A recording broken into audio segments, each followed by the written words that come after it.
Very happy that I can introduce Section B, performance of the Insolvency Administrator Office and its standards. We will hear 5 individual contributions from different member states, and then we will have, I hope, very interesting panel discussion when you can ask some questions. I would invite you to send your questions due to Slido, and we will handle them during the panel discussion. If it would be possible, I would leave the questions to the panel discussion and not after the individual contributions, also mainly because the time schedule. So in the first part, first of all, you will hear a contribution from my former colleague, Dr. Zezulka, about the Czech insolvency practitioners. Then comes the German legislation. Then we will switch to our beloved neighbor, Slovakia. Then comes Latvia. And at the end, we will hear about Dutch perspective. Yeah. So I would like to invite Ondra and start with the presentation. Thank you very much.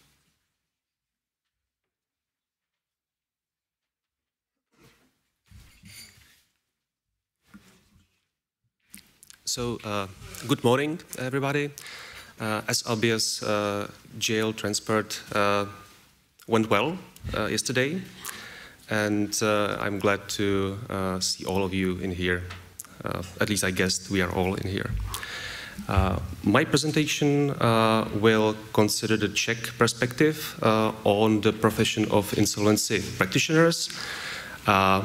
It will focus solely on the profession itself and its main aspects like licensing and standards of performance. I will not tend to present anything from Czech insolvency proceedings as such.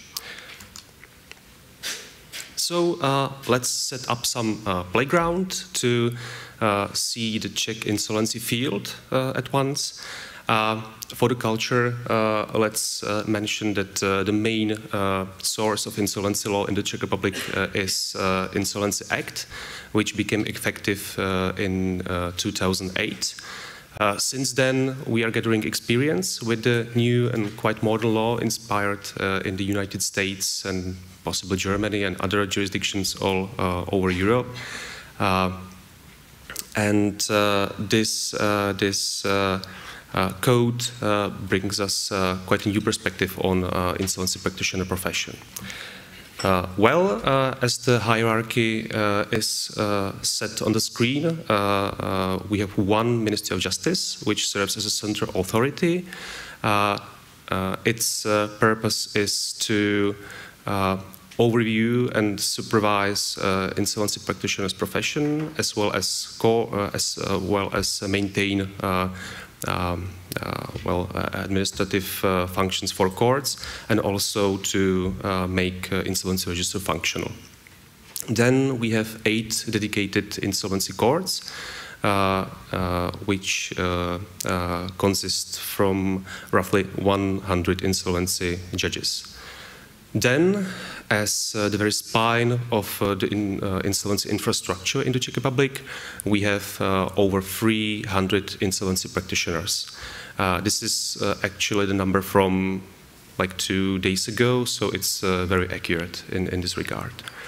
To see what is the extent and the scope of insolvency field in the Czech Republic, let's say we have almost 30,000 proceedings a year, with almost 300,000 applications of receivables every year. So 300,000 creditors applying, entering the insolvency proceedings.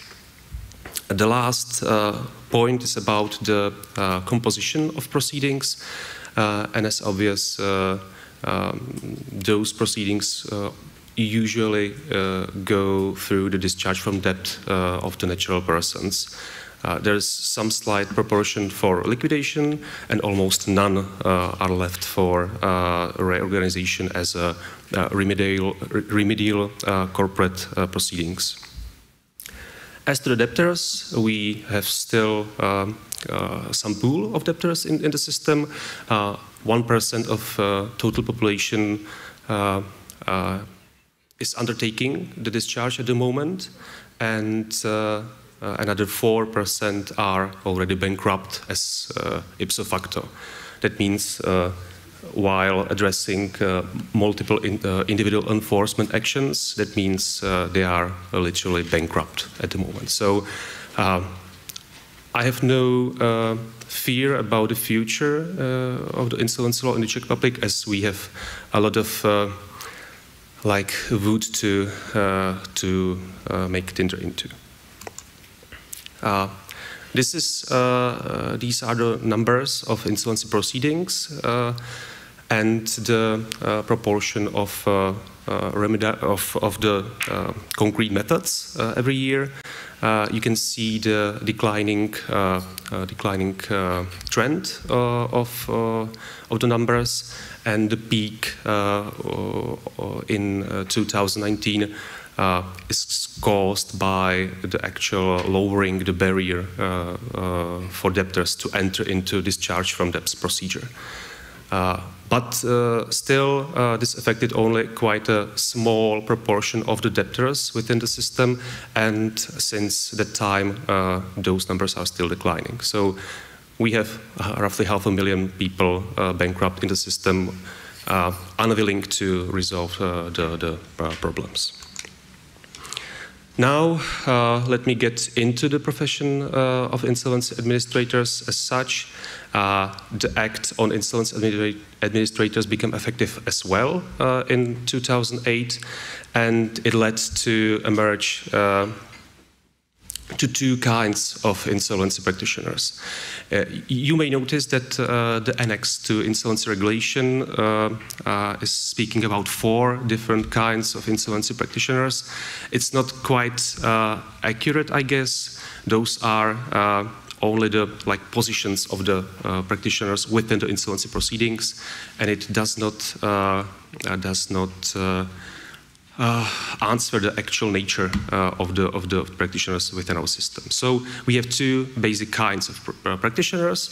Ones that possess basic license. Those are the most common but spinal and very crucial element of the system. And then we have roughly 30 practitioners with special license. And they focus on resolving the most complex matters of reorganizations and bankruptcies of big enterprises. You may notice that the numbers of people who actually possess the license does not correspond with the number of practitioners itself. It's because the Czech system allows to be a practitioner in the form of unlimited partnership. Then the partners, who are the persons possessing the license, may join together and work beneath the corporal structure. Just to mention honorably, the most members of the professions are attorneys at law, but there are also other professions inside, like accountants, tax advisors, and so on.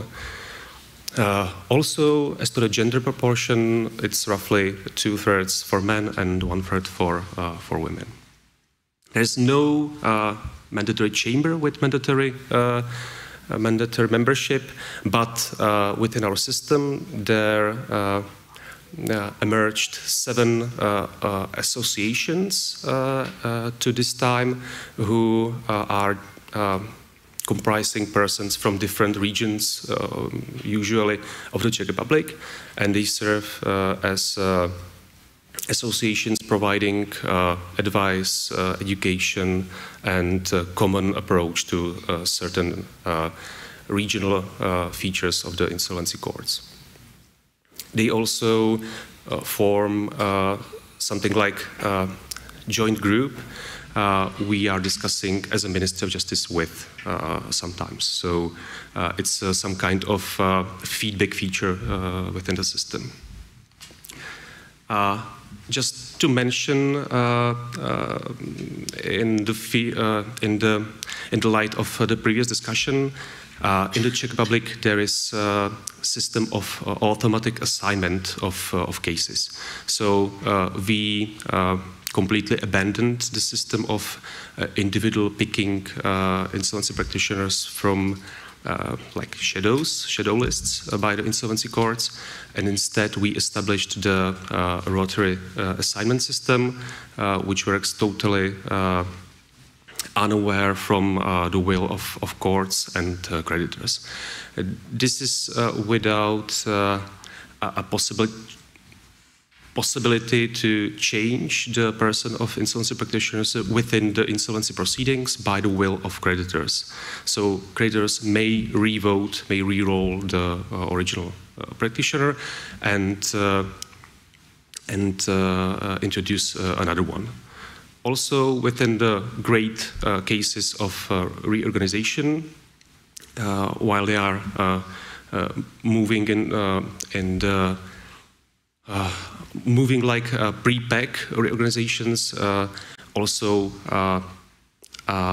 practitioner introduced by the consent of the debtor and majority of creditors are possible. So it's also the second thing. You can overrule the automatic mechanism. Who may become insolvency practitioner? It's quite simple, and I guess it's quite common within all jurisdictions. So just briefly, you need to have a master's degree, mostly from law, but as shown before, it may be another, like economic education as well. You need to have 3 years of experience from law, economics, from accounting, tax, and similar systems. You need to have a valid liability insurance contract for the damage you may cause by the performance of the function. You need to have full legal capacity and professional integrity. I believe this is some kind of Czech unique virtue. You need to have a sufficient personnel and material equipment. This resolves or answers the problems that emerged years ago within the system, that insolvency practitioners served as passive administrators of consumers' cases. They, without any personnel, without any employees, administered hundreds, thousands of cases, and their offices and facilities were just like whiteboards, without any purpose, without any actual maintaining the activities in there. And for the last point, those applicants need to pass the exam. Exams are in sole power of Minister of Justice, and they may take 2 forms, for the basic and for a special license. It is true that passing the exam isn't easy. The success rates are maybe quite low. I'm not sure what is the overall success rate. I guess something about 20 to 25%. So the most applicants cannot pass even the first stage of written part. Then, and I also think it's some kind of unique virtue of our system, the special license is time limited to 5 years. So when you would like to prolong the validity of special license, you need to pass the prolongation exam, which is also hard, and some special insolvency practitioners didn't pass in past years, so they were removed from the system. And this also creates some other problems, like when you are administering the great case of some big enterprise, and your license is gone in the middle. So what would you like to do, and what your successor will do? So this is quite interesting, and it may be interesting to show on some case law, but no time for that right now. The Ministry of Justice serves as a supervisory authority, and as such it possesses a lot of tools to make it. My colleagues, they review a lot of complaints from the public, from creditors and debtors. But as shown on the graphs on the right column, they are hardly successful. Most of the complaints are just plain, and they are based on false pretenses on how insolvency law works and what is the real purpose of insolvency practitioner. It's the perception of insolvency practitioner like advisor of the debtor, which is completely false within the system. Also, Ministry of Justice publishes something we call regulatory benchmarks. They are not strictly legal binding for the practitioners, but it serves as some kind of insurance for practitioners that some kind of behavior and some kind of procedural approach is deemed to be correct in the eyes of the ministry. So they are quite fine to continue with that approach within the system. Otherwise, they may fear that such behavior will be punished by or within the administrative procedure. And that leads us to the third point. As a sole supervisory authority entitled with powers, Ministry can commence an administrative procedure that is made to resolve violations and trespassing of a lot of torts, and that may lead to imposing fine up to 200,000 euros, or even to revoke the license to the, from the insolvency practitioner. The note about dual supervisory scheme may be quite confusing, but it's a sort of a hybrid supervision scheme we have in Czech Republic, and it's mean that both insolvency courts and Ministry of Justice are supervisory bodies to the insolvency practitioner. Let me explain it. Whilst insolvency courts are trying to perform individual, incidental supervision over the practitioner just within the borders of concrete insolvency proceedings, the Ministry of Justice are supervising the whole area as such. Ministry of Justice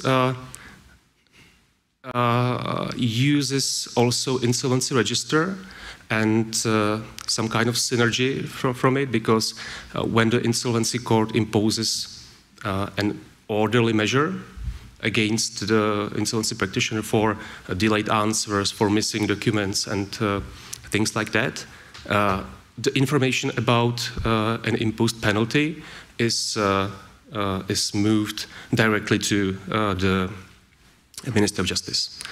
So, for those who know the Lord of the Rings, the more penalties you get, it attracts the eye of the Ministry of Justice. So, when Frodo put the ring on, it attracts the great fire eye of the Sauron.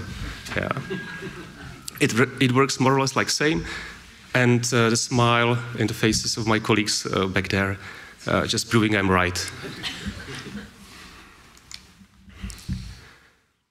As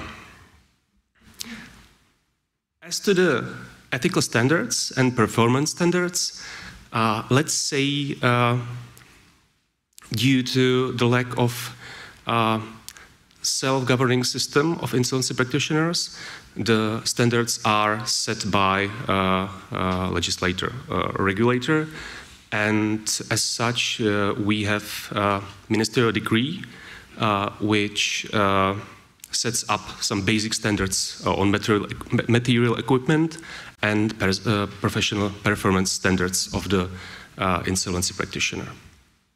It's derived from the legal obligation to perform your duties diligently with due care, and as we were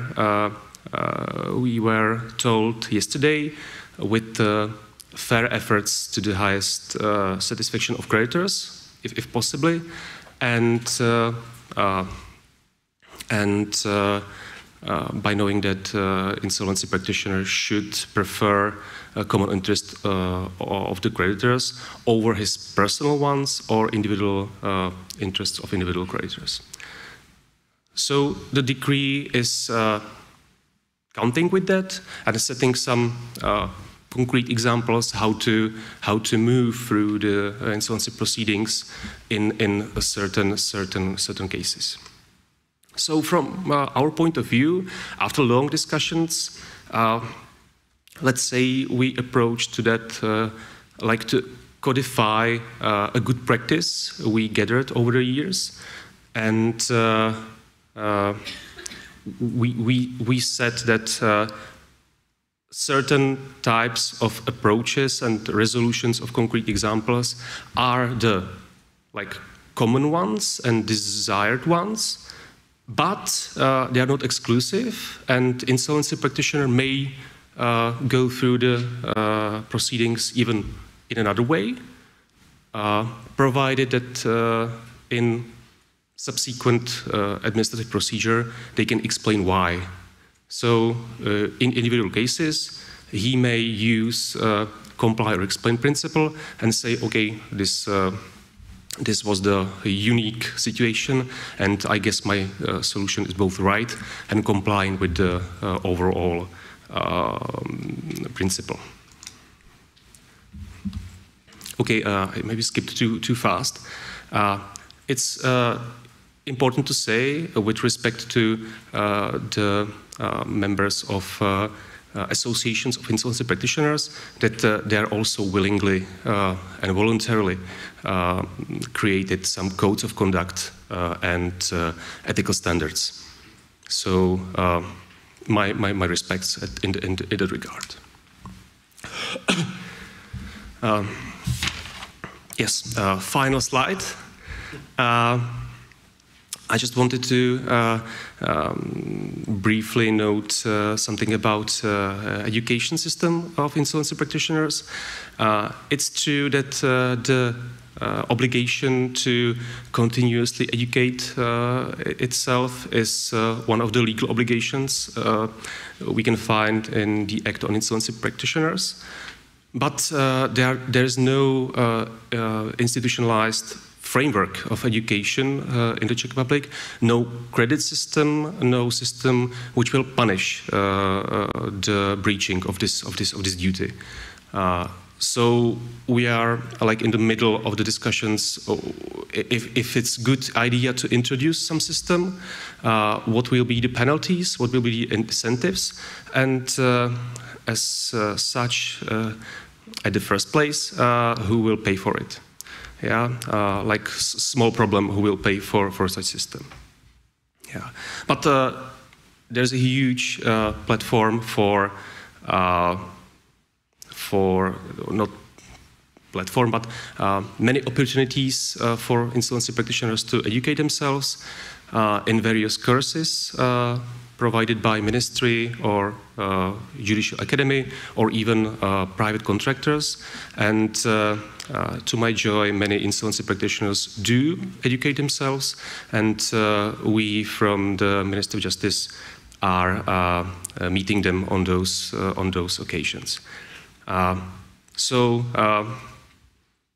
This is, I guess, the final remark on my presentation, and I would be glad for any questions to the panel. So thank you for your attention.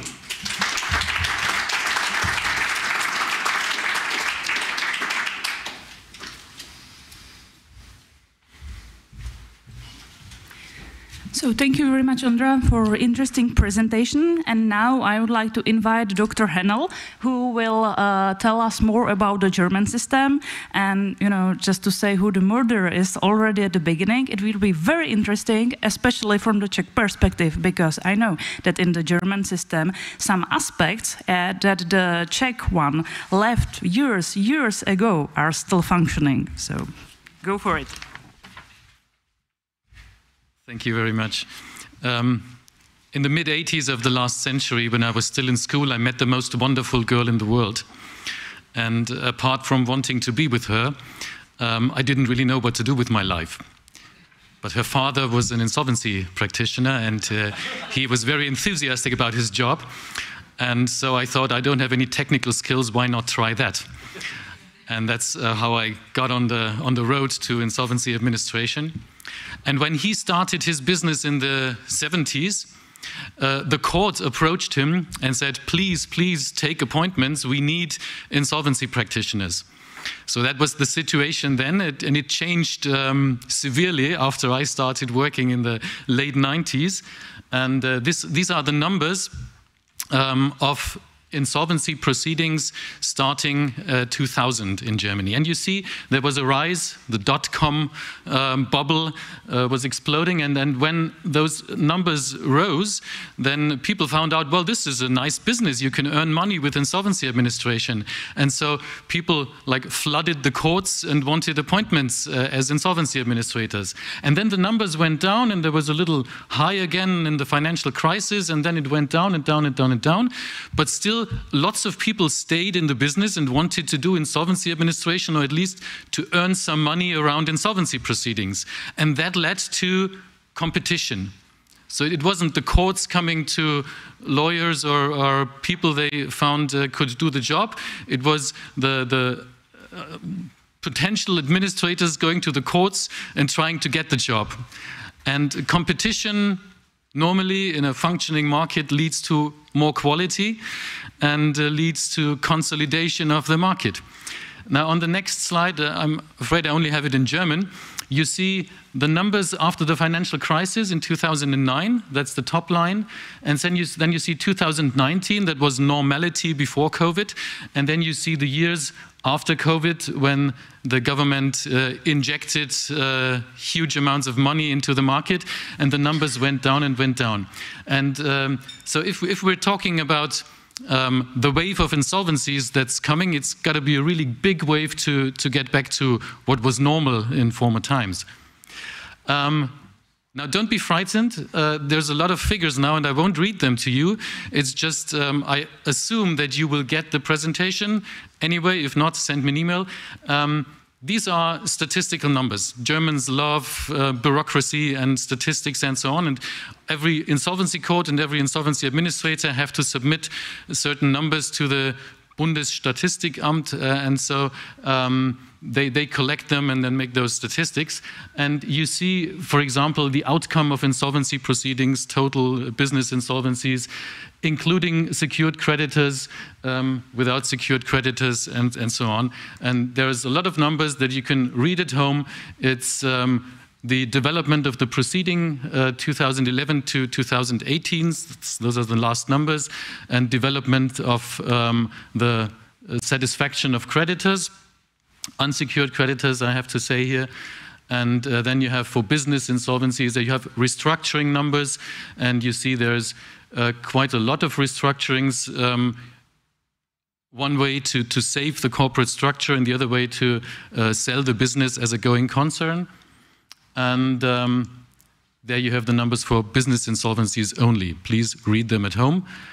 What I'm going to do now is just rush you briefly through the German system of how an insolvency proceeding works. It's very easy, even though the picture is confusing in the end, but it's a uniform proceeding.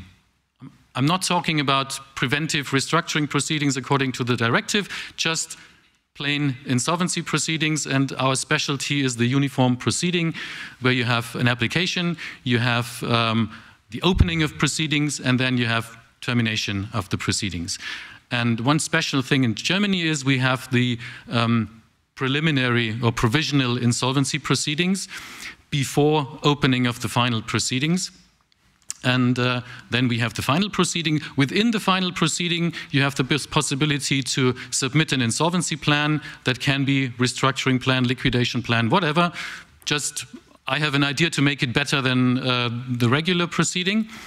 And all possibilities you have can lead either to liquidation or to restructuring.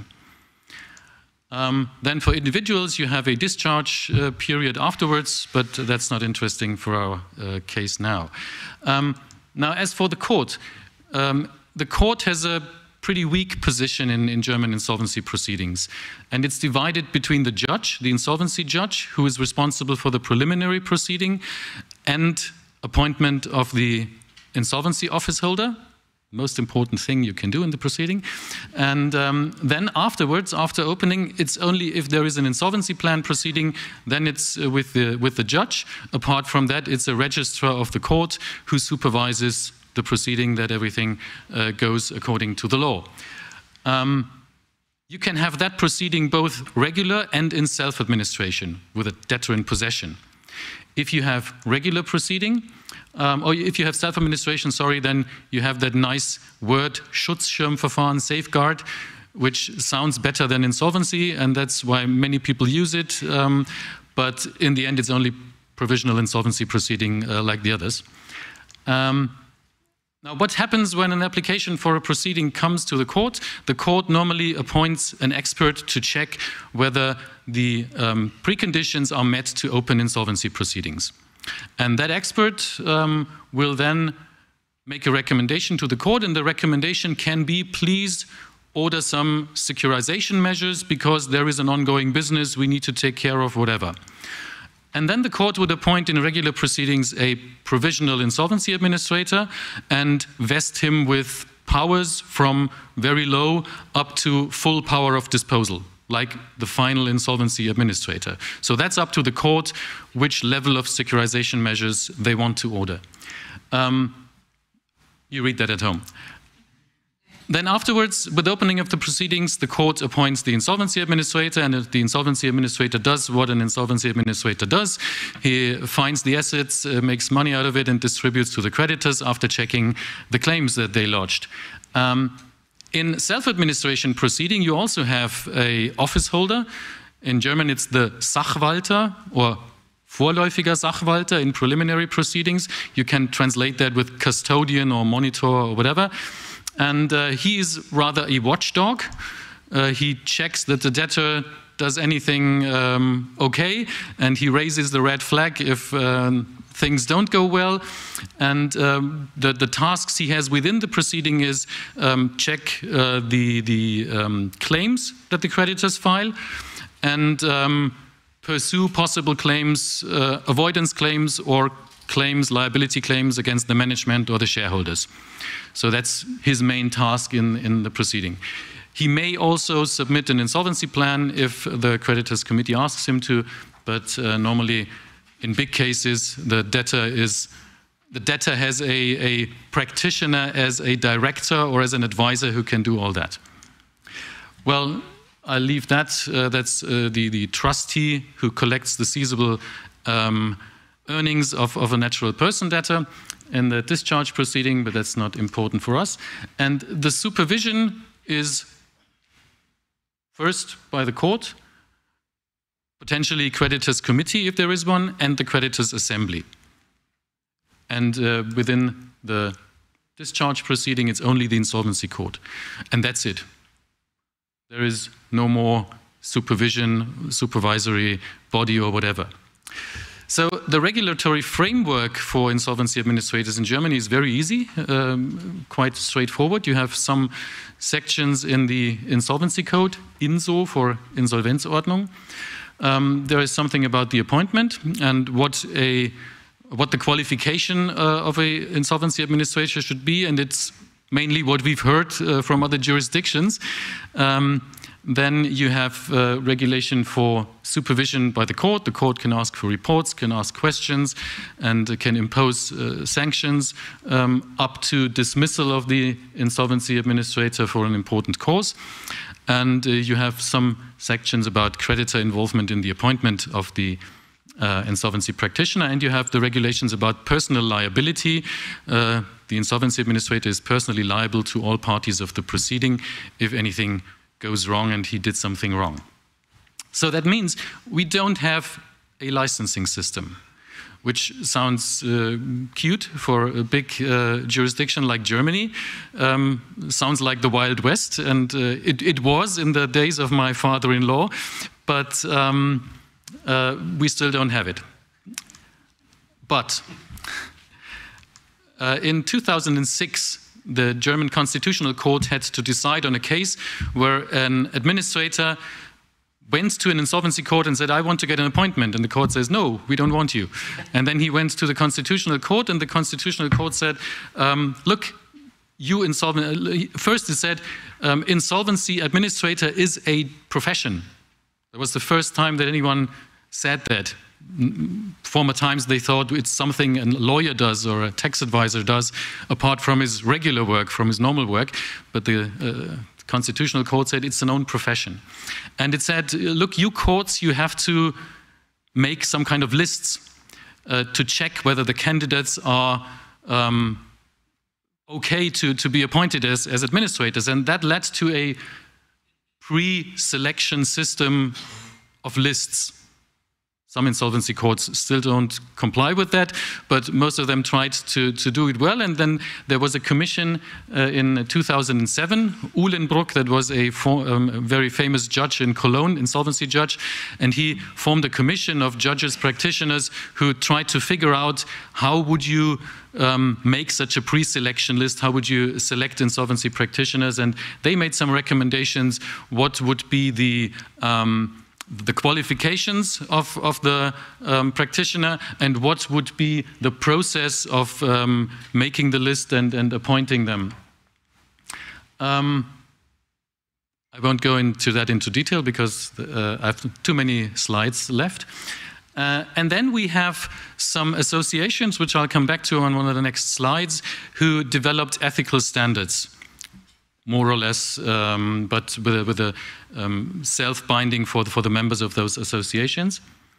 And now Mr. Bornemann is on his computer drafting the law of profession for insolvency administrators. This is something announced for this year, the first draft, and we're very curious what it will be.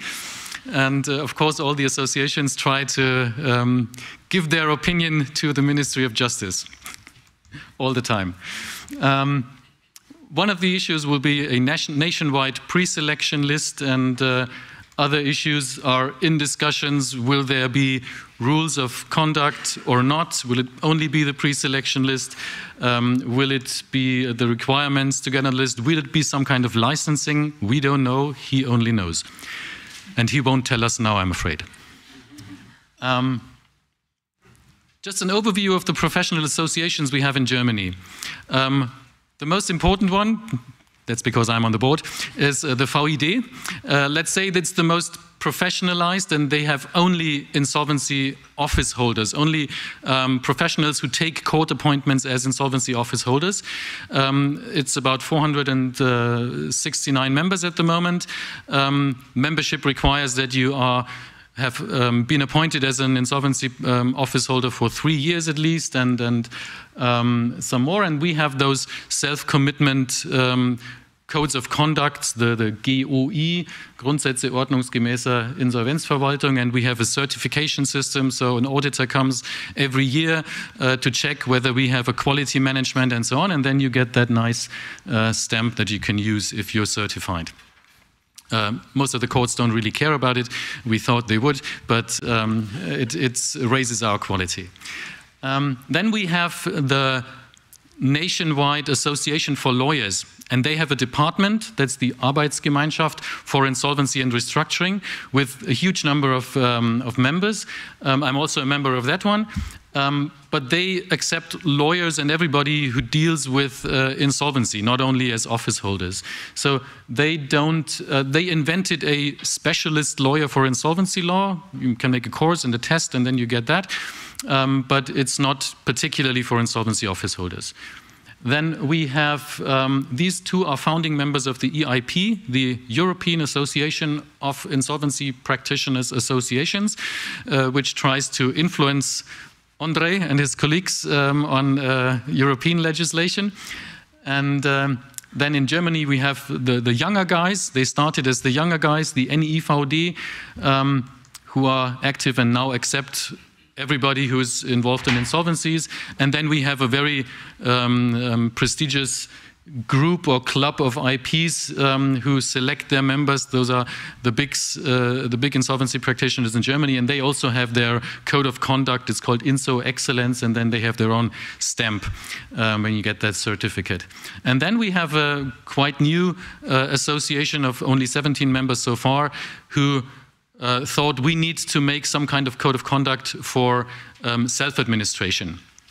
Because in the big cases, people who work as insolvency practitioners will also become the director of the debtor company in order to administer a self-administration proceeding. Now, some courts tried to develop a rating system. How do I measure the quality of the administrators or my candidates on the list so that I can have some kind of more transparent, hopefully, system of appointment and to select really the best ones. And in particular, that was in Hanover and in Berlin, and they used that. And they had certain criteria on their list. Some of the criteria are general criteria for the insolvency professional, and some of the criteria are from his cases, like what are the statistics of his cases, let's say. And one candidate who wasn't happy with his rating went to the courts, of course, what Germans do when they're not happy, they go to the court.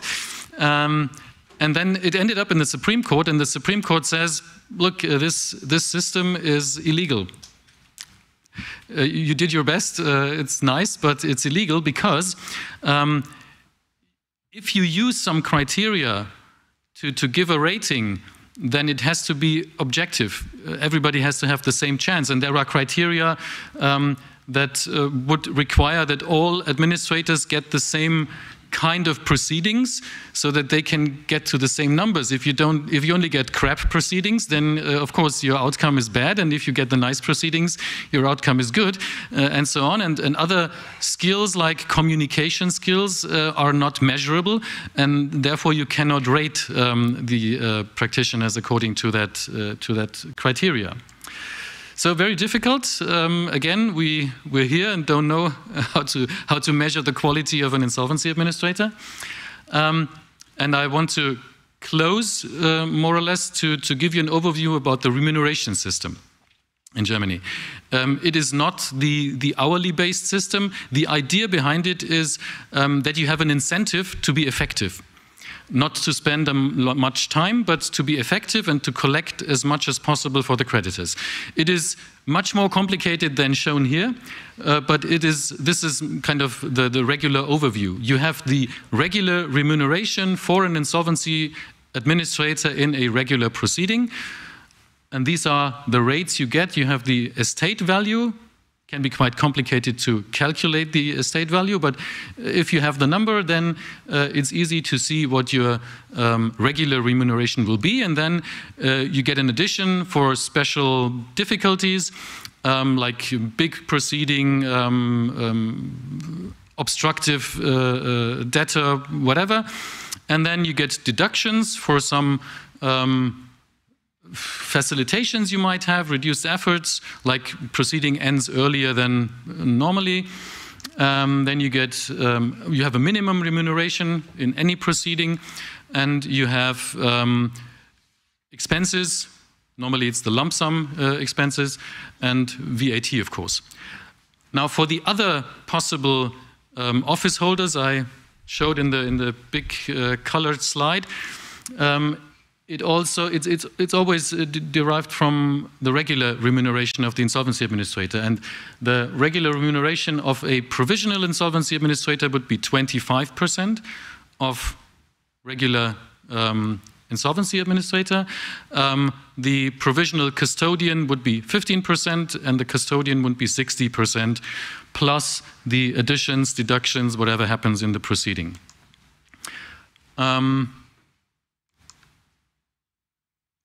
These rules are applicable for all of the office holders, and that's it. I don't understand what it means. My only Czech sentence I know from when I spent a week in Prague during my legal clerkship is "Ukončete prosím výstup a nástup, dveře se zavírají." So this is the advertisement.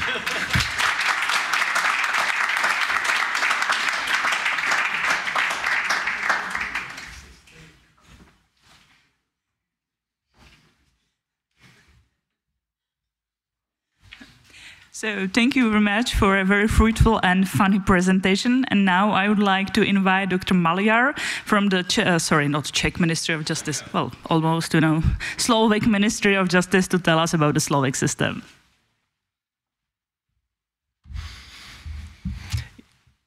Yeah, thank you very much. Dear ladies, dear gentlemen, dear friends of insolvency law. My name is Martin Maliar, and I work at Ministry of Justice from 2010, and I deal with civil law, especially my favorite is insolvency law. First of all, let me thank to the Czech presidency for organizing this conference on these topics. We do not have much possibility to discuss it. In Slovak Republic, like in many other countries, solving insolvency is typically a judicial agenda. This also brings some disadvantages, especially if you live in a country which is struggling for a long time with low trust in justice system. This low trust also affects the activity of insolvency practitioner. So the top issue we are trying to solve is the lack of the trust. In my short presentation, I will present some facts about the Slovak system, and I will mention the latest changes that we adopted with the Insolvency Directive. And I also want to thank the European Commission for the support it provided to us. So, in Slovak Republic, it's a relatively small country with approximately 5 million inhabitants. The key economic activity is automotive and related production. The structure of economy also influences the type of issues we are trying to resolve in our insolvency proceedings. Back in the 90s, during the phase of transformation to a market economy, the market for services within the framework of insolvency was essentially deregulated. The list of trustees was kept by the bankruptcy court, and basically everyone could sign up in it. A significant legislative change came into force in 2006. We abandoned this confusing system with more than 1,000 of registered IPs. The ministry took control of the list. A mandatory administrator exam and the education of administrators on a regular basis was introduced back then, so-called credit system.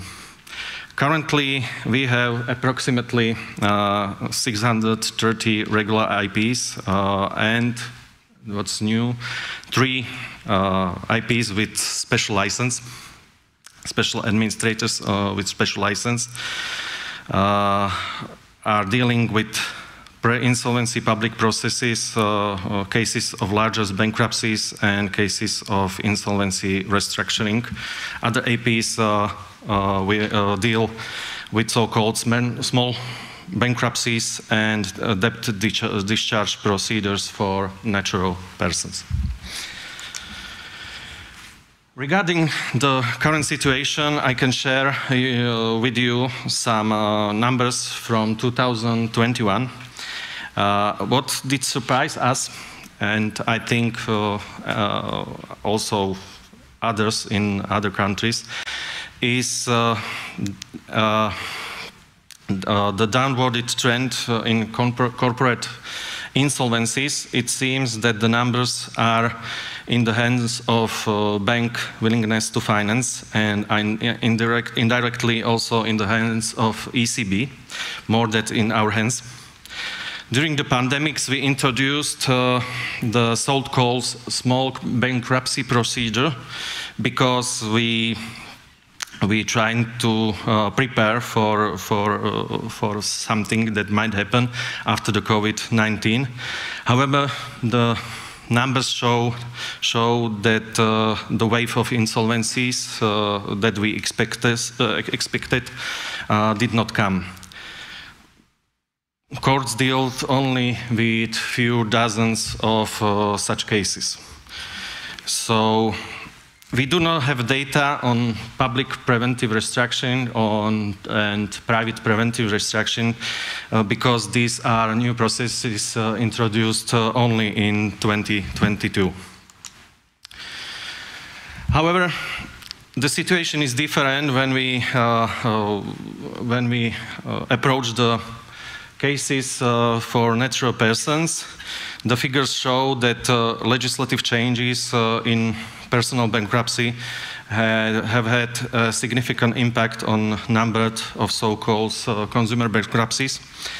I, as a technocrat in the ministry, am really happy that we managed to implement a comprehensive systematic solution to that issue.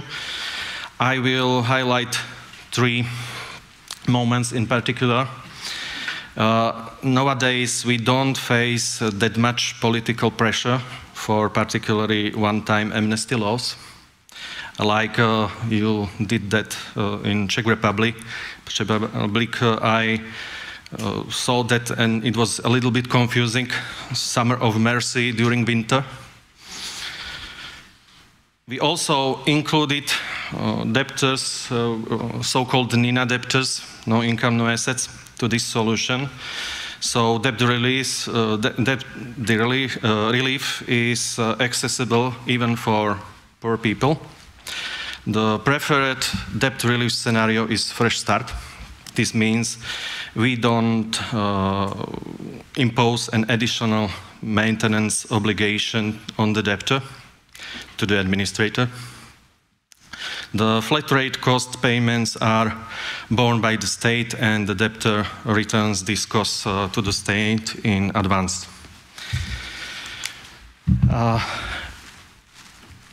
If we talk about insolvency practitioner licensing, how a person becomes insolvency practitioner in Slovak Republic, the trend, I think, is to tighten the condition. You already seen the numbers in our country. Unfortunately, we are not happy with the decreasing success of the applicants in the exams.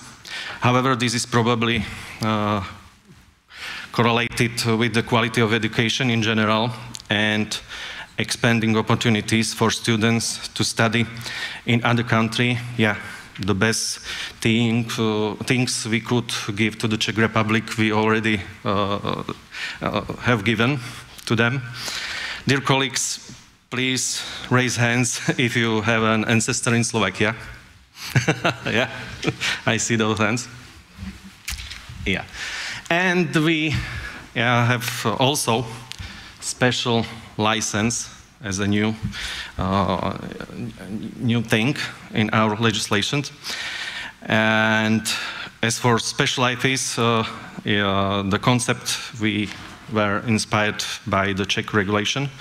The special exams can be accessed after 5-year activity of an IP. The special exams is focused on economic knowledge more than the law. The special commission is composed of representatives of banks, Ministry of Justice, and bankruptcy judges. We just recently completed the first such exam, and approximately 30 applicants, from 30 applicants, only 3 were successful. When it comes to assigning cases to IPs, similarly to when addressing cases to judges, we use an IT random assignment tool that balances the number of assigned cases in a specific period. Randomization helped us to overcome the problem of risk and suspected conflicts of interest between the judicial environment and the IPs, especially in the 90s when the judges' decision depended on which administrator or which IP would get a lucrative bankruptcy. Suspicion of connections often appeared. We know that the randomization is not an ideal solution and has some negative effects, especially when it comes to the field of specialization. But for now, we don't have any more effective solution. As I already mentioned, the key value here is the trust in the system. As for the supervision, we do not have an umbrella organization of the IPs. IPs are organized in several associations whose mainly activity is education. The supervision of the activity of the IP is carried out, like it was already said, like in Czech Republic, in hybrid manner. In specific case, supervision is mainly carried out by the court, and supervision regarding mainly technical parameters of IP activity is carried out by the ministry. Ministry can revoke the administrator's license and impose fine to the administrator or the IP. The issue of supervision that we will certainly discuss here is setting out standards. Standards can be set easily on the market with general products or general services or generic services. But in the case of debtors and resolving insolvency, the most common objection will be the same objection that is used by the courts. Each debtor is a specific asset with a specific problem. This is obvious, but we think in large numbers and in longer periods, the specifics will lose weight in that regard. We expect a lot of progress in this regard from electronization, publicity of information on the progress of liquidation proceedings. We hope that thanks to the EU recovery plan, we will manage to update our insolvency register. Especially important are structural data, transparency, and the issue that deals with lowering cost, transaction cost for creditors to gain information. As far as ethical rules are concerned, we try to target ethical rules in generally formulated legal rules. These rules are enforced from about through the court supervision. We think it's not ideal, but it is what it is. So what's next? From the point of view from a ministry technocrat, the key issues stand before us, I think.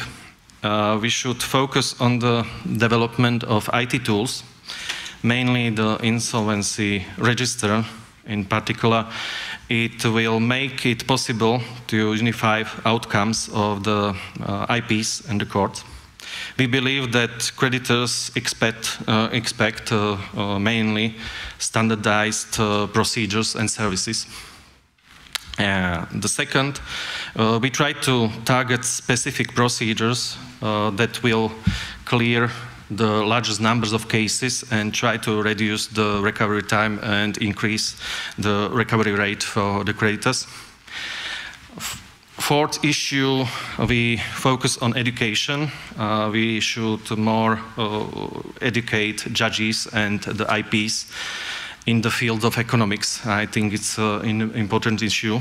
And for legislation, we work more with knowledge on behavioral economics and consider in which legal situation rules matter and in which situation it is just a transaction cost.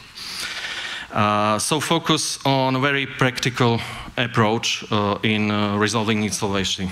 So in conclusion, I left a few caveats based on my experience.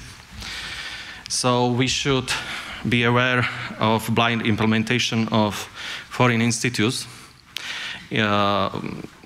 Some countries may have sufficient institutional capacity for their direct application, but you have look at your country if your capacity of institution is enough to deal with that. I can tell in the 90s, German law in particular was the main source for our legislation. However, our implementation of that was not very consistent. Sometimes the law lacks several paragraphs compared to the German solution, and it doesn't work at all. And the institutions such as IPs and the courts had problems with application. The solutions were too complicated for them. In other words, the legislation may look good on paper, but in practice it will be applied mainly formally. Here I still have the well-known scene in mind from the movie Pelishki about a man with a leather bag that shall not pass in my mind.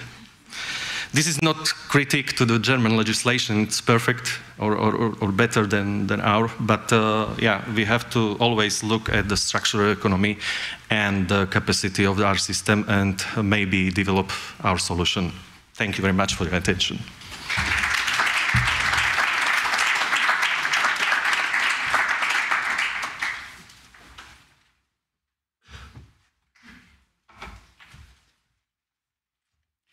So thank you very much, Dr. Maliar, for the experience of our closest neighbor. And now, well, first of all, I would like to encourage you again to ask questions via Slido. Yeah, don't be afraid, like them sweat. And now I would like to invite Ms. Steina from Latvian Insolvency Control Service.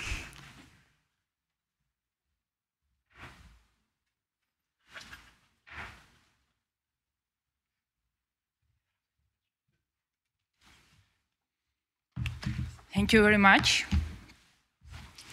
Thank you very much for the invitation. I have the honor to speak about Latvian insolvency system. And I'm Ines Steina. I'm head of the Insolvency Control Service of Latvia. And speaking about Latvia, our insolvency proceedings are regulated by 2010 insolvency law. And in according to the insolvency law, there are three types of insolvency proceedings. And the first type is the legal protection proceedings, which are reorganization proceedings. And the subject of the legal protection proceedings can be only legal persons. And during this legal protection proceeding, the debtor remain in control of the business during the reorganization, and at the same time the legal protection proceeding supervision person is appointed to supervise the activities of debtor. What is important to note that this supervision person doesn't have to meet any requirements, specific requirements. It's not regulated profession. So you can become a legal protection proceeding supervision person just for the time of particular insolvency, for the time of particular proceeding. So next two types are liquidation proceedings, and those are insolvency proceedings of legal person and insolvency proceeding of natural person. So in both these types, legal and natural persons, insolvency proceedings, insolvency administrator is appointed to administer insolvency estate. And unlike the legal protection proceeding supervision person, administrator have to meet special requirements. And according to our law, first of all, administrator must be at least 25 years old. It must have legal education, and at the same time, it has also has to have at least 3 years work experience in legal profession. And as well, to become an administrator, person must have impeccable reputation. And the insolvency law also includes some restrictions to become an administrator. For example, if person was discharged from the office of administrator because of violence of regulatory enactments, or insolvent itself, so this person can become an administrator for 5 years. And furthermore, an administrator may not be a person who has been convicted for committing an intentional criminal offense. So if you meet all requirements and don't have restriction to pass exam, so this person can be appointed to the office of administrators. So 5 years ago, in 2017, we have a huge insolvency reform in Latvia. And first of all, this reform includes takeover of organization of examination and qualification of administrators from the NGO, non-government institution, this is professional organization of administrator institution, to the state. And therefore, since 2017, the Insolvency Control Service organize administrators' exams and also qualification exams for administrator candidates. And the Examination Commission, which is an independent institution in Latvia, is appointed by Minister of Justice. And this is an institution which examines persons who wish to take office as an administrator and administrators who want to qualify for the next period. What is important also to note that by the beginning of our reform, we had this qualification examination every 2 years. We had 2 rounds by that, and we have also very strict rules. If the administrator didn't pass exam, he was immediately eliminated from the profession. From 2021, we had amendments in our law, and now we have 5 years disqualification period. So administrator now have to pass this exam every 5 years, and we are not so strict anymore. So if administrator didn't pass exam, he had also another chance to pass it. And Examination Commission, as I mentioned, is an independent institution in Latvia.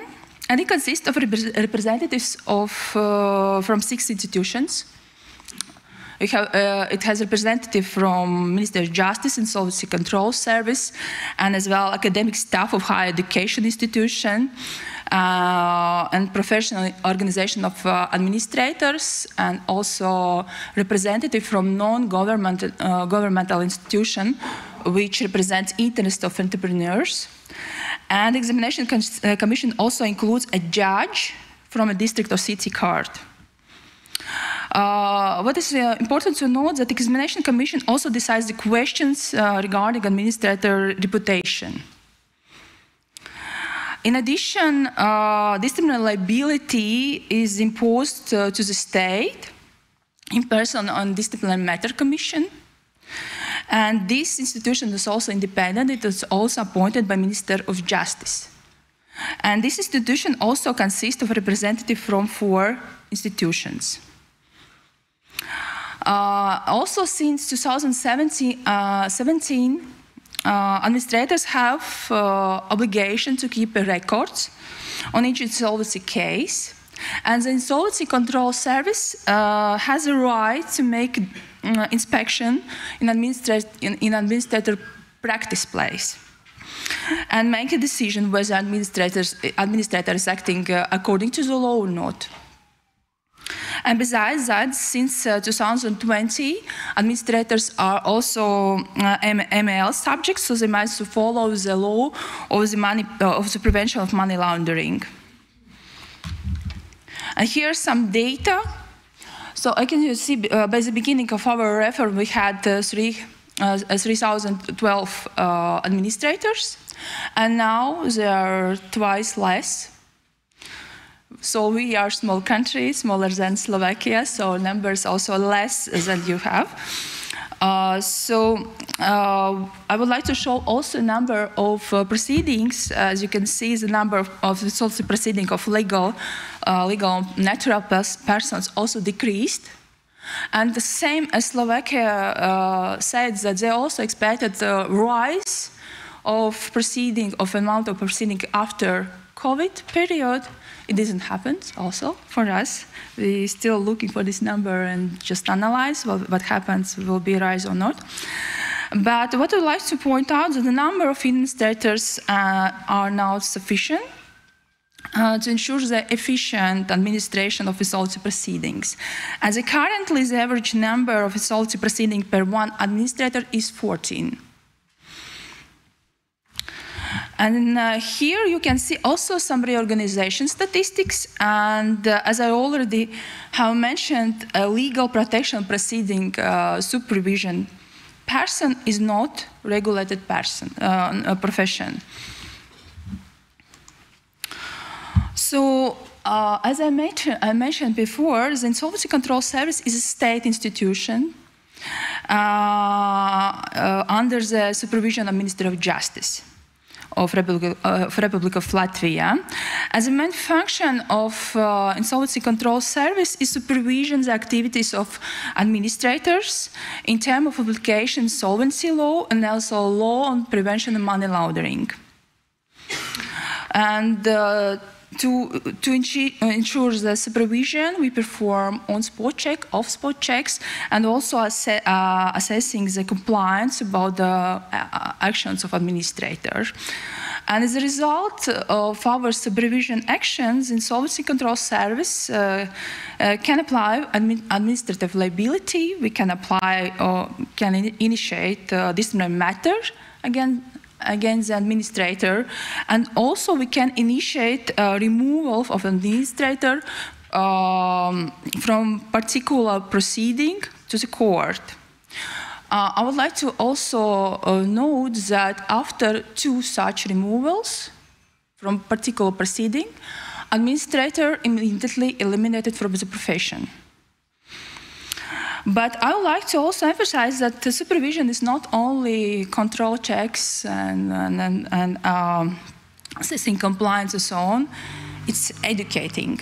It's educating, we work together with administrators, we analyze together in our seminars about more frequent irregularities in order to avoid that the next same errors for the next period. So every year we organize several kinds of seminars.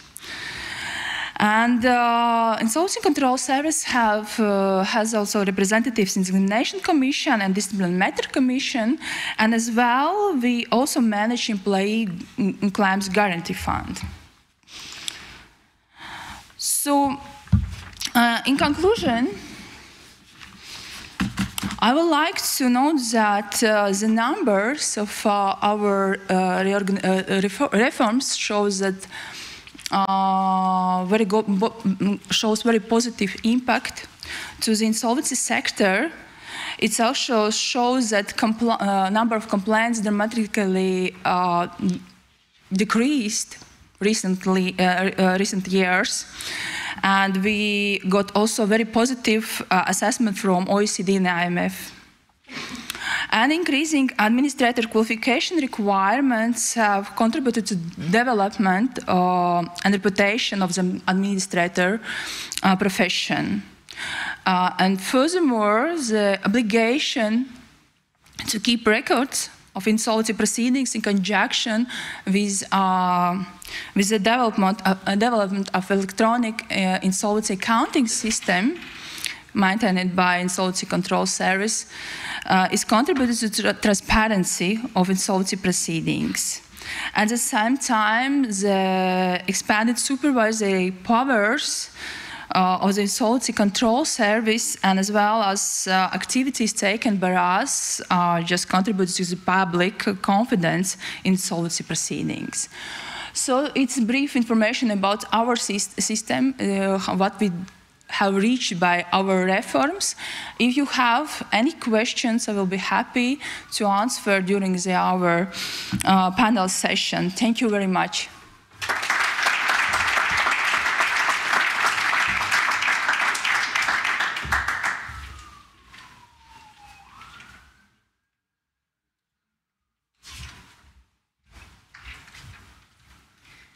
Thank you very much, Ines, for the introduction to the topic. And now we come to our last individual presentation, which will be held by Mr. Bert Jansen from the Radboud University in Nijmegen. But don't be mistaken, he's also a lawyer of 30 years. Thank you very much. That's me, and first of all, I don't know exactly if in the English language they have the same say, but in the Netherlands we have a say that someone cut the grass in front of someone else's feet. Professor Wessels did yesterday, because he had some topics I had on my agenda for today. But nevertheless, you'll hear it twice, and if you hear it for two persons, well, then it must be true. And I have the picture, so hopefully that will be helpful for you all. First of all, I start with the EU directive, Article 26. That's for me the starting point, because I have the question, does the Netherlands approach, the Netherlands practice, comply with this specific article? That's also the question of my research at the university. And I think it's quite important. Well, what we are going to discuss in this next few minutes, just an overview of the insolvency law, an overview of the judicial system, the appointment, remuneration, the supervision, and the conclusion, the answer of my question. In Holland, we have the Dutch Bankruptcy Act. And as Professor Wessels yesterday said, it is a very old one. It is enacted in 1896. It's been written a few years before that, but enacted in that specific year. Very old. It has been changed slightly after those years. They're becoming more parts added to the Bankruptcy Act. But more or less you can find a lot of articles from that period. The Bankruptcy Act has 4 parts. The first of it is the bankruptcy, in Dutch faillissement. The second is the suspension of payments, surseance van betaling. The third is the quite new, the debt restructuring scheme for natural persons. Wettelijke schuldsaneringsregeling natuurlijke personen. I kindly ask you to repeat after me, schuldsaneringsregeling. Okay, thank you very much. The fourth is the Act on the Confirmation of Private Plans. That's the Dutch scheme, that's quite new. It started January 1st last year. and we're just learning from this new law. Of course, besides of the Insolvency, the Dutch Bankruptcy Act, the case law is very important in Holland. That's more or less an important base to look at how the development is within the insolvency law. And of course, all the law systems like the civil code, etc., and the EU legislation is very important and is becoming more important as well. The first part of the Dutch Bankruptcy Act is the bankruptcy itself. The aim of the bankruptcy is liquidation of assets on behalf of all the creditors within the bankruptcy. The insolvency petitioner is the curator, it's called in Dutch, appointed by the court, and almost always is the curator a lawyer. And that's for historical reasons. It's not a formal reason why it should be a lawyer, but about 150 years ago, before 150 years ago, it was normal to appoint a sort of curator from the group of creditors, but they were not involved, not willing to do so. They're becoming more and more a lawyer because it appeared, I read some article about that period, they were willing to do so and they're having fun doing it so. And I guess it still is. They never changed, the lawyers, and I can say it for myself because I am one, so I can be very hard on them.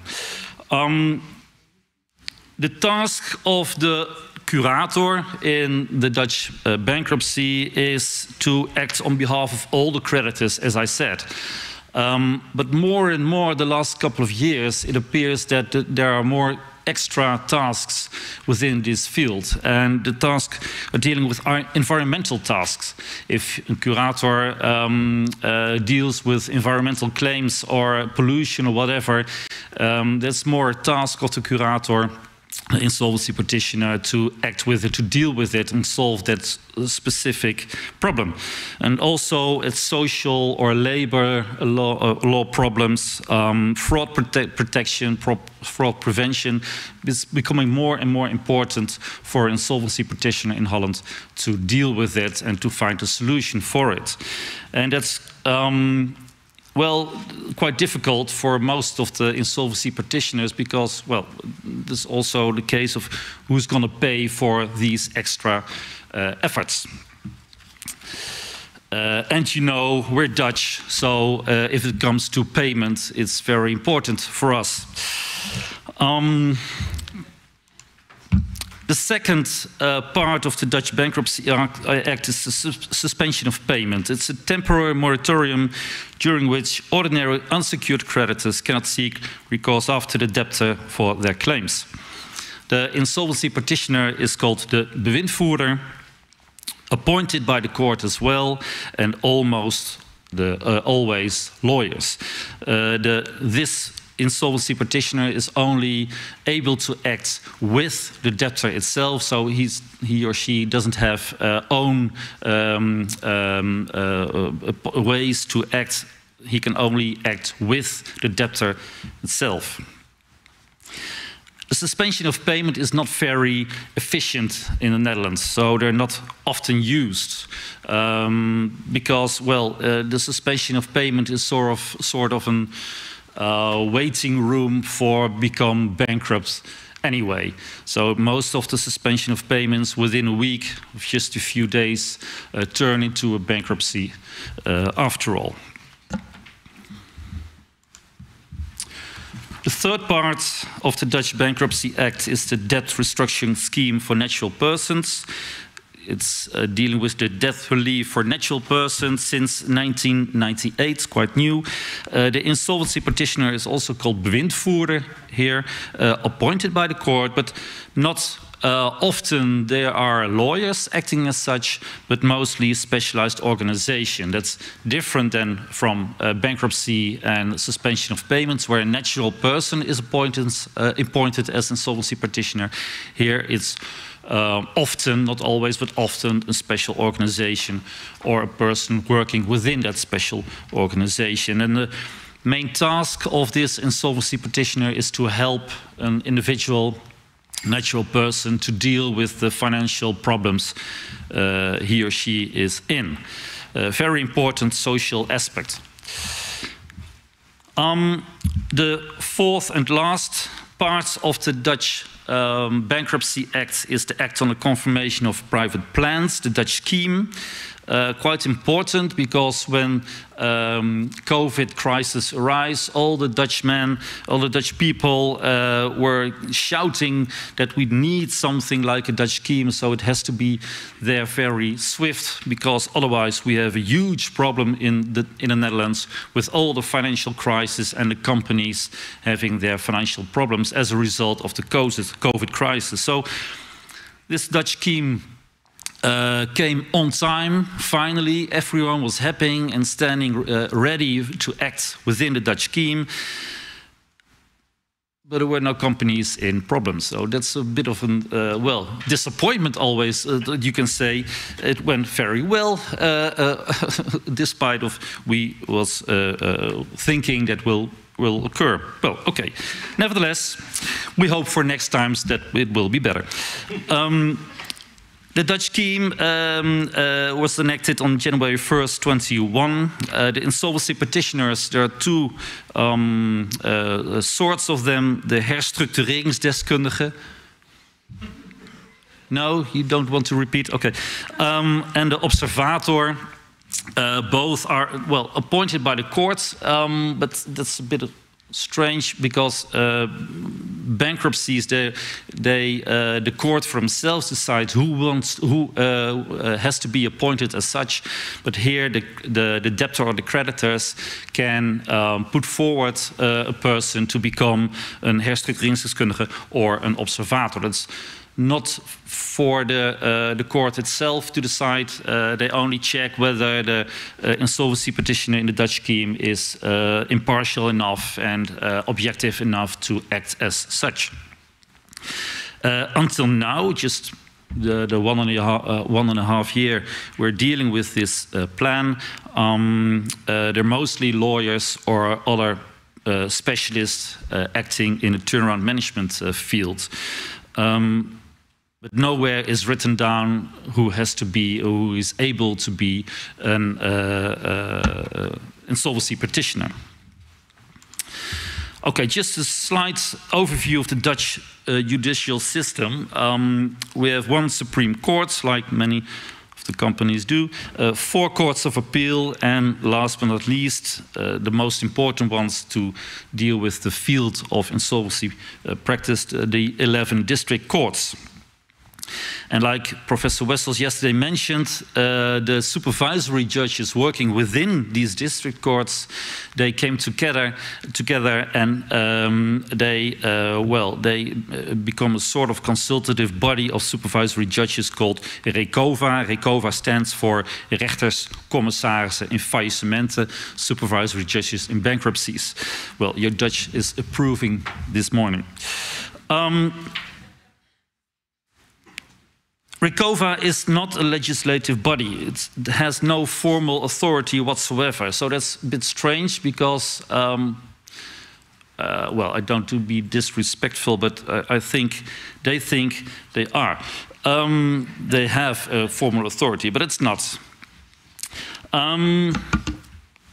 Nevertheless, what happens with the appointment of the Dutch insolvency practitioners? I now mention only the curator in bankruptcy or the bewindvoerder in suspension of payment. That's more or less the same when it comes to appointment of these persons. Where in the Dutch Bankruptcy Act you think you can find regulation about the appointment of the insolvency practitioner? Where do you find it, do you think? The answer is nowhere. it hasn't been written down anywhere, so we just have to, well, look for the answers.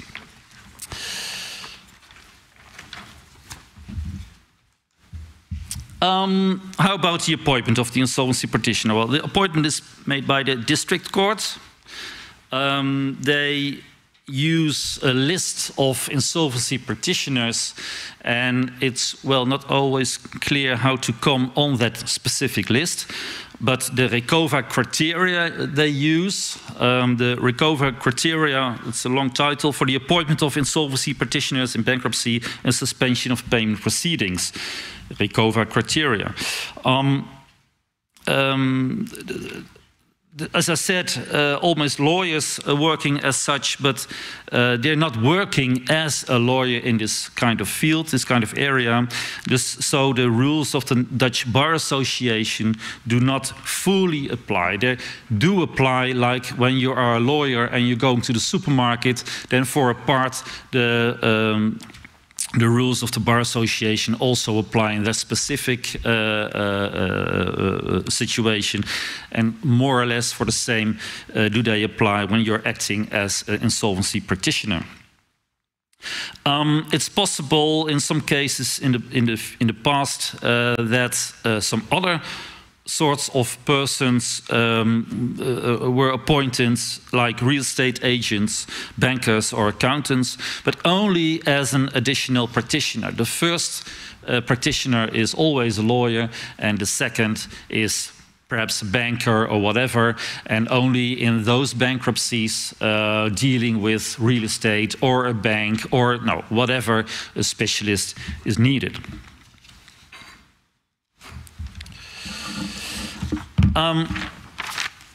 These RECOVA criteria says this about the appointment of the insolvency practitioner. Lawyers can only submit an application to the district court where they are registered. It's, well, that's the common way of the courts act,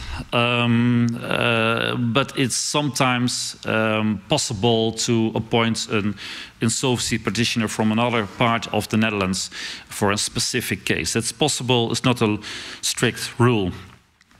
Lawyers must have completed a lawyer's traineeship and an advanced insolvency law course, whatever that may be. A specific and advanced insolvency law course, because, well, there are not so many of them. I guess about 2 or 3 special programs are in the Netherlands, and of course all of them say that they're the best advanced insolvency law course. I am also a teacher in a specific insolvency law course, but of course you understand my law course is the best. They must have sufficient relevant experience in the field, work at an office where there is sufficient administration, organization to cope with bankruptcies. There's not only one person has to deal with it, but the secretary, everything, every colleagues around the insolvency practitioner must be able to deal with this specific case. And of course, that's very important, the high standards of integrity and independence.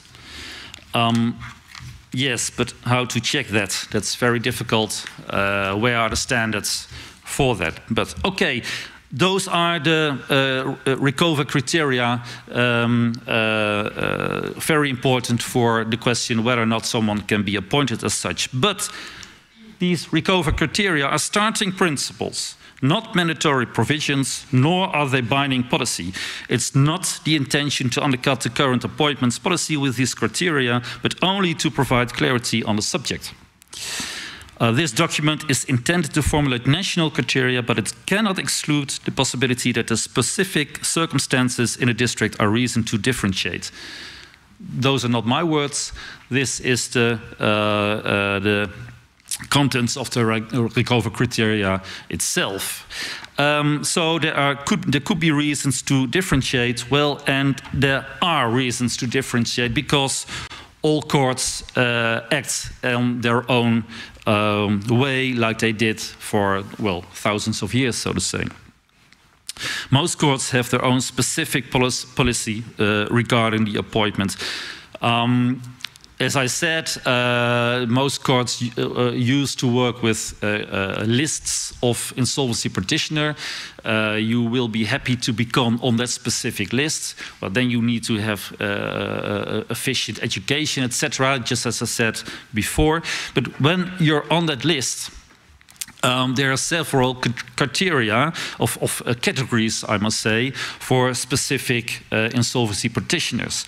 And when the first category ends and the second starts, it's absolutely not transparent. No one knows except the court itself, and they are not very willing to discuss what the criteria are. So we have lists with 1, 2, and 3 categories of IPs, and ABC, small, medium, large, stars, 1, 2, 3, 4 stars IPs. Quite confusing, but that's the way it works in the Netherlands for several years, and everyone is satisfied, except for me. It's the way it is. They also have different requirements regarding the training in insolvency law. One court says you have to been through that program, and the other court says no, it has to be that insolvency program. But okay. Keep Article 26 from the EU directive in mind. I know that Recova is working on a new set of criteria to deal with Article 26. I think, well, it's not only up to Recova to make a good regulation about this, but for now, they think it's up to them. The remuneration, I noticed I mixed some letters, but okay. The IP is paid out of the bankruptcy estate, and the court determines the fee. The fee is based on an hourly rate times the experience factor. As I mentioned here on the slide, the hourly rate at this moment is about 230 euros per hour, and you have to write every 6 minutes, so there's 10 parts per hour you have to write, and you have to be very specific about what you did. I had a phone call with Mr. or Mrs. X about that and this. And yes, it will be controlled and checked every step you take. Nevertheless, we have an empty estate problem, because if the estate is empty, well, the insolvency practitioner acted for God and country, so to say. You don't receive any remuneration at all. And that's the reason why most of the larger law firms in the Netherlands don't want to do this kind of work anymore, because it's not profitable. The supervision, well, I can be swift on that one because Professor Wessels also explained something about that, but the IP has to deal with getting the permission or authorization for several acts, selling assets, dismissal of employees, starting legal procedures, etc. First, he or she has to contact the supervisory judge and ask them or ask him or her for permission to act as such. Also was mentioned Insulat, the Dutch Association of Insolvency Lawyers. Insulat has best practice rules, but it's only for the members of Insulat, and the members are specialized insolvency lawyers. Not all the insolvency practitioners are member of Insulat. Well, it's up to you whether or not you want to be a member or not. Those practice rules are very important, but well, not binding all insolvency practitioners. It's no general regulatory power it has. So my conclusion, does the Dutch insolvency system does or not comply with Article 26? Well, in my opinion, it's not. We have a lot to learn, and I know we're busy with each other trying to comply. Anyway, it's very important, so I'm much a favorite. But it's the Dutch way. So I like learning from you, so this conference is very important for the Netherlands, of course. Thank you very much.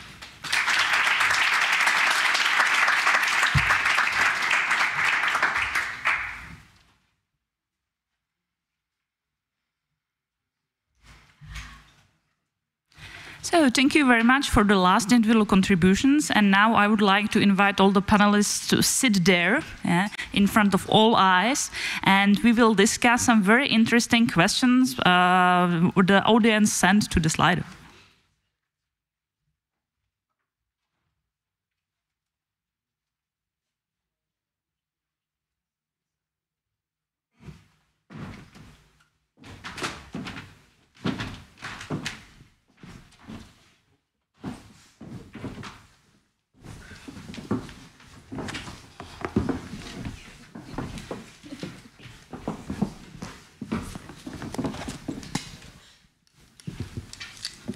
Do you hear me? Yeah, okay. Thank you very much. Well, firstly, I would like to ask all of you one general question. I think it's quite interesting, and then I will follow with a very interesting question from Dr. Brosch about liability of insolvency practitioner. But I think, first of all, we must know if the insolvency practitioner in your legislation, does he or she possess any independent decision-making power within insolvency proceedings? Well, yes, is the answer, I would say. The insolvency practitioner can decide almost anything by himself and doesn't need approval of the court, like in other jurisdictions. There are some important measures where he requires, according to the law, the consent of a creditors committee, if there is a creditors committee, or the consent of the creditors assembly, if there is no creditors committee. But even if he disrespects that requirement and just acts or enters into a contract or whatever, it's still valid. So it's not a validity question, it's a question of going to the creditor organ, let's say, and getting that consent. Otherwise, it might be dispute or liability issue if he did something wrong. But coming back to the question, yes, he can act whatever he wants to do, like the Roman dictator. Yes, thank you very much for the question. I can agree also with the German practice. In Latvia, administrators also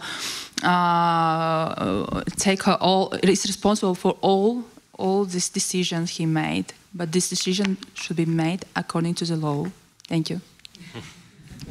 So in Slovakia, we had such a system, but in our system, we step a little bit from the system, and I think other countries, should have thoughts about it and give trust to the insolvency practitioner in some regards, because the time limits for the creditors or the creditors assembly are so big, and for the courts to decide an economic question is almost impossible. So in our system, we try to, in small cases, step up from the system and give the power to the insolvency practitioner to decide many questions.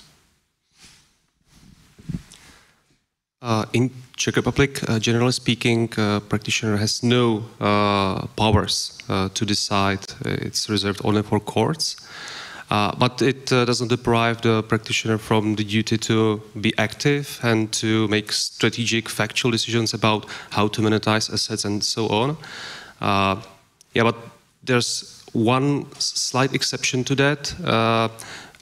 Practitioner may decide with some sort of legal effects whether he disputes some claim or not.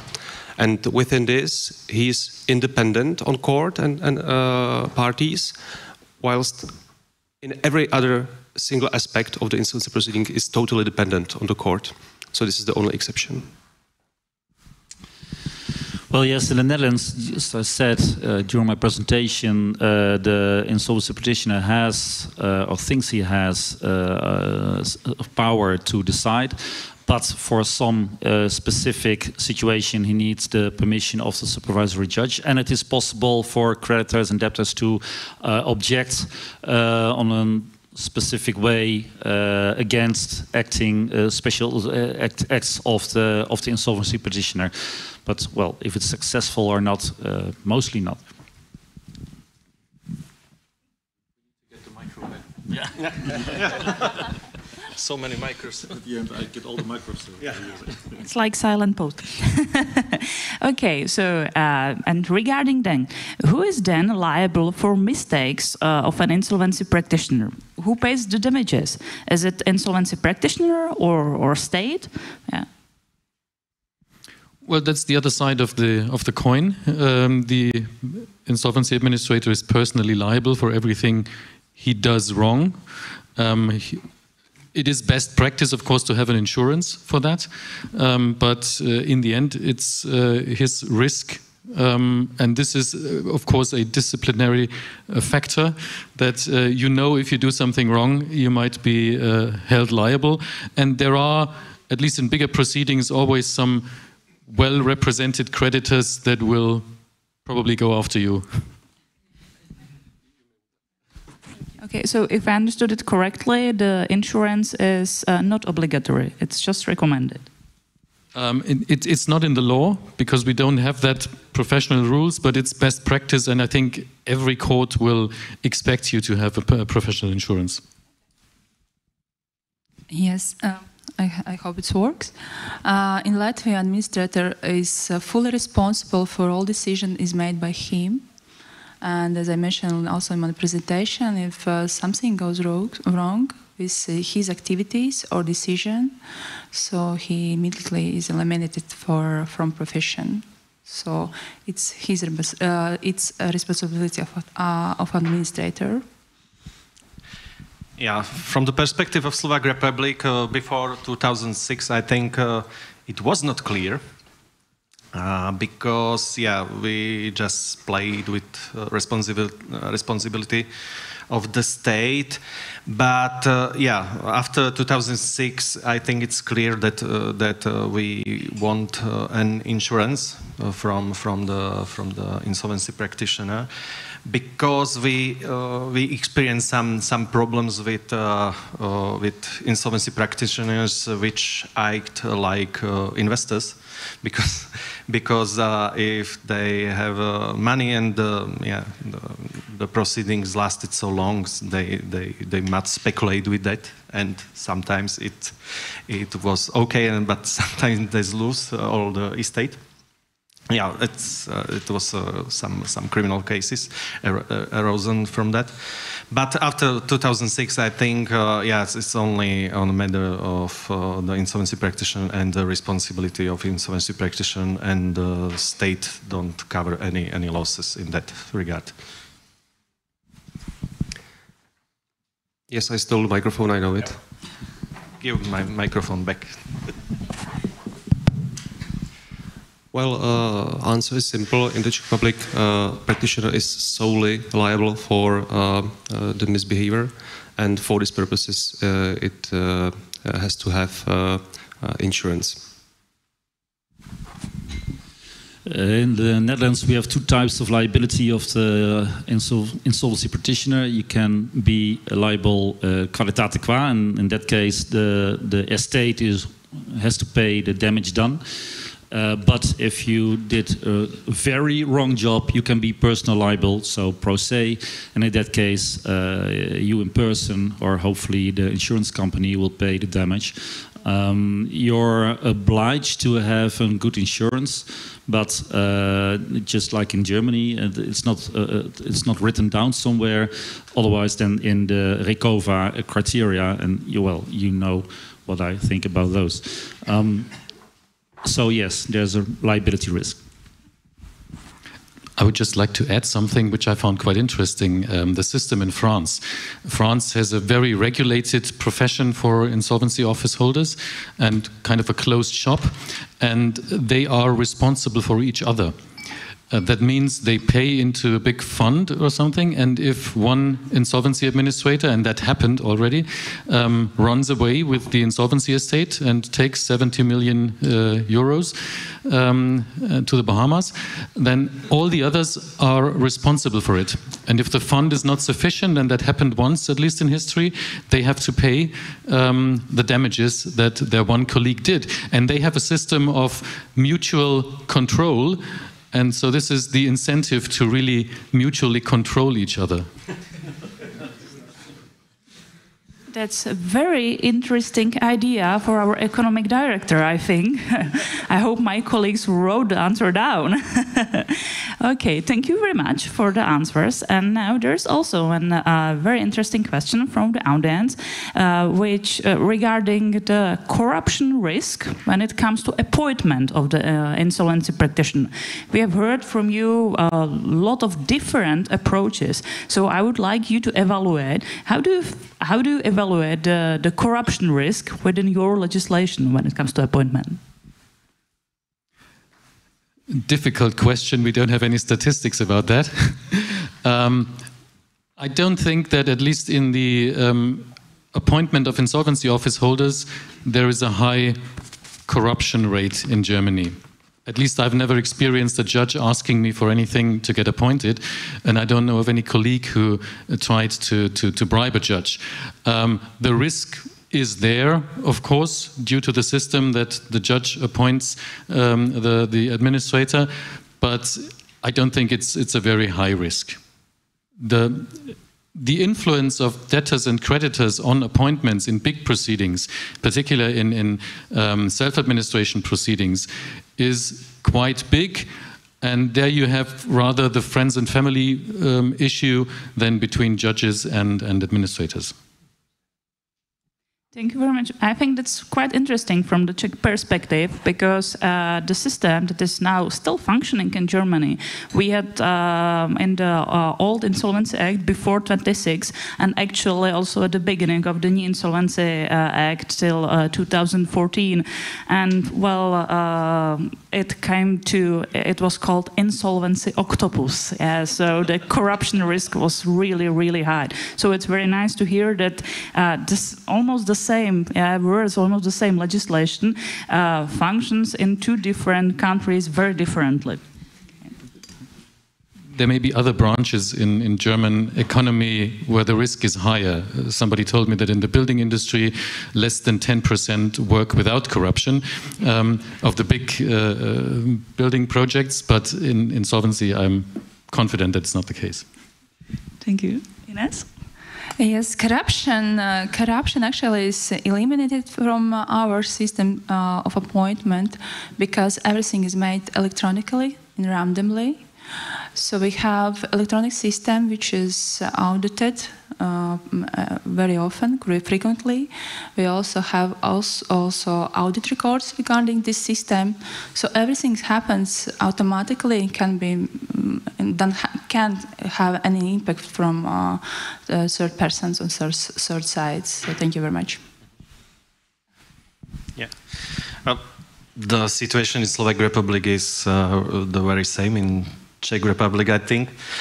Yeah, we tried that system, the German system, before 2006, and some kind of octopus arose from this experience. Yeah, we have so we come to the random assigning of cases in the first place. But yeah, the creditors can change the administrator or the IP in the process. Yeah, and when mostly the creditors are arose from public sector, yes, there is also some kind of risk, and we try to think how to address this problem also, but we don't find the solution for now. Yes, just to add some remarks on that. We've taken this kind of risk very seriously in last years, just because we need to put trust in the system to, end with the octopus, as mentioned before. So we established an automated system, which is to some point predictable, yet not 100% transparent, but it serves very well, and it lowered the risk to a very reasonable level. But this is not the end. Within the assignment of cases, insolvency cases, to the judges, we are trying to establish quantum-generated automatical assignment, so that would put the level of the risk to slight zero. So we are working on that at the moment. Well, in the Netherlands, if you noticed, I'm a bit critical regarding the Dutch system, but nevertheless, don't misunderstand me. I have very high trust in the system of the appointment of insolvency petitioners in the Netherlands. Perhaps I'm too naive, but I think there's no possibility to influence the appointment of insolvency petitioners. On the contrary, if you, as a debtor or creditor, advises the court to appoint one specific person, that is the reason for the court to appoint another one. And because, well, there should be something going on there between those, so you have to take another one. That's the reason sometimes in the past it's very handy to advise the court to appoint him or her, or just one person you don't mention. That's the only one the court can appoint. So if you want that specific person to be appointed, advise all the others, so this one results. Just for fun, we had this discussion, but again, I have very high trust in the way of the court-appointed insolvency petitioners. Thank you very much. That was quite interesting idea. Not useful in the Czech Republic with the IT system and what was it? Wormhole generator. So, and now I would like to continue with the question about implementation of the new EU directive on restructuring and insolvency. Bert has already addressed the topic in his presentation directly, but I would like to give you all the opportunity to present us if any provisions on licensing, supervision, or also appointment about transparency has been amended in recent years or are prepared to be amended within the implementation of the directive. We don't have any changes so far with regards to insolvency office holders or office holders in the preventive restructuring proceedings, but it was in the coalition contract of the last government already that they want to create a professional law for insolvency practitioners. I think they intended to do so, but it was postponed due to other obligations with COVID and so on. And now we're going to have a law, at least the draft, within that year, I understand. One funny issue in that regard is we have a association of insolvency judges and registrars, kind of dominated by one particular judge in northern Germany, and they issued an opinion that Germany does not comply with Article 26 and 27 and is non-EU conform at the moment, and I think they already sent it to the Commission to blame the German government for not complying with the directive. Yes, regarding this directive is in Latvia is responsible Ministry of Justice, and as I know, so far the legislation amendments on local legislation are in process, and there are so far I don't have any information about plans to have significant change in our system.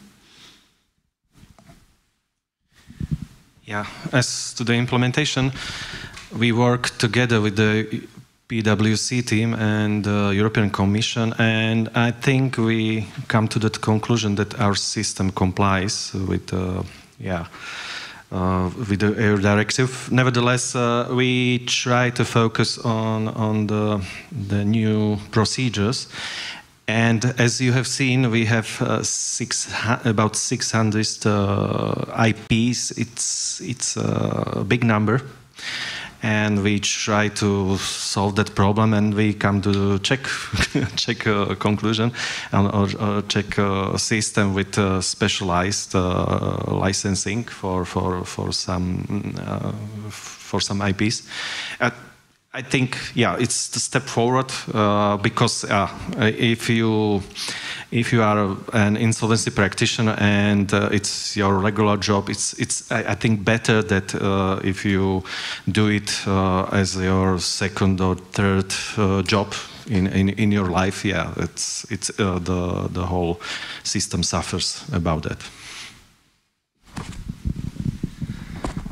Also, quite sadly speaking, we believe that the provisions on appointment of practitioners are in compliance with the directive, which is also, as sadly speaking, one of few parts of the directive we can speak about. So we are currently preparing no further amendments to the system. And I already said we don't comply in the Netherlands with Article 26, in my opinion, but I'm looking forward for the next couple of years when we do finally comply.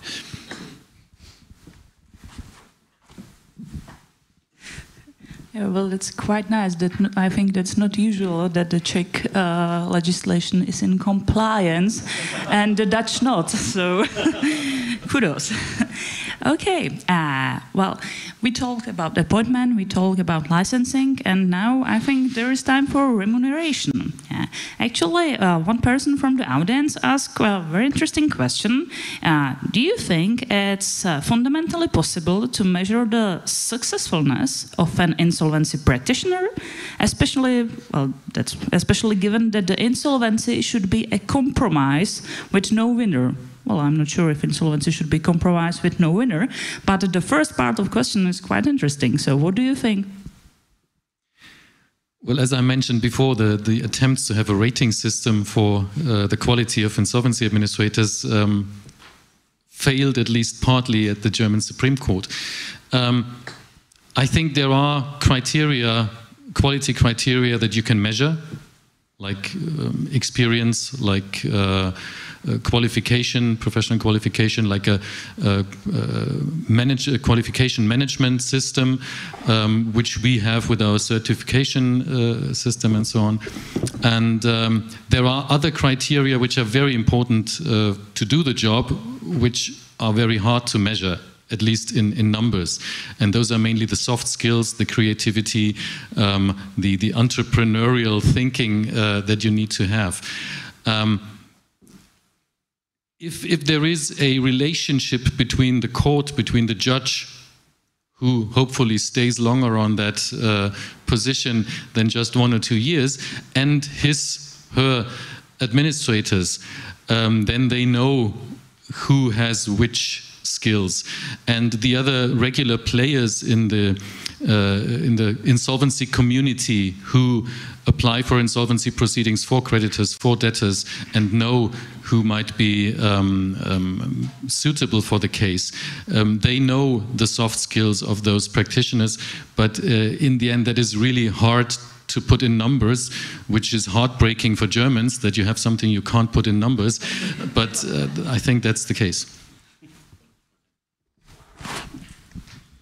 Well, in Latvia we have our supervision system is based on a risk assessment of administrators, and it's our institution, Insolvency Control Service, internal procedure how we measure whether this particular administrator is with high risk or with low risk. And based on this risk, we also organize our supervision actions, and those administrators who are in the high risk level, they just turn a lot of attention from my institution, a lot on spot checks and off spot checks, and those who are in low risk levels, and so maybe they can relax a little bit, but only in the case they don't have high risk procedures, insolvency procedures. So, but officially we don't have gradation of administrators, so we don't gradate who is better or not. For us, according to the law, all administrators are with high experience because they passed exams.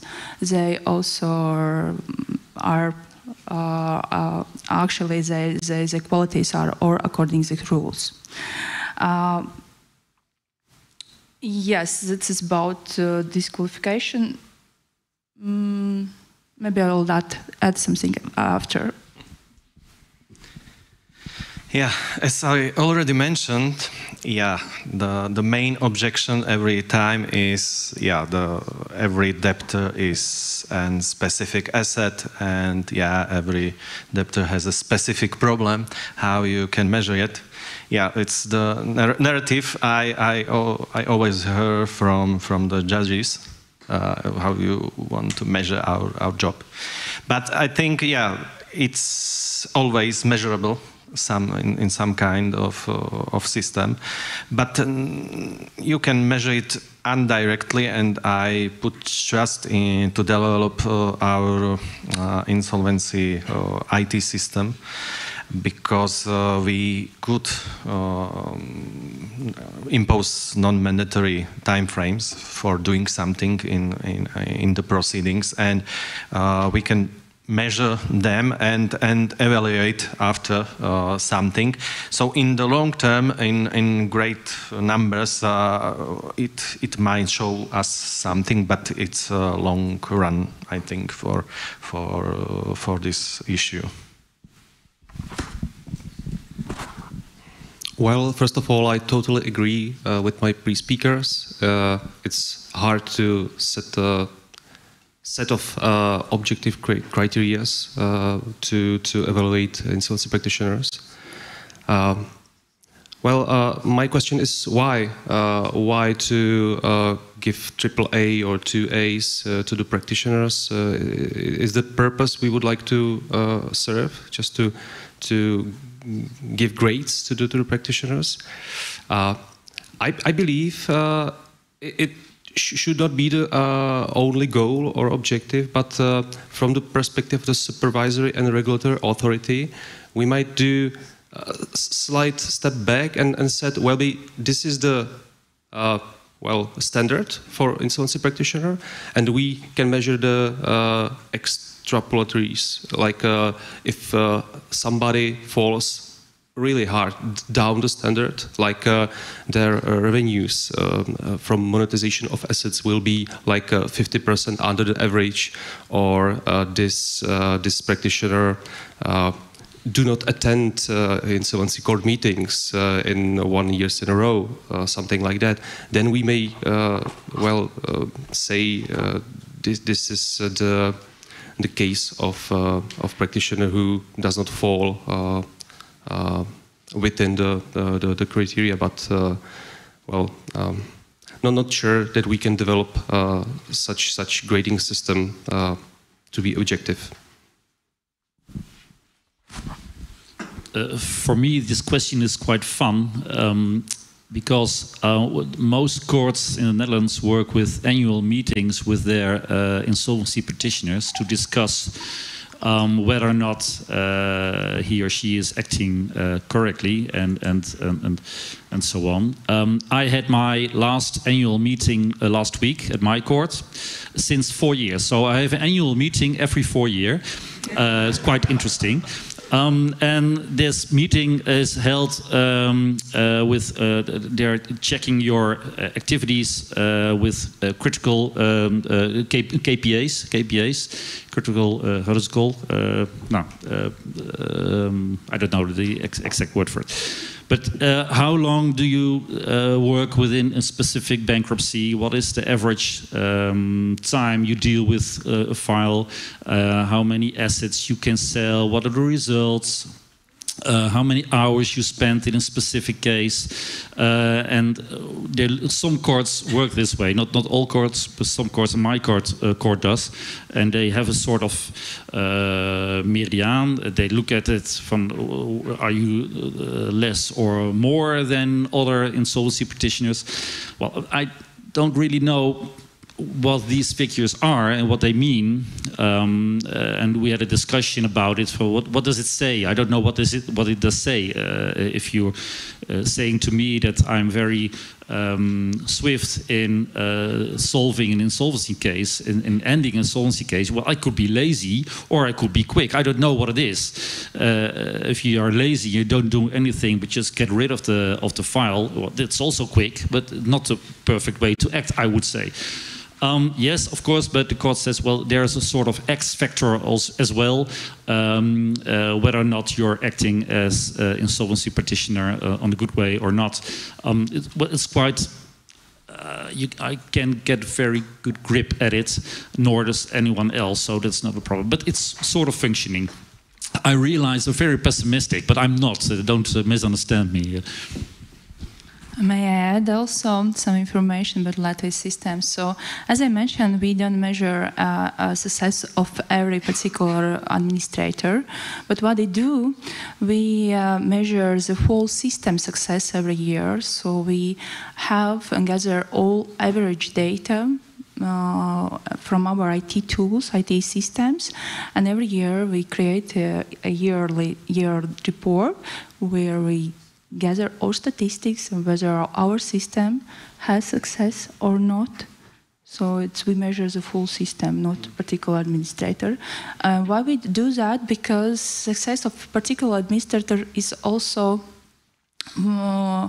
has impact from what kind of enterprise on insolvency procedures it has.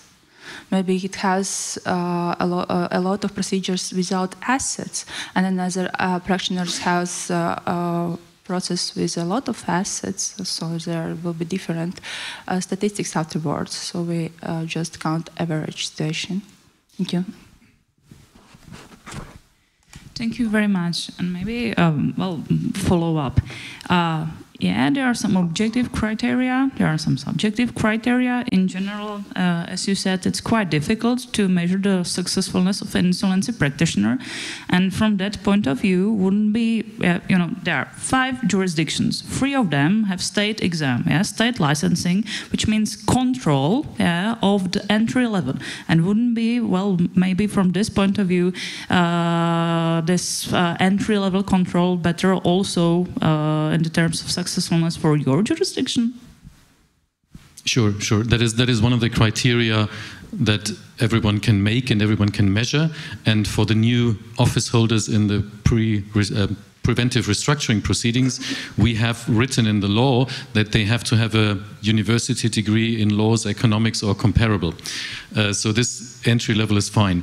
The problem, and that is my skepticism about the randomized selection, is you can get the brilliant asshole. And such a person is also not really suitable to solve the case, because insolvency cases, normally if you have corporate insolvencies with lots of emotions and so on, you have to deal with people. And university doesn't prepare you to deal with people. Exams don't prepare you to deal with people. And you always have to define what is success. That is also a very difficult question. We were talking about best outcome for the creditors.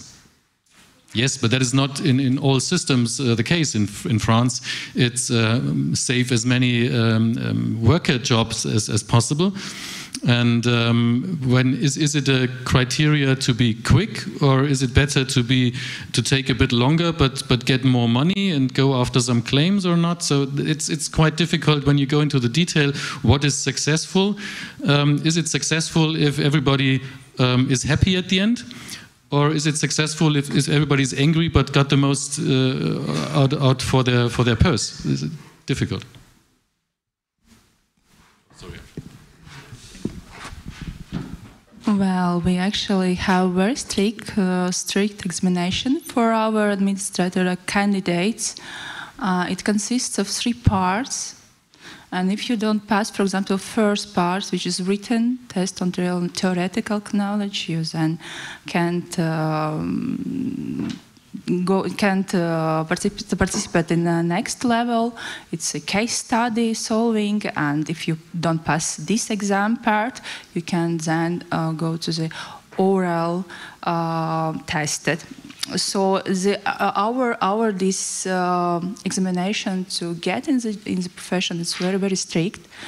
And in Latvia, we also decide that all persons who pass exams, it's usually 1/3 of all participants, they can administrate every kind of process, insolvency process. And why we can trust also to this system, this random system because we have very strict state supervision system. So it's not self-coordinated system as I heard here some countries have. We have very strict and strong state supervision system. And if this our new fresh administrator don't succeed, he immediately will have some yellow flags from our institution, and if he will not succeed again, we'll have red flags and out of profession. So we can be very confident about this random system in Latvia. Thank you. Just one addition. Theoretically, in Germany, the judge can be liable also. And so if the judge would appoint somebody who is absolutely not capable, doesn't show any qualifications, and then the proceeding goes wrong, the judge could be held liable for appointing the wrong person. So that is kind of a soft quality management. It never happened so far that a judge was held liable for something like that, but that is also a checks and balances part. I think, well, the liability of judges, with all due respect, of course, it's as the wife of the famous detective Colombo. We know she exists, but never have ever seen her. I'm a little bit jealous of the German system. Yeah, we tried that. And I'm jealous because you can rely on that the judge establish and put in the case the right person. Yeah, we tried it, and did not work well. But we might come to this conclusion later. I think it might establish the system of trust and check and balances and kind of self-control in the judiciary.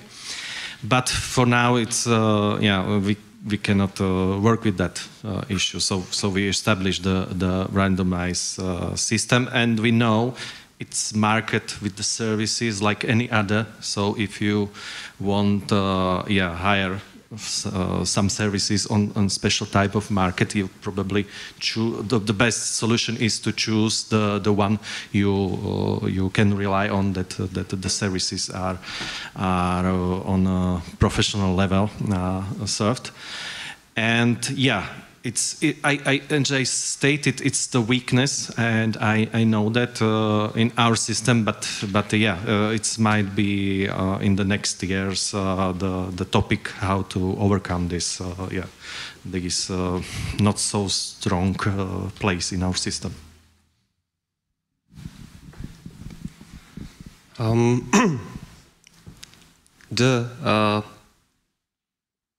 The requirements for an entry and exit points of the profession simply answers the profession itself and the requirements we impose on them. So when we are speaking about Czech Republic, 99.8% of all cases, at least, are assigned almost randomly to the practitioners with basic license. So that means that we need to pick up from the pool of candidates those people who can immediately, right on the spot after the obtaining license, can resolve problems of both like NINA persons, NINA consumers, and small to medium enterprises. So sticking to the hard entry point and like harsh examinations at the beginning is simply a necessity for our jurisdiction.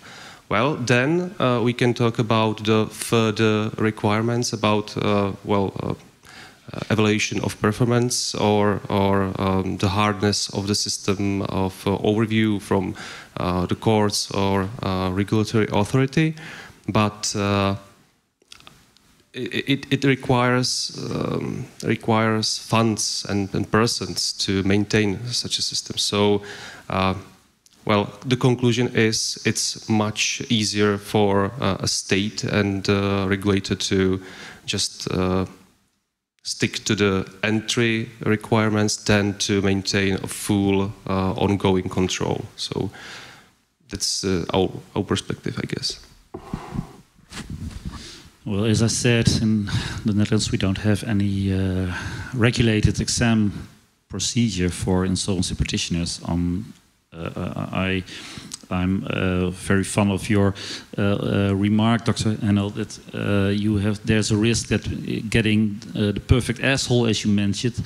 So the exam, if there should be an exam, it has to be combined both the theoretically information and so on regarding insolvency law, but of course also the emotions you're dealing with a bankrupt debtor. And there's a lot of emotion in it. You have to act as an entrepreneur as well.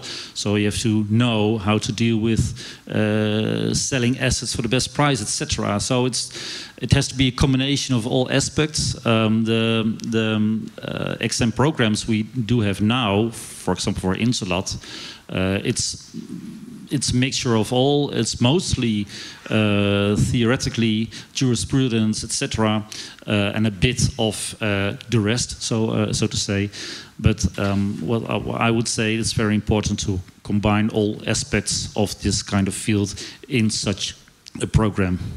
We don't have it yet, at least not as a regulatory program.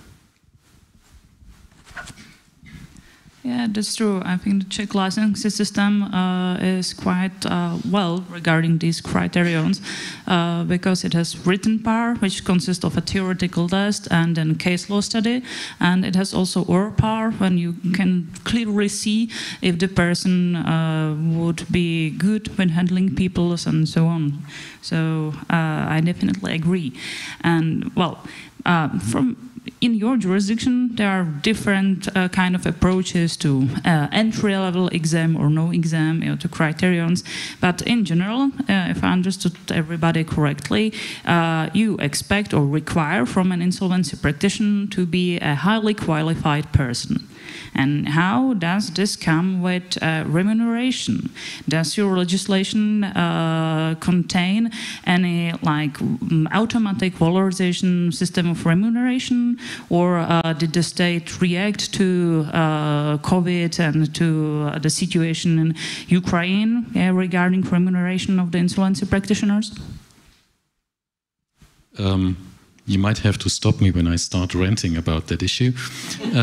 But it's always the case when you speak with colleagues from other jurisdictions, they all have the same problem, that they feel they don't get paid well enough. I showed you the system we have with that regular remuneration and then additions and deductions. It is unfortunately quite intransparent and differs from court to court. There has been a study lately how the courts handle that remuneration system, and it's your well, in God's hand, let's say, depending on which court you apply to for your remuneration.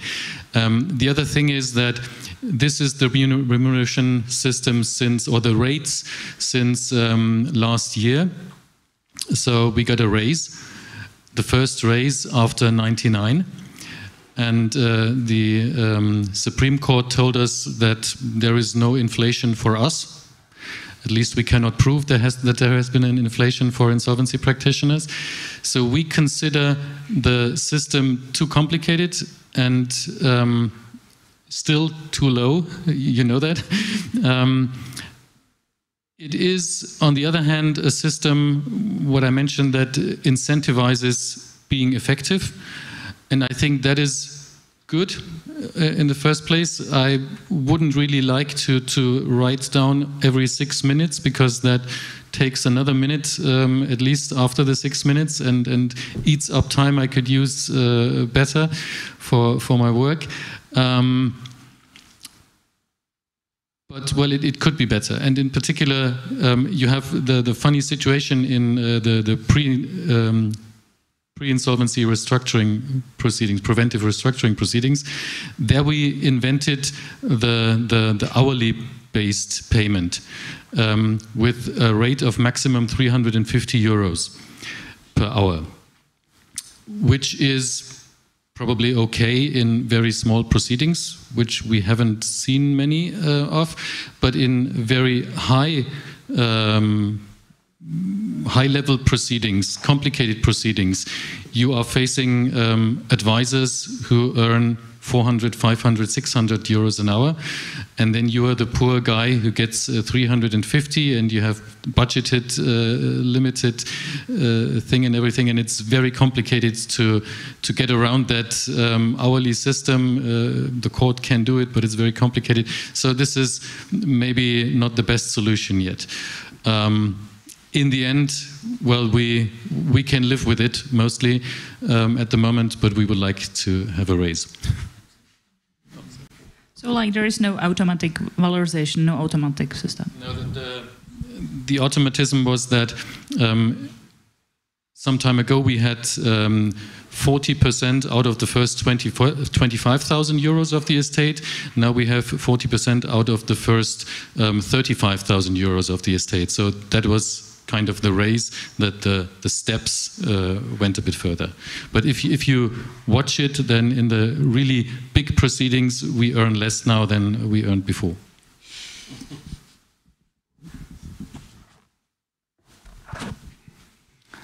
So if we speak about, I think we speak about average numbers of proceedings, or what? Remuneration. If there is an automatic valorization of remuneration in Latvia, or if the state reacted regarding to the remuneration on to COVID or the situation in Ukraine, higher inflation and other economic influences.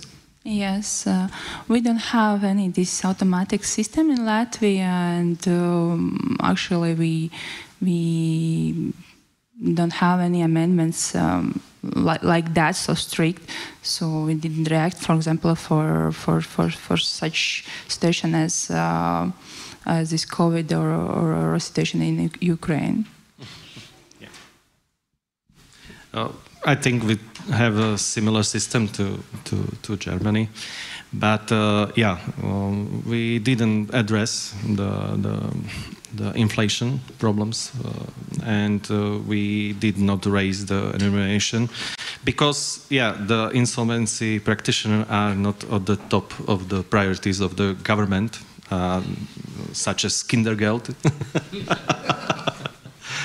And I think, we have to do something with that, but I don't know if the government stays for another month or two in their power. So it's a very unstable situation, because now in the crisis, everyone wants to get salary raised or remuneration raised, and it's how to deal with that is it's a little bit complicated. Well, remunerations of Czech insolvency practitioners also were not adjusted for a long time. Actually, we don't have any automatic valorization system, and some of those flat rates used, especially in discharge from debts, which has the 88% share of all proceedings, as I've noted in my presentation, is still the same number that was introduced in 2008. It's roughly 30 euros per month, right? So we are, as a legislation, trying or periodically looking into the ministerial decree on remuneration, and sometimes we adjust some numbers, or sometimes we add a new remuneration for actions that was previously free of charge, but no. And the result is that the actual net profit, net income is decreasing over time. Not just because the flat rates are staying the same, but also those categories, like you have 25% from monetization of assets up to 1 million euros. Well, 1 million euros monetization isn't the same as it was 20 years ago. So you are falling under the lower percentage grades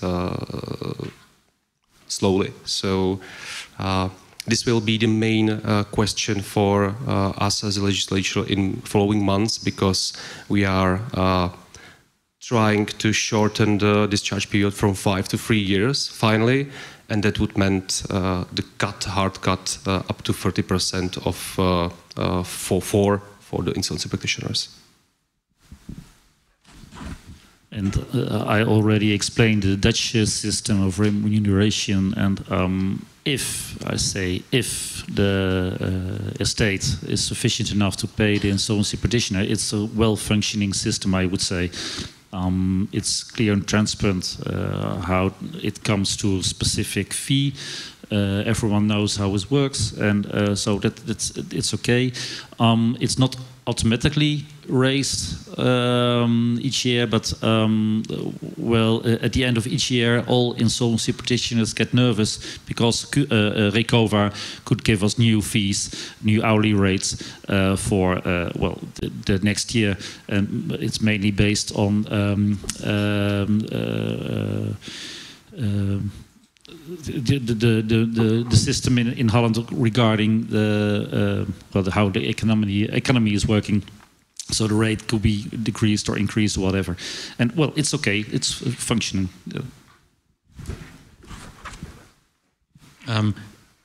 In that expert group who discussed for the new directive, we had huge discussions about remuneration also, because there are systems obviously where insolvency administrators have to pay a small amount of their fee into a fund, and that fund feeds the costs for the small proceedings so that you can finance the small proceedings. And I was enraged about that system, and nobody could tell me what is the reason, what justifies to have administrators pay for the work they do. I understand the dilemma that in particular the more than 90% of MSME proceedings, micro and small businesses with small estates and everything, the governments want to have insolvency proceedings, but they cannot cost very much because there is no money. And the highest cost factor is the insolvency administrator. So, yeah, but you can't have it both ways. One of the ideas is to have administrator or proceedings without an administrator. Well, then you have some downfalls, and if you accept those because it doesn't make an economic difference, that's fine. But if you want to have administration, then you have to pay for it, and you get what you pay for. And if you don't pay enough, then you get people who don't work with the qualification you would like to have. And in Germany, with the declining numbers of insolvencies, what happened, I mentioned that a lot of my colleagues, they, I wouldn't say left the part of taking court appointments. Some of them really left that profession, and now they become directors of debtors in self-administration, because there they have a contract with the debtor, what they get paid, or they can manage within the proceedings, and they don't have the big staff they need for insolvency administration. It's much easier if you get the appointments by debtors or by creditors or whatever, whoever brings you into the job. It's much easier. You don't have to discuss with the judge, and you earn more, and you do the same job more or less. And we classical administrators, we keep the staff, we keep the software, we keep up everything that's coming anew, like data protection, like money laundering, like bureaucracy monsters we have to deal with, and still the payment is not keeping up with all those new tasks. Ondra? One slight remark. Dr. Heinl greatly said can't cost too much. A thing happened in here in 2019. Before that, the remuneration of practitioners was always the question about assets and what is fair that the creditors will be deprived of in terms of costs, transactional costs of insolvency proceedings. Since 2019, the amount of a monthly fee which is going to the practitioner within the discharge of that procedures were tied with something we call minimum installment. So debtor is obliged to pay such a minimum installment every month, which is roughly 2 times the costs of insolvency practitioner. And this creates a dilemma. If we raise the monthly fees to practitioner, we are creating an obstacle, a barrier for debtors to deprive from their debts. So previously it was an economical issue, now it becomes a political issue, and you back that many non-governmental organizations are really harshly using this argument. But on the other note, the Czech system has a small, state security. So if you do the work and there are no assets with the proceeding, you still get a minimum remuneration. So at least you do not need to pay for the work you are doing. Okay. So thank you very much. Oh, I'm sorry. The last remark, I must say. And this is because you put the repayment planning forward and you push the debt in the future. For the natural persons, you have to think about quick and dirty solutions like we do. Yes, we've been advised in jail bus yesterday how to impose quick and dirty solutions. But still, they got out from the jail bus. Okay, so thank you very much for your contributions and your presentation. I hope we answered some very interesting questions and you find the answers challenging and maybe find some new ideas for your legislations too. And now I would like to invite you all to lunch. Thank you very much.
Takže si sednete.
So, dear ladies and gentlemen, I hope you enjoyed your lunch. Please slowly retreat to your seats, and we will be proceeding to the final panel of this conference, which will be dedicated to banking and financial aspects of insolvency, restructuring, and I think resolution is the right word to describe it as whole. So, it is my great honor to present you the director of the Czech National Bank's, I think it's an independent department of resolution, Radek Urban. So, Radek, the floor is all yours.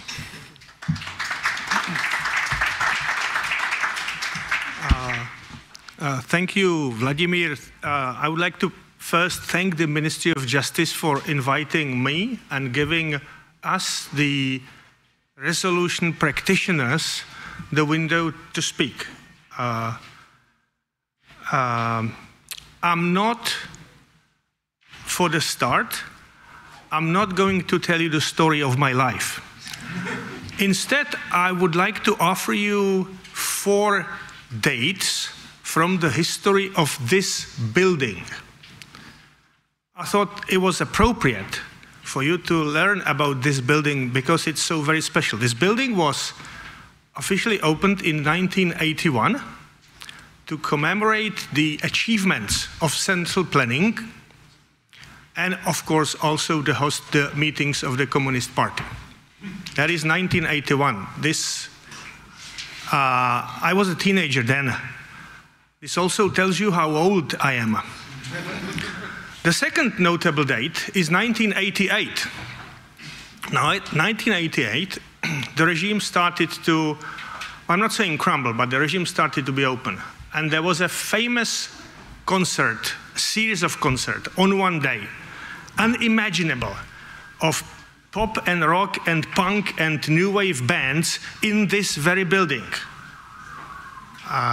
So this is 1988. I was a student then.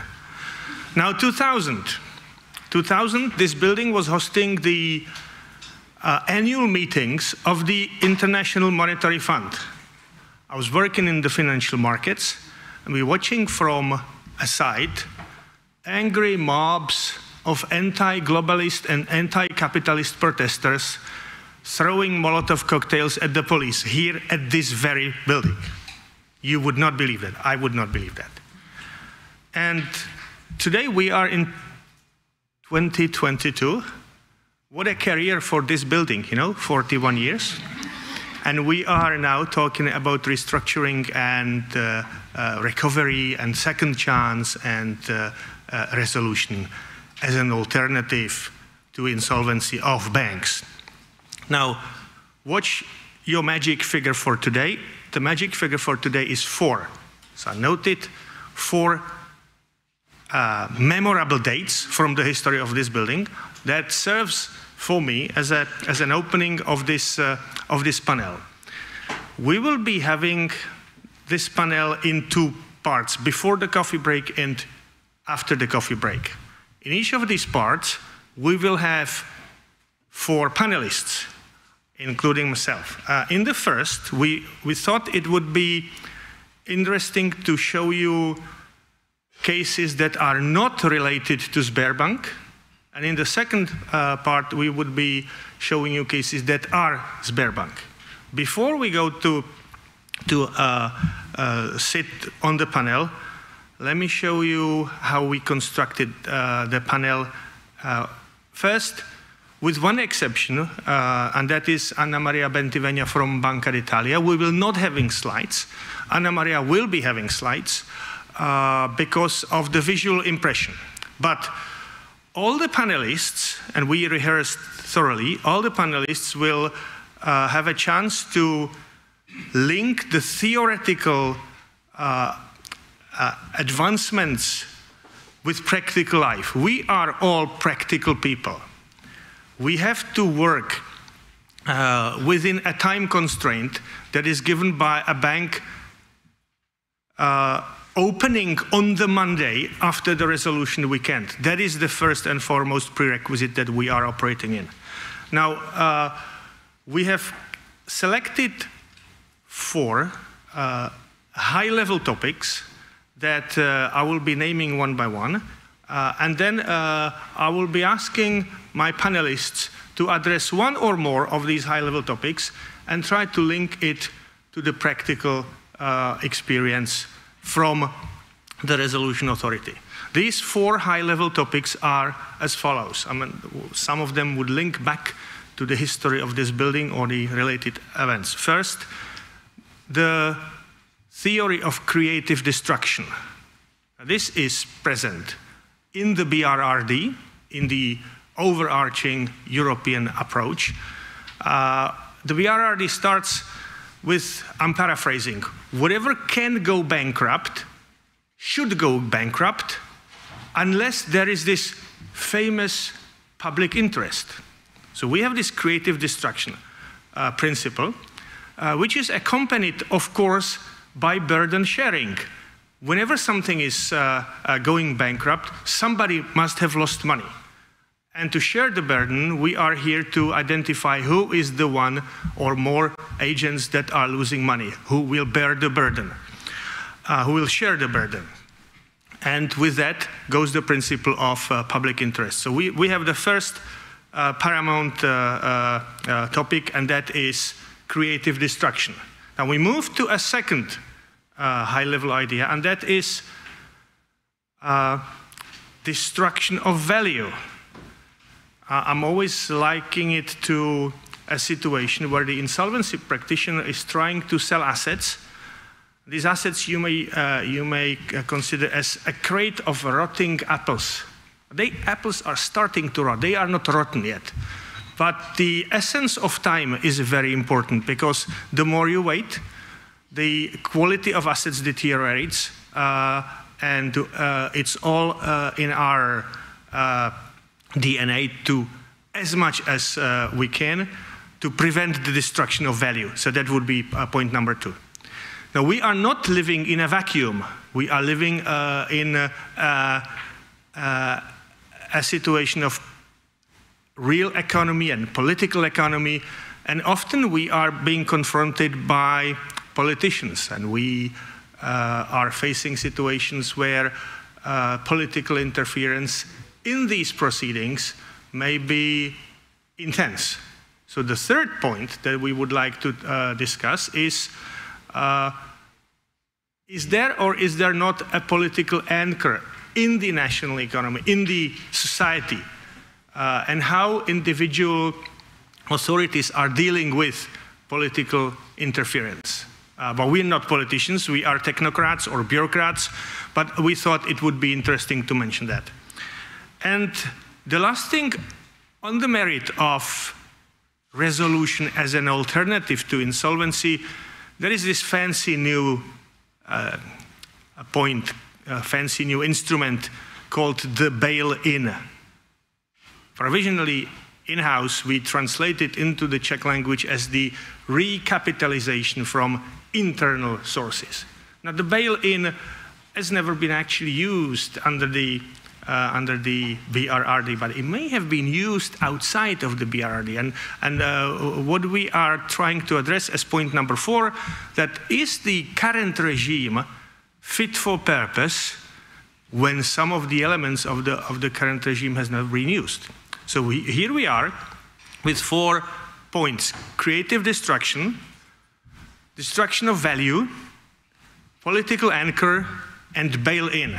I would like to invite now the first 3 panelists, Grzegorz Owczarek from the Bankowy Fundusz Gwarancyjny, that's the Polish Resolution Authority, then Jens Werner Andersen from Financial Stabilitet, that's the Danish Resolution Authority, and then Anna Maria Bentivegna from Banca d'Italia, which is the resolution authority for smaller banks, because in the banking union, where Italy is part of, the resolution authority for the large banks is the Single Resolution Board. We will have a second part of this session. I would like to, all 3 of you, cordially welcome you on this panel. And I would like to give the floor first to Grzegorz.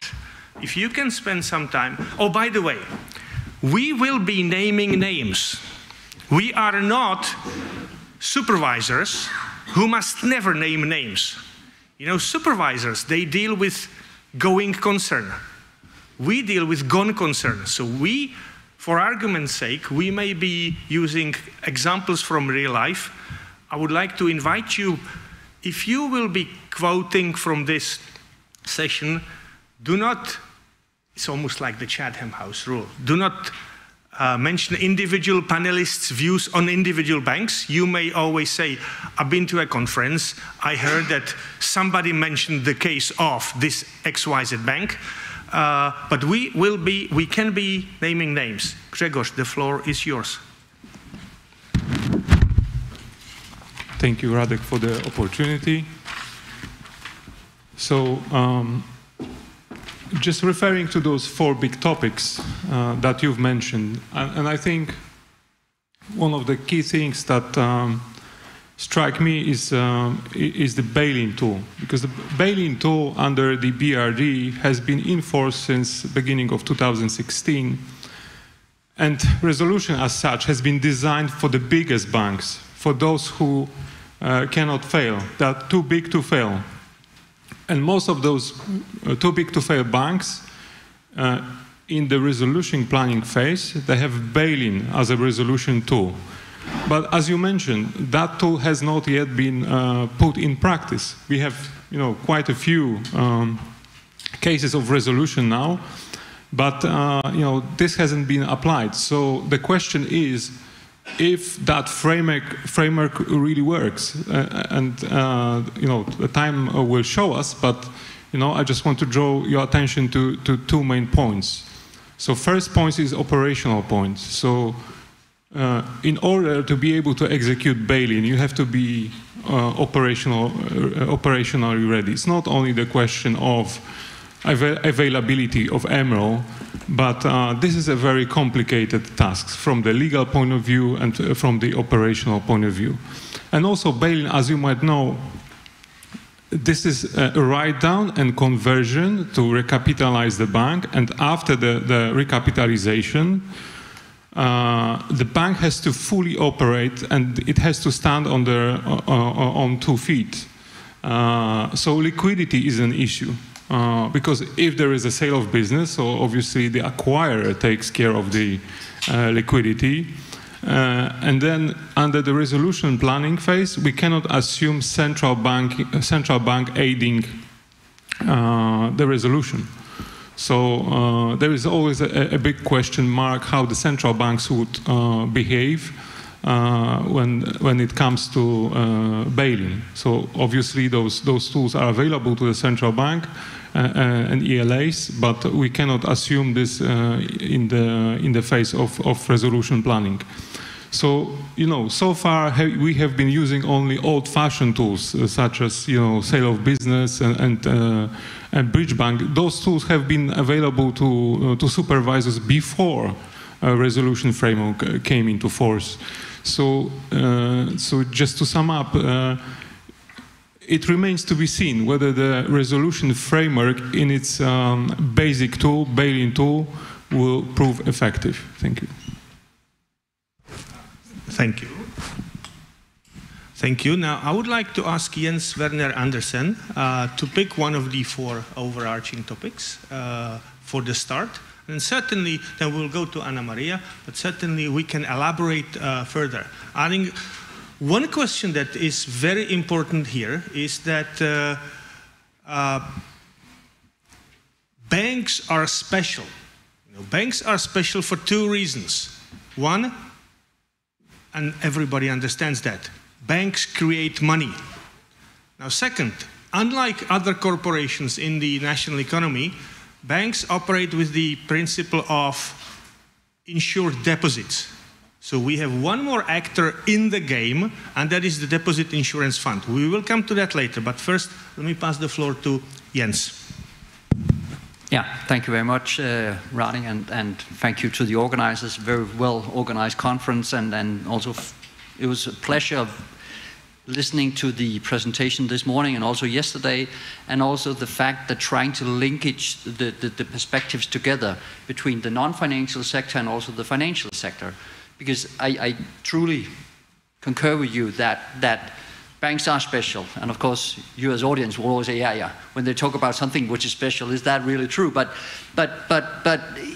it is so that when we talk about banks, the credibility of the banking system is something which is so important, and that's where, and again linking back to the discussion yesterday about public interest, that is of course a very, very important aspect when we talk about banks, is that they have a role on top of the fact that they are kind of, companies and maybe listed companies. They on top of that have a additional role in the society. And that's why, of course, the way we kind of manage banks that are in distress is so important. And my main message is that I think that we're in a much better shape than we were during the global financial crisis. meaning that when we were in the global financial crisis, we were building the ship while we were sailing. So in our case in Denmark, we were basically drafting the laws while we were applying them. That is not necessarily a good case to be in, because then you try something, and then if it's not working, then you will have to try something else. With the BRD, I do believe that we have kind of made it much more concrete what the expectations are, and also the fact that we have had chance to rehearsal. We do dry runs, how we manage weak financial institutions. I do agree also with Gregors that of course not many of us have real experience in the management of the large financial institution. In our case, we have pretty good experience in managing the small and medium-sized banks. And that is because we have, in our country, in Denmark, we had the view that even in small and medium-sized banks, we have critical functions. So in Denmark, it's a very kind of digitalized economy where customers, even in small banks, they can have NemID accounts, which is basically an account where the public authorities can transfer money. So if you are unemployed, you'll get your money on that account. And if we were to kind of envisage that bank would then go into insolvency, you could not get access to that money from the public authorities. And that would create some destruction of value. And therefore, from our perspective, even small and medium-sized banks, they also fall under this umbrella of the BRD. And we use the BRD also on these small and medium-sized banks. So we've taken over a few kind of institutions in that respect. Also, actually, before the BRD, we also applied principles that were more or less similar. And that was basically due to the fact that coming out of the financial crisis, again, we were developing laws like we were sailing, or whilst we were sailing. And in that respect, we were at a certain point in time having a scheme where basically all the simple creditors, they were guaranteed by the government. Imagine, you are basically guaranteeing twice the Danish GDP. It's not a good liability to sit on if you're government. And therefore, coming out of that guarantee is so important that we continued our operations of being able to manage these distressed banks. And that's why we were a little bit ahead of some other jurisdictions in that respect, because we foresaw that we would have the BRD coming earlier than it did. So we tried actually to do some of the same principles beforehand. And in that respect, one of the bigger banks we actually managed in that respect was Amagerbanken. Some of you may be familiar to the case. It was also in the press, financial press, not only in the Danish, unfortunately, but also in Financial Times, where it was referred to as the Armageddon Bank. And try to imagine that you have basically solved the case which you thought went pretty well, and then, you know, the week after it's in Financial Times with the Armageddon Bank. And that's where really the thing you mentioned on the high-level principles, Radek, about political anchoring is really something which was very, very important in that respect. Because in the run-up to the situation where Amagerbanken was failing or likely to fail, there was a lot of private attempts to solve the case, of course. That's the name of the game. We always have to look for private solutions. But it was always with this view that, well, we think that if we should take that bank, probably we need some backup, some guarantees, whatever. And that was really the decisive moment, because that was where the politicians and the political environment was pretty sure saying, no, we have rules. We have the rules for kind of handling these weak financial institutions. So we have an alternative. So even if the clock was ticking and we could all see that, well, we had to do something before the Monday morning, it was clear that there was another solution. That was basically the scheme that we are applying, which is basically that also the simple creditors, they can bear loss.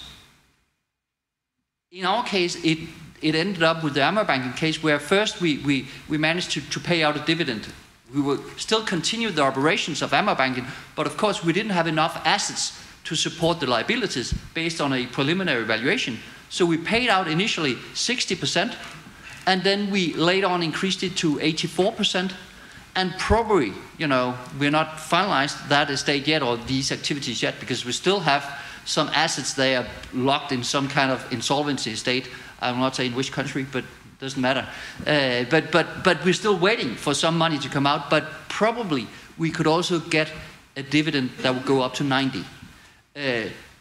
This is just to say that we managed to implement a scheme where there was kind of political credibility about the scheme, and also there was a willingness to apply it, and apply it full scale, meaning that the reason why, of course, it also created some attention in Financial Times was because some of the creditors, they were senior bondholders, and they, of course, you know, said, well, this is the first time we've realized a loss on a senior bond.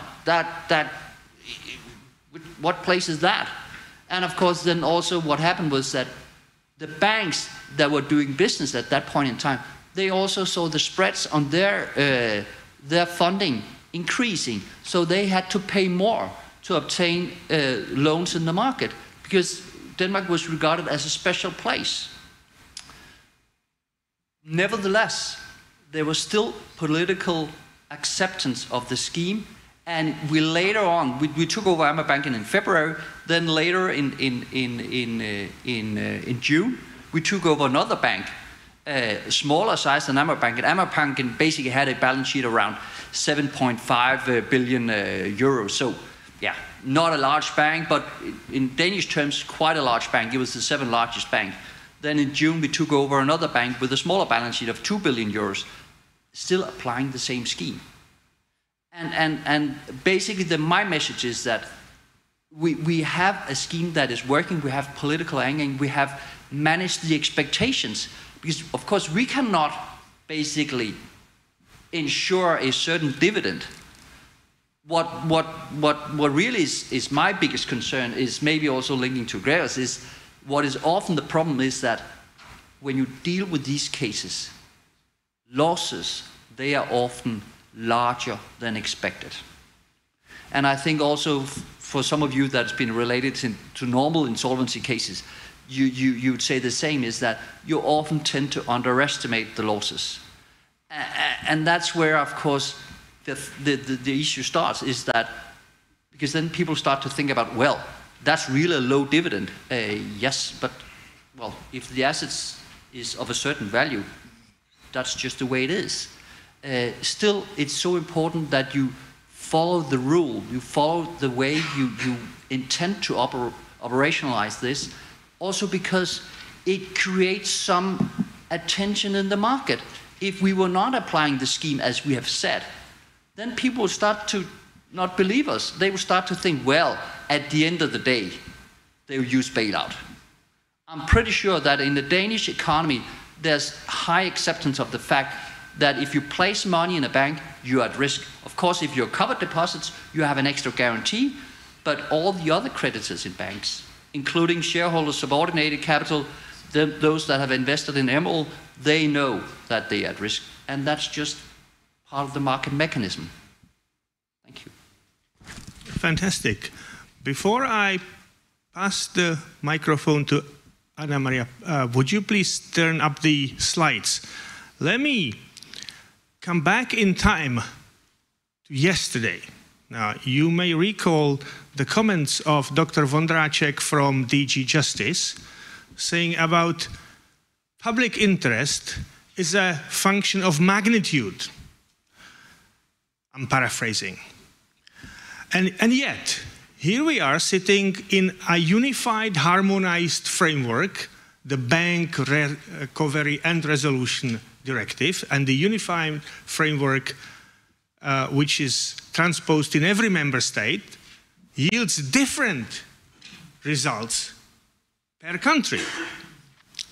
You have the cases of Poland, where some banks were solved through the resolution steps. You have the cases in Denmark, where resolution tools were used for large and small banks.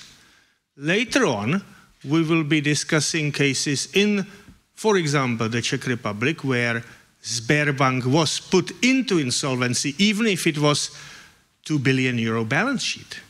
And it was larger than the Slovenian or the Croatian Sberbank. So you have same framework, different results. Now, this is one of the questions that we will be facing for the forthcoming time. Is the current framework fit for purpose? When it's valid for everybody, but it's yielding different results. Similarly to what Gregor said in the beginning, well, we have a framework that never been used for the bail-in, for the recapitalization. Is the framework fit for purpose? We will come to that later, but before we come to that, let me pass the mic to Anna Maria. We have a visual explanation of how the Italian framework is constructed and what results it yielded in the recent couple of years. Your introduction from yesterday from Professor Perfetti was opening the floor, so the floor is yours now. Thank you. Do you have the... Oh, yes. Okay. Thank you. Thank you, and let me say that it's a very pleasure to be here, to be presenting here and sharing the experience gained by the Bank of Italy in managing banking crisis. And I think that after this discussion will be clear how different countries have different ways to deal with banking crisis. With my presentation, first of all, I will like to give you an overview of the Italian legal framework for dealing with bank insolvencies, also looking at the crucial role that, at least in the Italian jurisdiction, the Italian deposit guarantee schemes have traditionally played to deal with banking crisis while preserving financial stability and protect the rights of clients and depositors. Then I would like to review some recent banking crisis cases which has been dealt with according to different procedure. One resolution and one liquidation premised on a transfer strategy, which, as we will see in a while, is the preferred solution according to the Italian experience to ensure the orderly market exit of a failing bank. And then I would like to share with you some lessons that we learned, also with a forward-looking view to which could be the improvement to the current framework, as Darek told before. So let me start with a very basic assumption. Under the current European framework, a bank failure can be managed through either resolution and liquidation. But for a bank failure to be managed through resolution, it is necessary that the bank pass the famous, as Darek told before, public interest test. And in addition, it has also to be noted that a successful resolution is conditional also on the bank's ability to tap capital market and issue a sufficient amount of MREL eligible liabilities. Let's think about this, because lacking a sufficient buffer of MREL eligible liabilities, implementing a resolution strategy can be overly difficult, because, for instance, applying a bail-in to the creditors of the bank would end up hitting depositors and holders of other sensitive liabilities, and this can have a negative impact on the public confidence and lead to spillover effects. So, under the current framework, basically the resolution is available to larger banks whose failure is likely to trigger financial stability concerns, and also is contingent on the funding structure of the bank. Banks having a funding structure mainly based on deposits are unlikely to be to undergo a resolution without endangering financial stability in our experience. So all the other banks which not meet these requirements, so basically smaller banks, small and medium-sized banks, are not likely to pass the public interest test and are more likely to be handled in case of crisis through national insolvency proceedings. National insolvency proceedings, as you know, are not harmonized yet at the European level. So we can say that the failure of an institution is subject to an uncertain outcome depending on the state where the crisis occurs. In Italy, the national insolvency proceedings applicable to banks is a special procedure, is the compulsory administrative liquidation, which is an administrative procedure tailored to the specificities of the banking business. Let me here give you some insight into the main features of the compulsory administrative liquidation. As I said before, it's an administrative procedure, so it is managed by the Bank of Italy and not by the court, by the judge. The court involvement is only possible if the liquidator wants the bank be declared insolvent. It qualifies as national insolvency proceedings for the purposes of the BRD, that is to say that it's a proceedings which aim at liquidating the bank's asset and distribute, of course, the relevant proceeds among creditors according to their ranking, and to ensure the orderly market exit of the bank in a way that preserve the public confidence, protect depositors, avoid as much as possible spillover effects. It is important to note here that Italy fully aligned the conditions, the triggers for opening the insolvency procedure and the triggers for the default declaration, the failing or likely to fail declaration.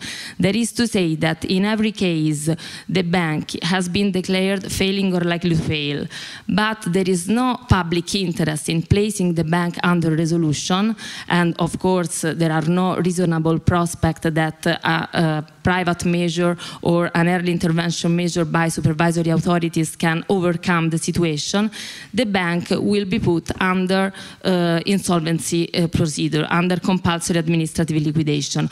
This ensures that we have not limbo situation in which the bank is declared failing or likely to fail, but there is no public interest in resolution and the authorities do not know what to do, because the alternative scenario is, in that case, the compulsory administrative liquidation.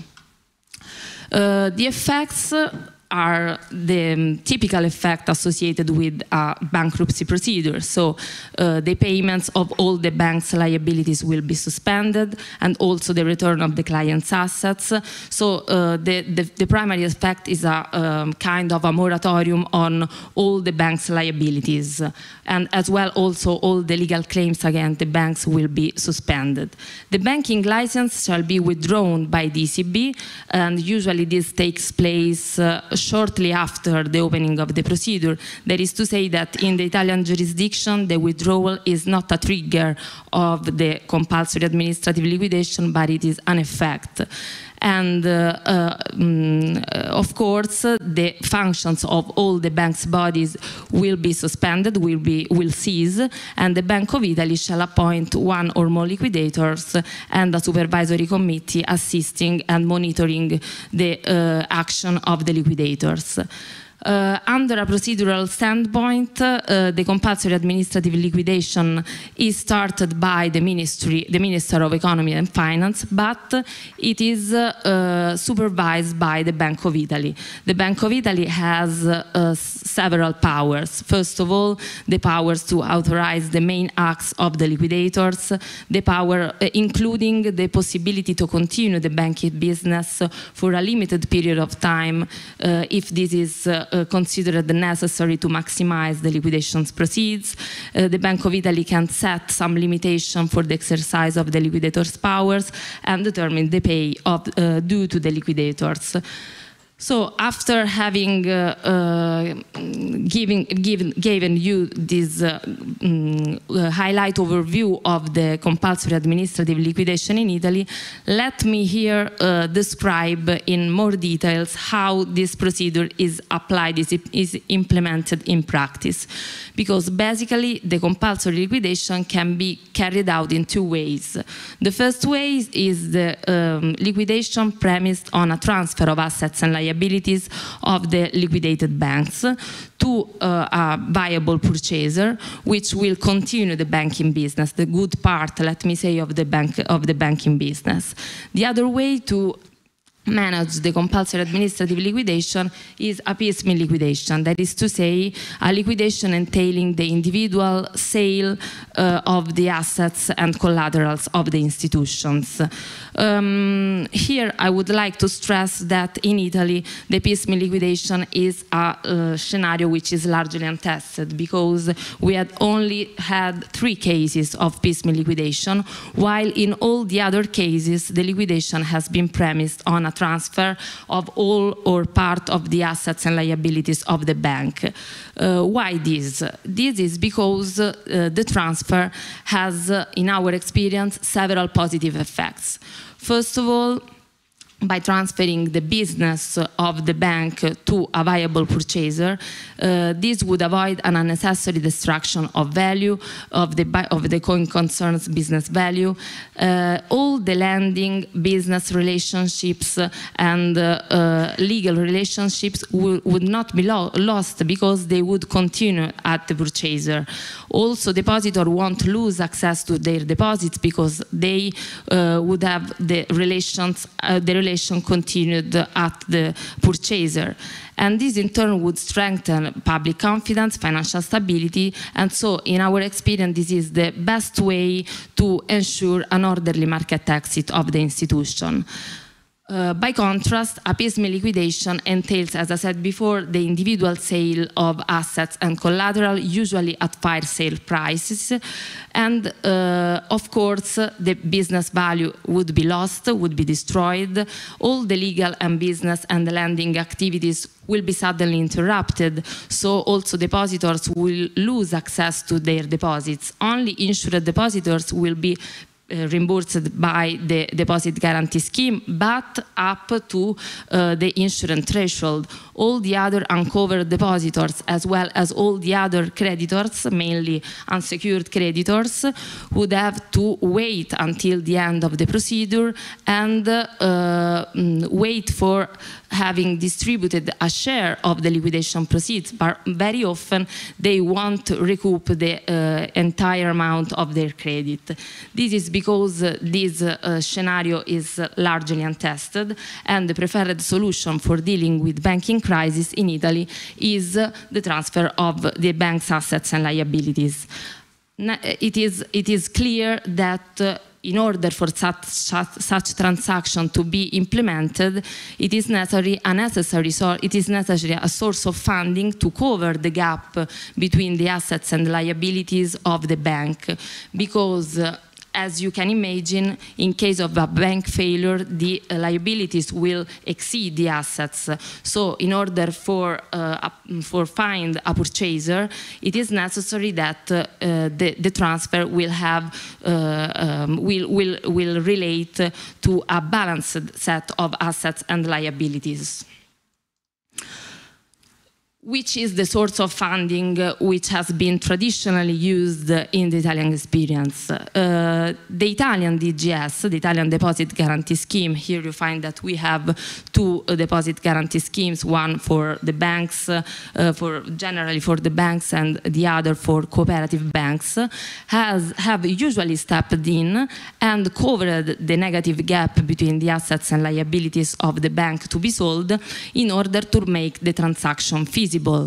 And this is possible also under the directive on DGS, which is the directive of 2014, the European directive in 2014, which allows the deposit guarantee scheme to effect not only the payout of depositors, but also the alternative interventions supporting transfer strategies in liquidation. So it's something that is provided in the Italian law, but it is also provided in the European law.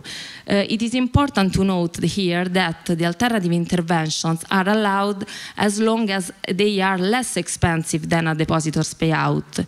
That is to say that this kind of way of resolving the crisis is also cost effective, because the DGS would implement the alternative intervention and support the transfer strategy only if it is less costly. And this minimizes the cost not only for the DGS itself, but also for all the banking system which contribute to the DGS. The intervention of the DGS may range from a cash contribution to cover the negative gap between the assets and liabilities sold, but it is also often aimed at covering the restructuring costs for the buyer and also at covering the liquidation expenditures. Sometimes the DGS can also reserve the right to acquire at a second stage some items that are left behind in the transfer, for example, bad loans or other liabilities actions. But what is important here to note that this kind of intervention have proved to be key, also because in this way the transfer is made possible without imposing losses on senior creditors, on depositors and holders of other sensitive liabilities. All the banking system is contributing to the solution of the crisis.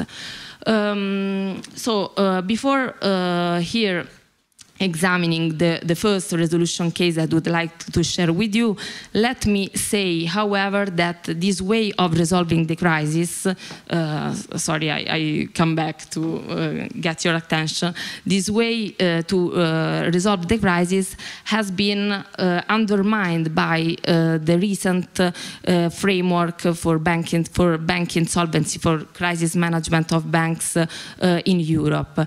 And this is because under the BRD, the DGS enjoy the so-called depositor preference.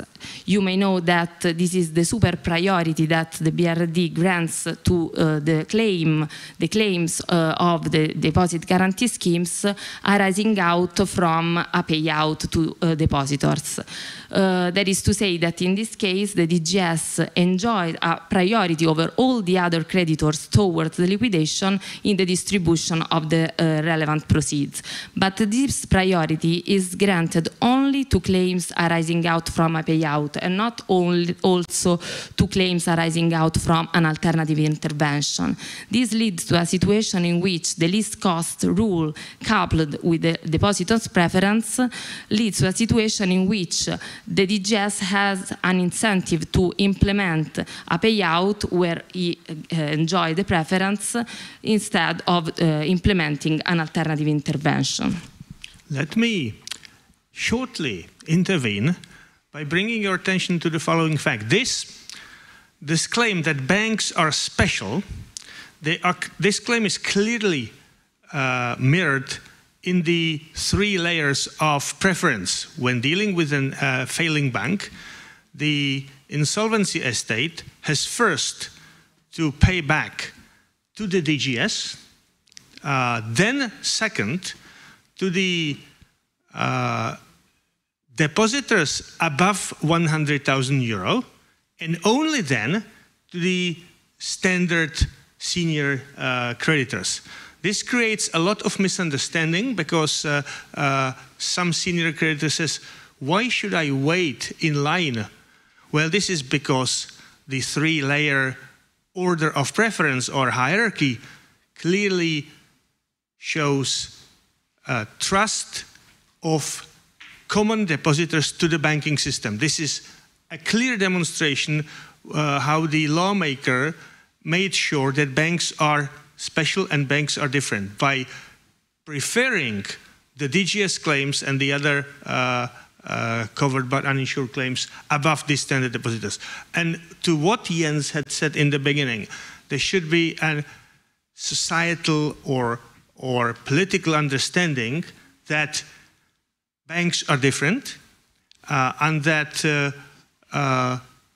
yet banks tend to fail from time to time, and in such a case those who are not preferred should be prepared to lose money. Sorry to interrupt. Yeah.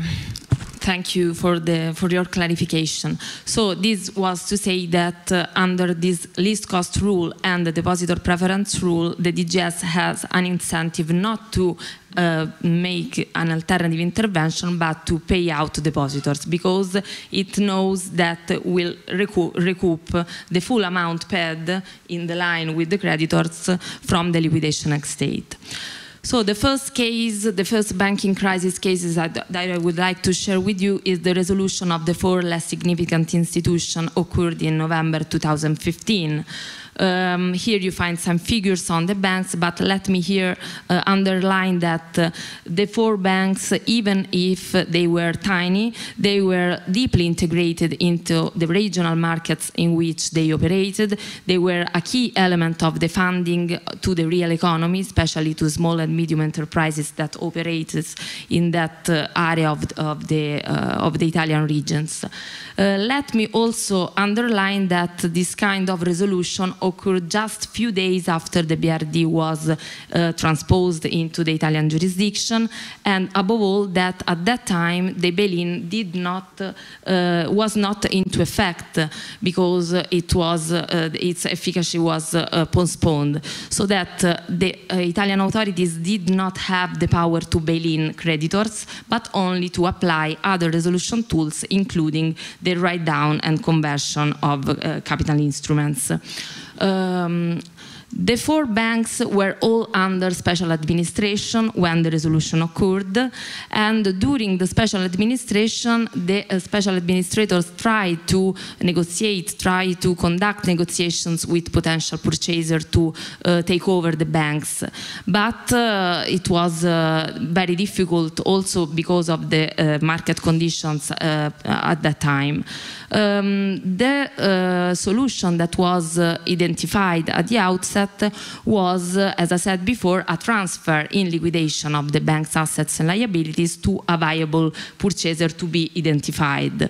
However, the European Commission at that time had an approach on the compatibility of the alternative interventions of DGS with the stated rules that basically rejected this compatibility. The Commission thought that these kind of interventions were state aid measures, and so they weren't possible unless certain requirements were met.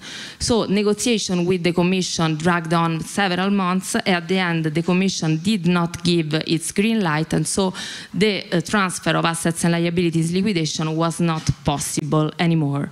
So the only options that the authorities had here were the piecemeal liquidation that I said before as usually a detrimental effect on the financial stability, the real economy and the public confidence, or the resolution, the new resolution. So the authorities decided to put the banks under resolution because all the requirements at the time was considered to be met. The banks were failing or likely to fail because of their capital shortfall and also due to their liquidity position, because the liquidity outflows were suddenly and highly increasing after the temporary administration. There weren't a reasonable prospect that any other private or supervisory measure would have avoided the failure, and above all, the resolution was deemed in the public interest. And this because, on the one hand, the 4 banks were considered to be providing essential services, critical functions to the real economy, especially in respect to the lending activities and the deposit-taking activities, and also because the concurrent crisis of all the 4 banks would have had a strong negative impact on the financial stability. Again, may I? Is public interest defined as only the function of magnitude? Because here what we're listening to is, in Denmark, in Italy, these banks were small. So there's no function of magnitude. They were small. And yet, the public interest was found somewhere else than in the magnitude. The public interest was found in the continuous provision of critical services, both in Denmark and in Italy. If I may steal a minute of your presentation, how was that, Grzegorz, in Poland? So we had three, referring only to the public interest. Only to the public interest for the time being. So in terms of public interest, we had one case where there was critical function performed and two cases without critical function. So one case with critical function was servicing and deposit taking of local governments and municipalities. And the one without critical function was a mid-sized bank, and the size of the covered deposits exceeded our own resources at the DGS.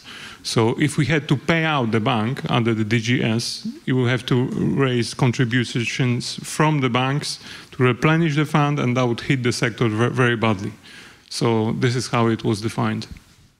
Thank you. That's an important consideration. And Jens would like to add, and then back to you, Anna Maria. Yeah, it was just to add as well that that I think the issue of public interest, also coming back to some of the discussions that were yesterday, I think, at least in our case, it is so that if we deem that banks, also the small and medium-sized banks, they fulfill the principle of public interest, then certain requirements also apply to those institutions. So for instance, the small and medium-sized banks in Denmark, they are also subject to ML requirements. So we have also for the small and medium-sized banks, not only for the larger institutions, an additional requirement on top of the capital requirements. Not as large, because the idea is that they should not be restructured and back into the market. Basically, our principle is a little bit the same as in Italy with the transfer strategy. We are not good at running banks. So we take control with the perspective of selling the assets and liabilities to cover deposits, other creditors as quickly as we can. Our problem is just that often we find ourselves in situations where we have a balance, where there are more liabilities than assets, as you had in Italy, and there we don't have a sponsor. The sponsor is basically the creditors. That's the way we approach it, and that's where you can point to the differences, but you can also point to some of the similarities in our schemes as well. Thanks. I remember the challenge from the previous chair, let them sweat. Yeah, here I would like to add that at that time we didn't have any guidance on the public interest assessment. So the assessment made by the resolution authorities was made because of, as I said before, the banks were deemed to be providing critical functions, but also in relation to what you were saying before, because a piecemeal liquidation with depositors payout would have implied a huge contribution by the DGS, and so a lot of resources collected by the banking system with possible detrimental effects in terms of jeopardizing the financial system. And also I would like to say, in respect of what you were saying before, the funding structure of the small and medium-sized banks. Yes, it is an issue, and our experience shows that, at least in the case of the resolution of the 4 LSIs, the bail-in was not possible, as I said before, but the authorities applied, as we will see in a while, the write-down of shareholders and subordinated bondholders. But this had a great impact on the public confidence and attracted a lot the media attention, because especially subordinated bondholders were unconscious retail investors which suffered of mis-selling operation. There is another profile, of course, but authorities has also to cope with this kind of situation, which was very dangerous on the side of financial stability. Okay, so the resolution scheme, as I said before, envisaged the write-down of all the shareholders and subordinated bondholders, with the exception of bondholders which were not included in the regulatory capital, and the application of the bridge bank tool and the asset separation tool.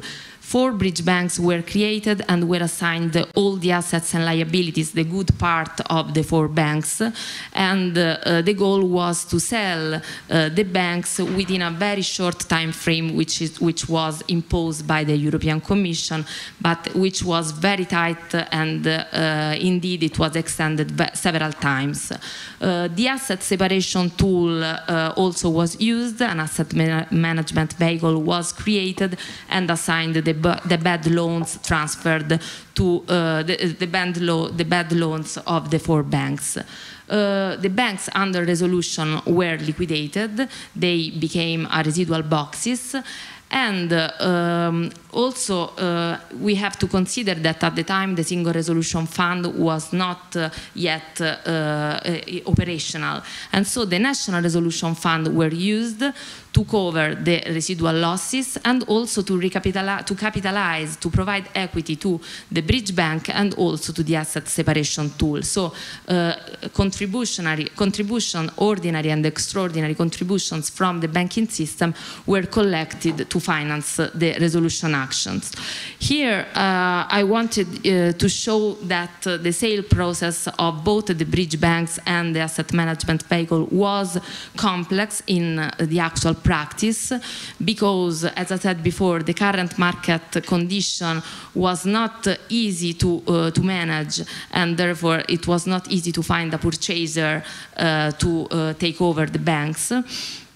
And also it is important to note that the National Resolution Fund had to release tough guarantees to the purchaser to shield him from several legal risks relating to the loan portfolio and also to other to the former management of the bridge banks. We still have to cope with some legacy issues of the resolution because of the need of managing the obligation connected to the guarantees released by the National Resolution Fund, but also because we have to manage the claims, the complaints of the subordinated bondholders and the shareholders that were written off, as I said before. Okay, now before we go to Banca Aegis, let me ask the other panelists from Poland and from Denmark whether they have experience with these relatively new vehicles, the bridge bank, the bad bank, the asset separation vehicle, and how did that work in your case? Thank you very much for this question. But before that, I'm just going to let you know that Polish insolvency law only assumes the piecemeal liquidation. So the bank cannot operate and let alone continue any essential critical functions. But anyway, we have resolved 3 banks so far. And I want to focus on the first experience where we applied the bridge bank, actually. And the first experience always gives a lot of lessons, and the learning curve is the steepest. So that's why I want to talk about it. So as you said, we are going to mention names because it's a public information already. So it was a cooperative bank in Sanok, southeast of Poland. It was the biggest cooperative bank in Poland. 600 million euro balance sheet in today's money.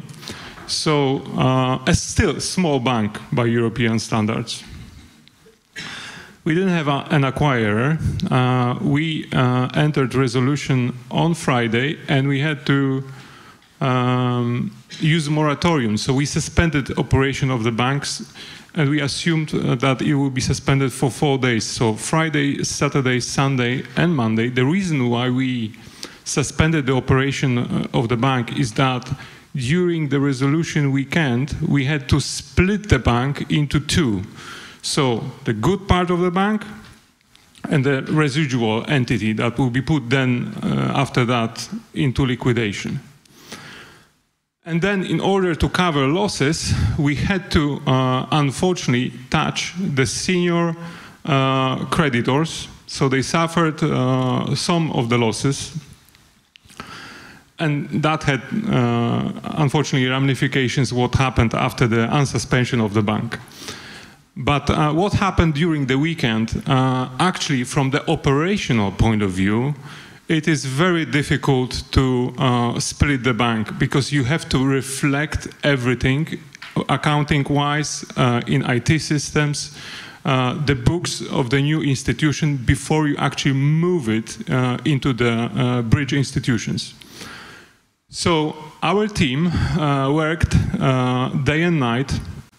So actually our administrator who's in charge of it didn't sleep for 2 nights in a row, and he was trying to make sure that the whole systems are working.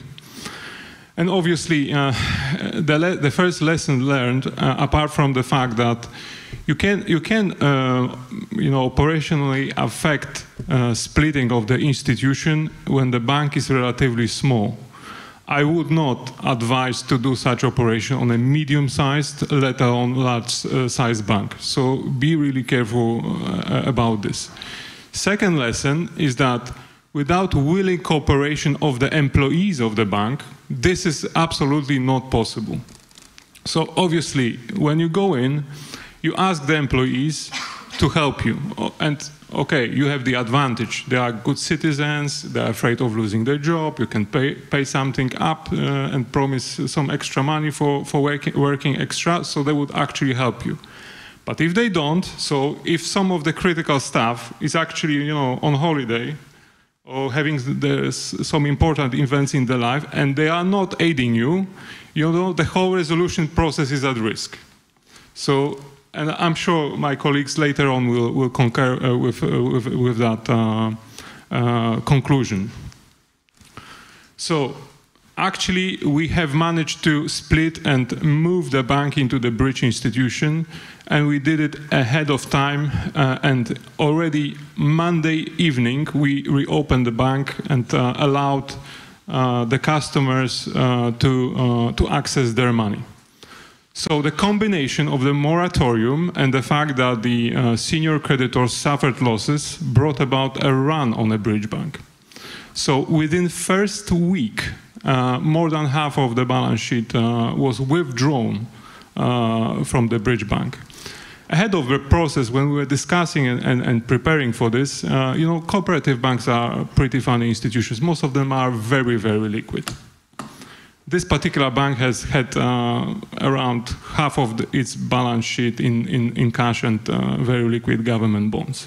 So after 1 week, it was not enough. We had to tap our resolution fund to make sure that the bridge institution is liquid. Okay, but then after days have passed, we managed to stabilize the liquidity of the institution, and everything was stable. But we've learned important lessons. A fascinating story, a run on a bridge bank. Now, who would have expected a couple of years ago? You would never expect it, a run on a bridge bank, because the bridge bank is the one that has gone through the resolution process. It has been saved by governments or authorities, and still the depositors do not trust it. So that is a story to remember, a run on a bridge bank. Jens. And then we have to, mindful of time, and we have to go back to the last case of Aegis Banka. And then questions if we have time. Well, I'll try to make it very short, just to follow up on Gregor's point about the importance of having employees.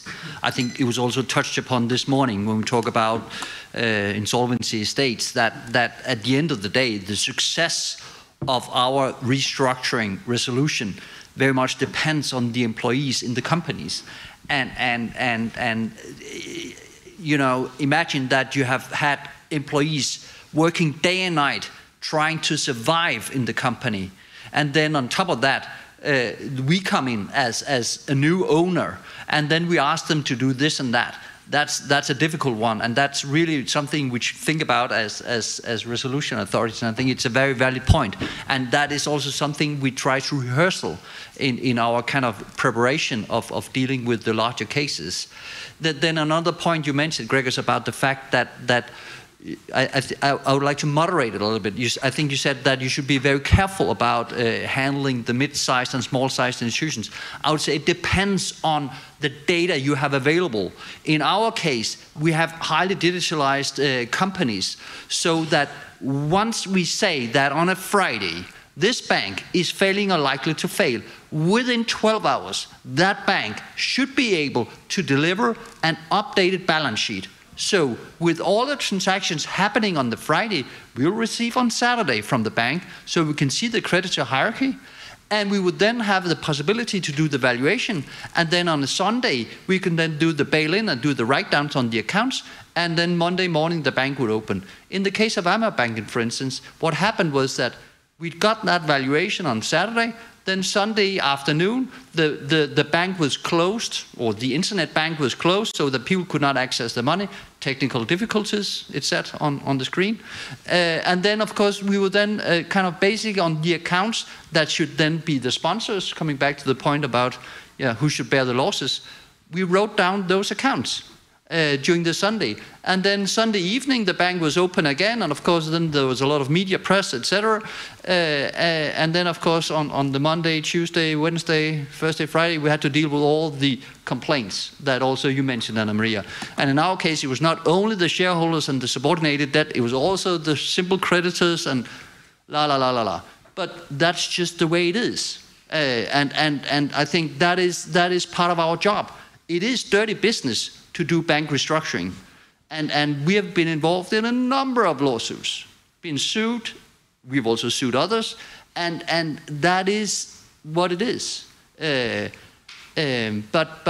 I think that is something we just have to live with. I think we cannot disregard this fact that it's coming, and that's why in our case, I think it's with some kind of political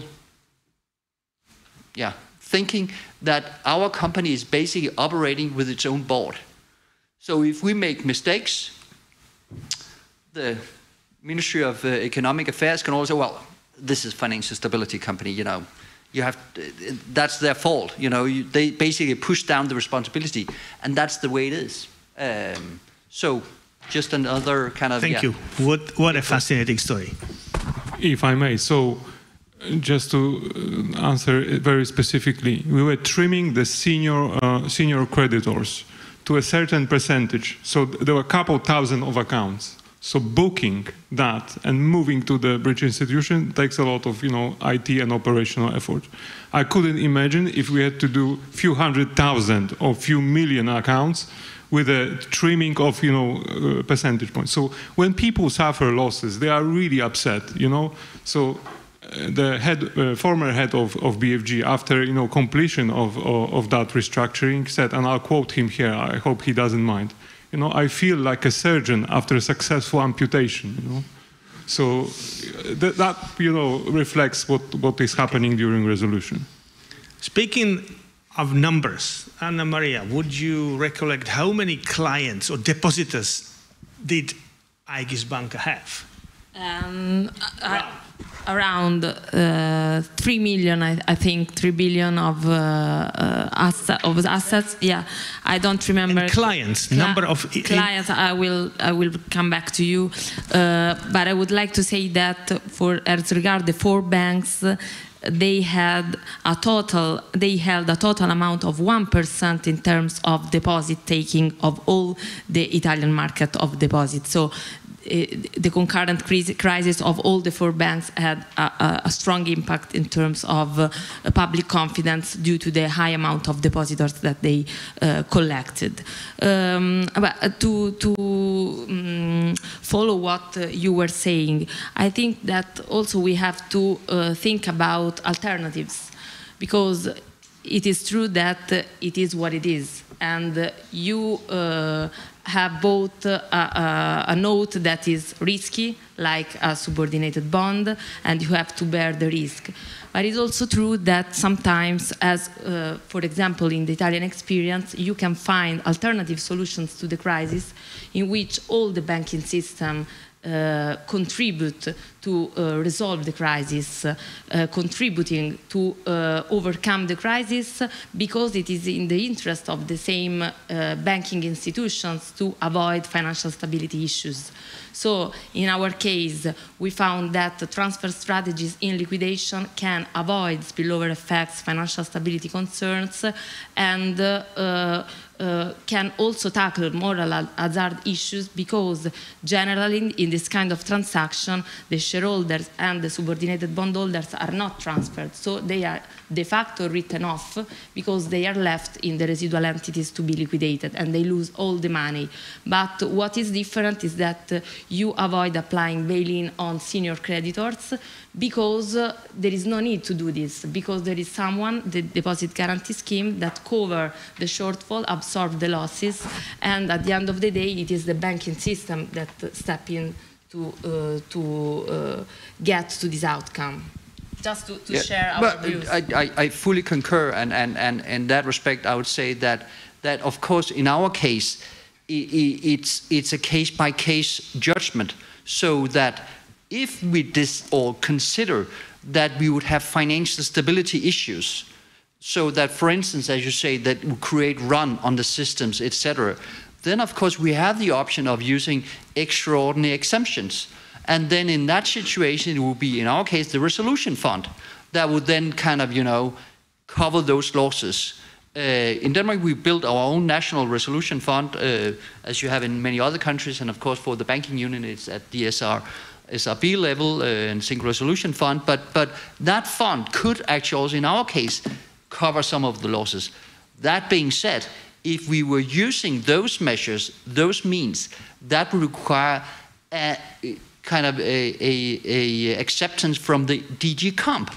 And that's another issue which we are very much observing, is the fact that the scheme we have presently, the one where we basically just on an autopilot would say, well, it will be the creditors paying, that is already kind of judged by the DG Comp, and it's compliant. And therefore we know we will not have any stops from DG Comp in that respect.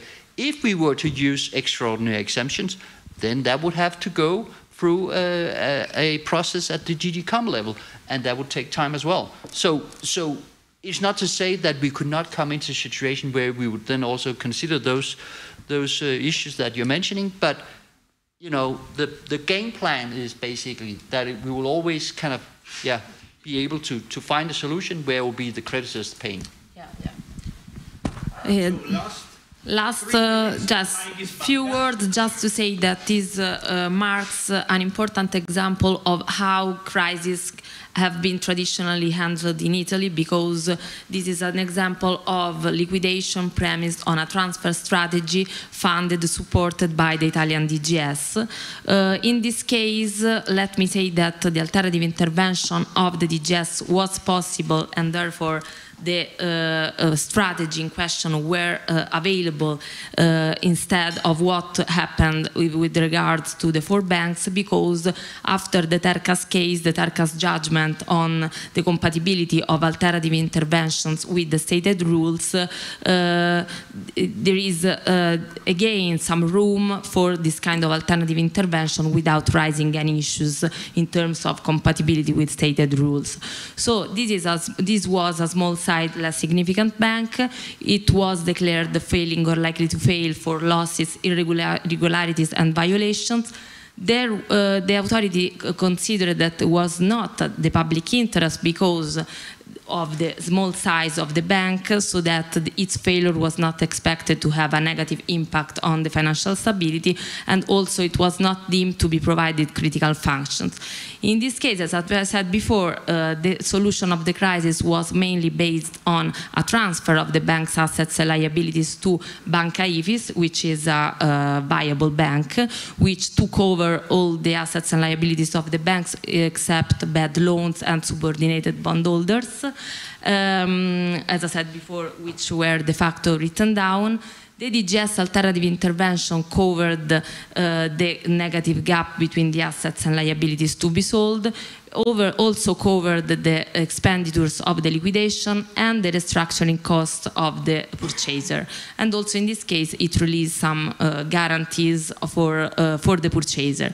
This kind of operation ensured some positive effects because it avoided the piecemeal liquidation, ensured the continued access of depositors, both insured and uninsured, to their deposits, lending activities, borrowing operations, business and legal relationship continued at the acquirer without any interruption, and also all the creditors won't lose access to their relation with the bank. So it was an example of a successful crisis management operation in Italy. Well, thank you. This is the end of this panel. Mindful of time, let me invite you for a cup of coffee. Be here at 40 sharp. We will have to pay attention to some of our other panelists who have to leave. Surprise, surprise, here is the magic figure at 4. I would like to thank Grzegorz, Jens, and Anna Maria. Questions come to me or to the organizing committee, or save them for the end of the other half of the panel. I think overall that no other industry, as the banking industry, is so complicated in life and death. You please compare it to non-banking insolvency cases. We have to be mindful of the resolution weekend. Bank closes on a Friday, reopens on a Monday, because that is necessary for public confidence. Banks are special. They create money. Everybody understands that. And we are here to summarize this part of the panel. We are here.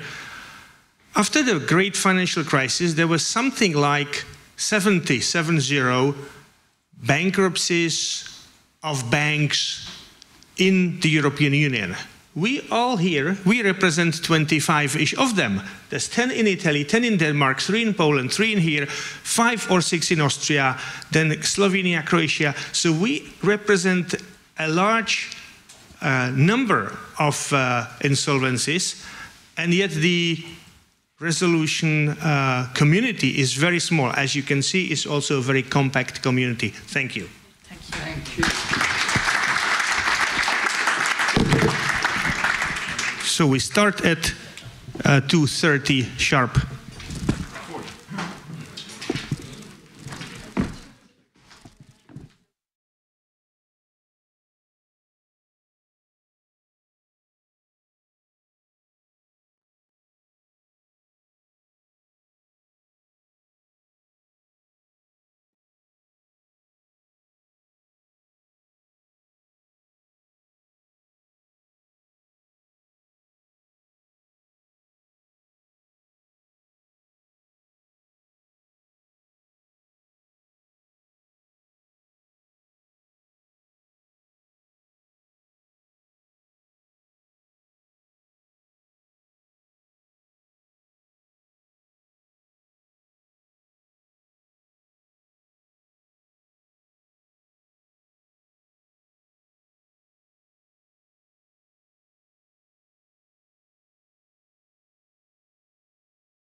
So, ladies and gentlemen, we are continuing, so please return to your seats.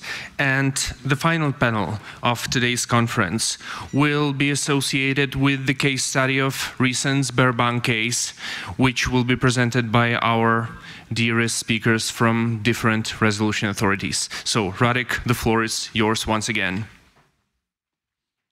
Thank you. Again, what's your magic number? We will be 4. We will be starting with the group level resolution authority. But before, I will invite Valentina Sansonetti from the Single Resolution Board. Let me ask this provocative question, which some of you may have noticed about this Sberbank case. You know, here you are, a bank that is not so large. You know, it was a small bank, basically. It was a small bank. But it was operating in many countries of the Union. So the consideration why this bank should be object of resolution and not, or this group, I should say, this group should be the object of resolution planning and not individually liquidation, was a decision motivated by the cross-border considerations and cross-border stability. And then later on, when we will invite Maria Hrebac from Croatia and Gregor Golob from Slovenia, you will be able to listen to various elements of the public interest assessments. But my provocative question, which will be backfiring on me, is this. How is it possible that in some countries where Sberbank was larger, namely Austria and the Czech Republic, the authorities decided to liquidate the bank, whereas in other countries, namely Slovenia and Croatia, where the Sberbank was smaller, the authorities decided not to liquidate the bank. Now, isn't it counterfactual? How does it fit into the framework? This, again, relates us back to one of my very first questions, whether the framework is fit for purpose or not. We would like to argue in course of this presentation that the framework is fit for purpose because it is necessarily flexible. Valentina Sansonetti will start the panel discussion from the viewpoint of the Single Resolution Board, the authority in the banking union responsible for resolution planning and execution. Then we will later on, but actually I may invite you now, including Maria Hrebac from Croatia, including Gregor Golob from Slovenia. This will be another panel staffed by 4. I will add a few observations also on the case in the Czech Republic as the last intervention. Valentina, the floor is yours. You can start here or here, wherever. As you wish, as you wish. Okay. Okay, I can start here and then I move. So thank you very much for the introduction and for having invited the SRB here to each very, very interesting conference on insolvency and now on banking resolution.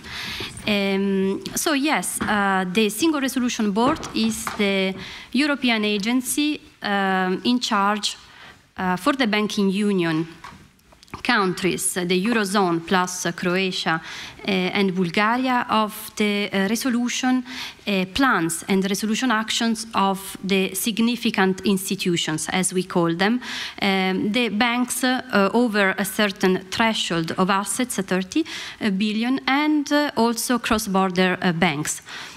We work, the SRB, as a central coordinating authority and decision-making body in the case of preparation, but also crisis resolution of those banks. But we also work, I want to stress, in close cooperation with the national resolution authorities of the banking union that sits also during the decisions making of the SRB in its extended executive sessions, where the board decides together with the representative of the resolution authority. To go directly into the subject of today's panel, the Sberbank case, and then we can touch upon on other issues lately.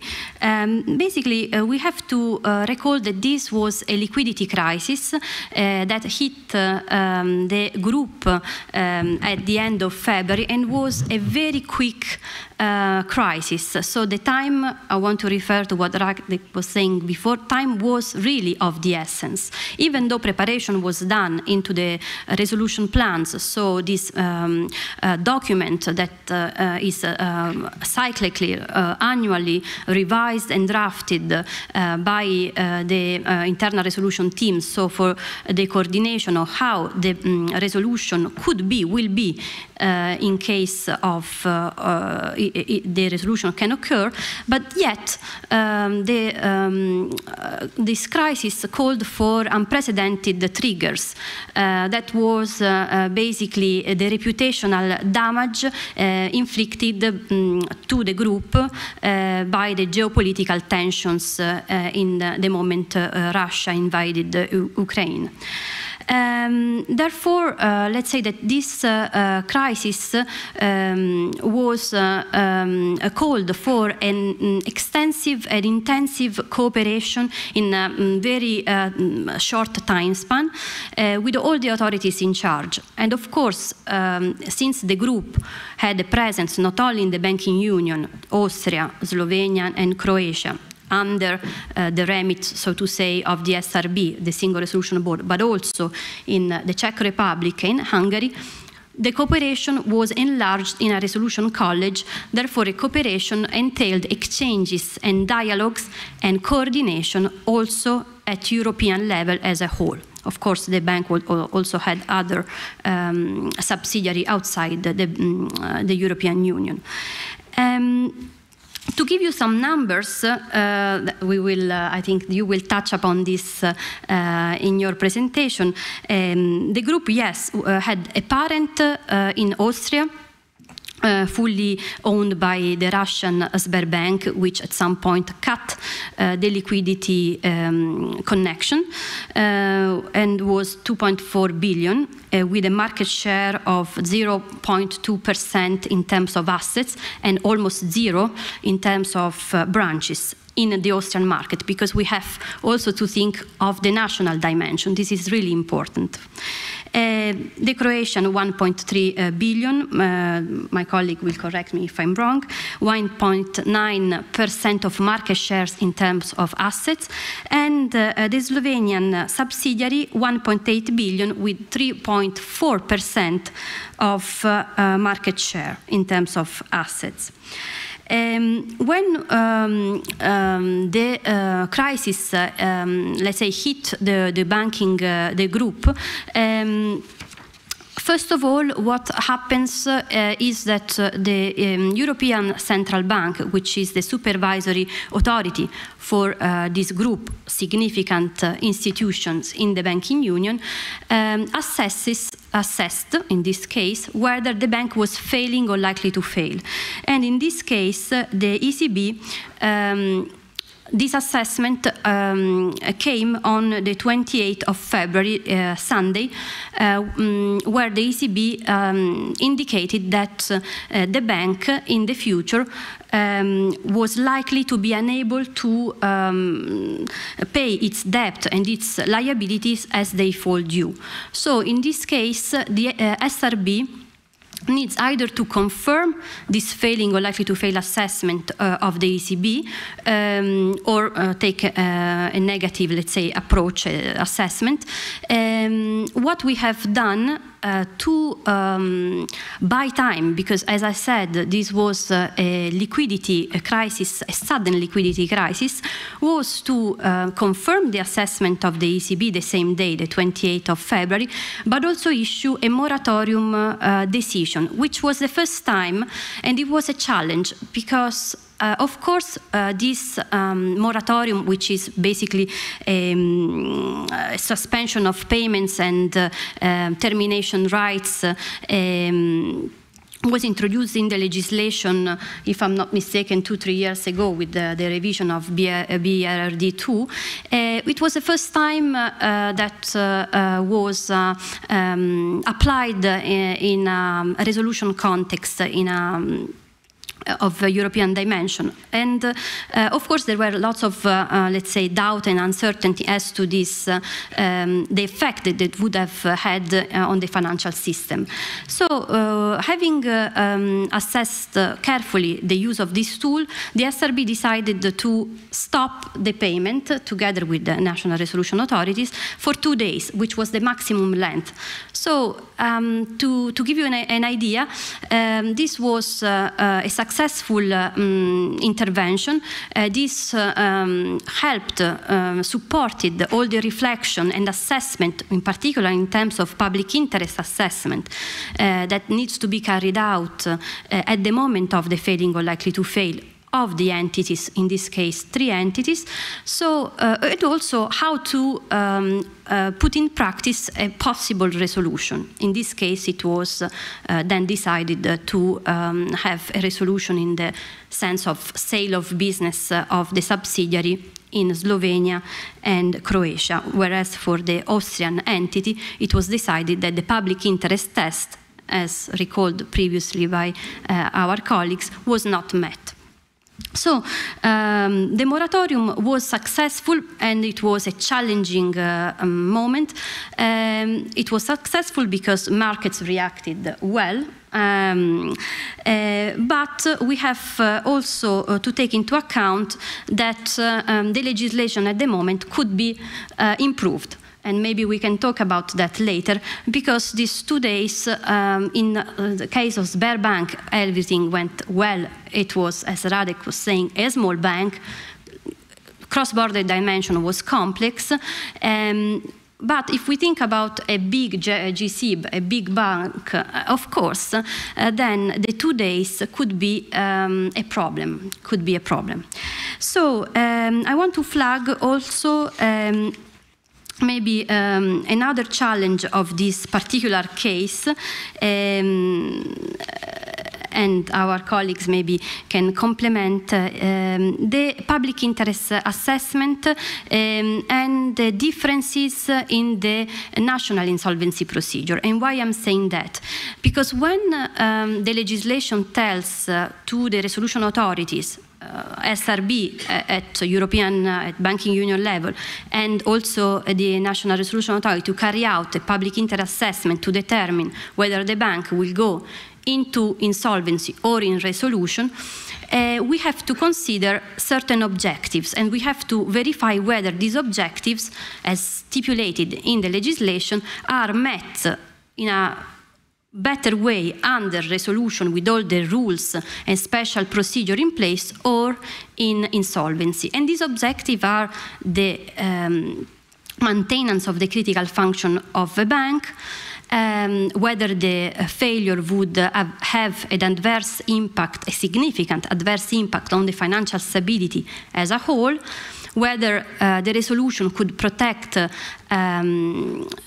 client assets and funds, cover depositors, and whether it could protect public funds. How? By minimizing the reliance on state aid. So not to have taxpayer entering into the resolution of the bank, as it was done in the global financial crisis more often. But also, as I said, we have to compare the situation that we would have in the resolution with the counterfactual. And the counterfactual is the normal insolvency proceeding. So you can imagine how at the SRB it's difficult to do this comparison and to do this assessment when we have 19 very different, you can imagine also for the banking sector, very different national insolvency proceeding without any sort of harmonization ranging from court procedure to administrative procedure. To understand how the bank or the failure of the bank would impact the economy in an insolvency proceeding. So this is a significant challenge, and of course it's now a moment where reflection is ongoing, so there is a big hope that the legislator at EU level will listen to our concern and will at least introduce some minimum level of harmonization. At least this is the position of the SRB. Of course, I'm glad to hear your views. Minimum level of harmonization, for instance, for the triggers. For instance, for the triggers of the resolution, but we can talk about other type of minimum harmonization. So I think that the case, to conclude, the case shows that the current Bank Resolution and Recovery Directive and the Single Resolution Mechanism regulation works, so the framework for resolution, it's working. It proved to be up to the task. The cooperation for sure was intense, but also was successful. Of course, some improvement thanks to the, how can I say, thanks to the real practice, real cases. We don't have many at European level. The lesson learned can be fed into the legislation for some harmonization and some, how can I say, modification at the margin. So I would stop here, and I would Thank you. Like to hear. Thank you, Valentina. Now, you have to imagine the complexity of the European institutions active in such a cross-border case. First, you have symptoms of illiquidity coming from many countries, and these are joining at the ECB, because ECB is the ultimate licensing authority and the supervisory authority. So ECB is the first to consider that a bank may have difficulties, this time in liquidity. that is on a Friday. Now, the ECB has to first declare the bank failing for the Single Resolution Board to start their procedure. Now, the Single Resolution Board assesses the public interest, but the Single Resolution Board does not have the individual powers in member states.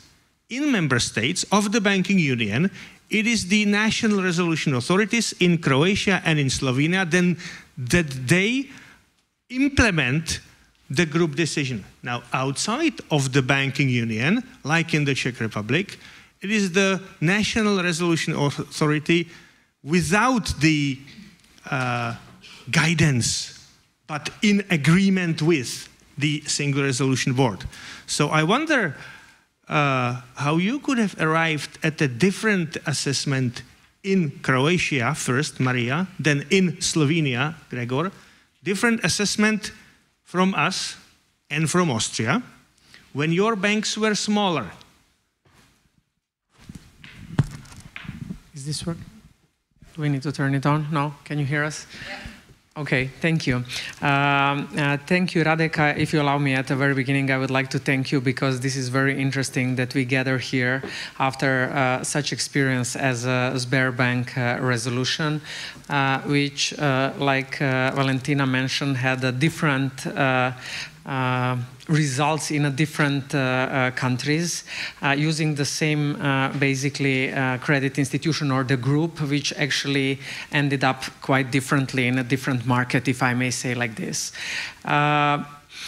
If you allow me first, I would like to say also that it's very different now that we are all sitting here and sharing our experience. We went through all the same process, but it seems quite differently when we are sitting all together than when we were each taking our own position in the market versus SRB versus Sberbank and the whole situation that happened. And I would also like to confirm what Valentina said, that in our opinion, we believe that a resolution framework works, that it is there to help us and that it is possible to basically deliver the primary goal, and this is the financial stability. Saying that, I would like to also share with you that we as a resolution authority, national resolution authority, also had luck, or maybe not, but to have experience.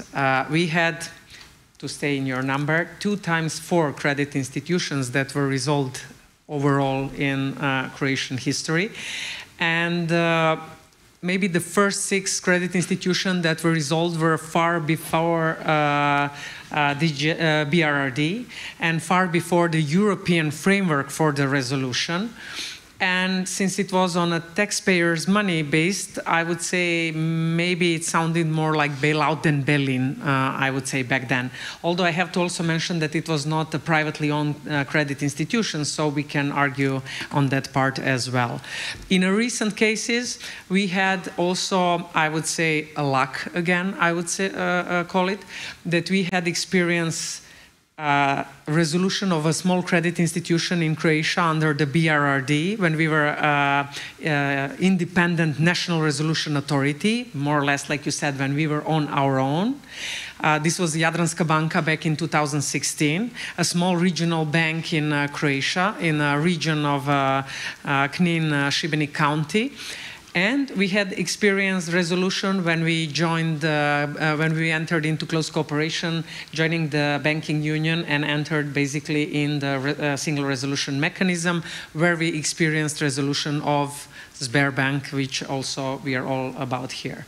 So quite some experience, quite following basically the evolution of the resolution framework. And I would say a resolution framework did evolve over the time, and definitely today I would say it offers, it fit the purpose and offers a diversity of tools which can basically end up in the results whatever fits for a specific market. If we speak specifically about Sberbank in Croatia versus, as you mentioned, that it was bigger in other markets, and smaller in our markets like in Croatia. However, I would like to emphasize that it was not, Sberbank in Croatia did not belong to the group of small banks and small credit institutions. Actually, it belonged to the group of mid-sized institutions. It was foreseen in the resolution planning over the past few years that basically Sberbank would go under resolution. And the importance is basically that Sberbank held around 1 billion euro size of the credit institution size of 1 billion euro. It held around 3% of the market share. If you talk about loan giving and deposit insurance taking. Deposit taking, and Sberbank was actually, I would say, the most important part of the public interest test was basically the negative effect, spillover of the negative effect it would have if it went to the regular liquidation process. There was a large number of and significant portion of the cover deposits within the Sberbank, which would deplete not just, I would say, average 1% of deposit insurance fund. It was more than twice larger size. So basically, it would have a negative impact on cover deposits, on insured deposits, if you want, or deposit insurance fund. And of course, it was very highly a bank that had increase of SME and the corporate segment, which basically would be a significant disturbance, I would say, in the stability of overall market. Therefore, for us, it was crucial that actually resolution tool, as Valentina mentioned, a sale of a subsidiary has happened. Because it enabled us in a very short and a critical moment to not just preserve the stability, but also to preserve the total value of that credit institution. Because I have to say, and this is where I would agree at the very beginning and in the previous panel, you mentioned that creative destruction, I would call this a name of the game if we talk about Sberbank, because this was exactly creative destruction. Because Sberbank did not fail because of whatever business model or because of any risk taken. It was very good from perspective of the solvency. If we are talking about regulatory, capital, so a business model, excellent. So there was no reason why this bank would go into bankruptcy. It would fail or is likely to fail. So yes, creative destruction is, I would say, the title of this example. And I would also, if you allow me, disagree about the part where you said bank tends to fail. They don't tend to fail, but they failed as well like any other. They tend to stay alive. But it happened to them. From time to time, it happened to them as well. And when it happens, that's when we basically step in. If you allow me to also agree with what Jens mentioned in his previous panel, we as a resolution authority and we as, I would say, deposit insurer, protector of the financial stability, we are definitely not a bankers. We are not banking managers. And therefore, it is critical that we stay really a crisis management, which means that we have very short time, like you mentioned at the very beginning, that time is of essence because of the structure, and I don't think it's necessary to explain that the biggest enemy of any bank and of any asset is the time if we talk about financial industry. And therefore, it's crucial that we have a good preparation and that we do as much as planning possible, although we will never be ready. This is like, I would say that they are not calling us Undertaker for no reason, if I may say, but this is what it is. And no matter how good we are prepared, the situation itself will always require really to resist the shock and to stay focused and to do the business, not to step into running the business instead of the bankers and managers, but to really critically stay focused on what you need to do, what you need to rescue, save, change, whatever in the shortest possible period, like Valentina mentioned, over the weekend, in order to get the best result, hope for the best result, of course. In our case, we witnessed that a very healthy, very stable credit institution, which belong in the mid-size, or if you want to call it large size in Croatian terms, because we are a really small market, we witnessed the very beginning of creation of the hurricane called bank run, because that's exactly what happened on Friday. That's exactly proof that banking business is a matter of trust, and that even a smallest doubt can create the failure of very stable company like we witnessed in Sberbank. Therefore, the readiness and preparedness of, I would say, SRB, although now it's easy to congratulate them as we had a very good result. Back then we were quite in a conflict, I would say, and very much arguing against some certain other possibilities. So it is very crucial for us that they use the powers they had, that they used moratorium, that they used the public and basically listen to us locally in the market. And I would say that we actually worked in cooperation, and that the end result was a matter of cooperation and not just simply, I would say, I assume that for SRB it would be far easier to declare insolvency and go for liquidation. For us, it would be very difficult. We would have to wait that bank run really crashed down the credit institution, because we did not have insolvency testing, because our court could not decide about insolvency of Sberbank. It was very highly capitalized, well managed organization. Therefore, I think this resolution is really a very complex matter. And I believe we can discuss this days and not just 20 minutes or an hours here. So I would say, I don't know how we managed. It was very difficult. We were doubting if we will manage to prove the public interest test. And I'm very happy that this was a very successful resolution, because basically by selling the subsidiary, we managed to have no disruption open bank resolution case. We managed to prove that our also some other aspects, if you allow me. We managed to prove by joining the larger family called SRM, a single resolution mechanism that works for the EU, was actually beneficial also for us as a market, because we had a possibility to basically immediately exercise this example.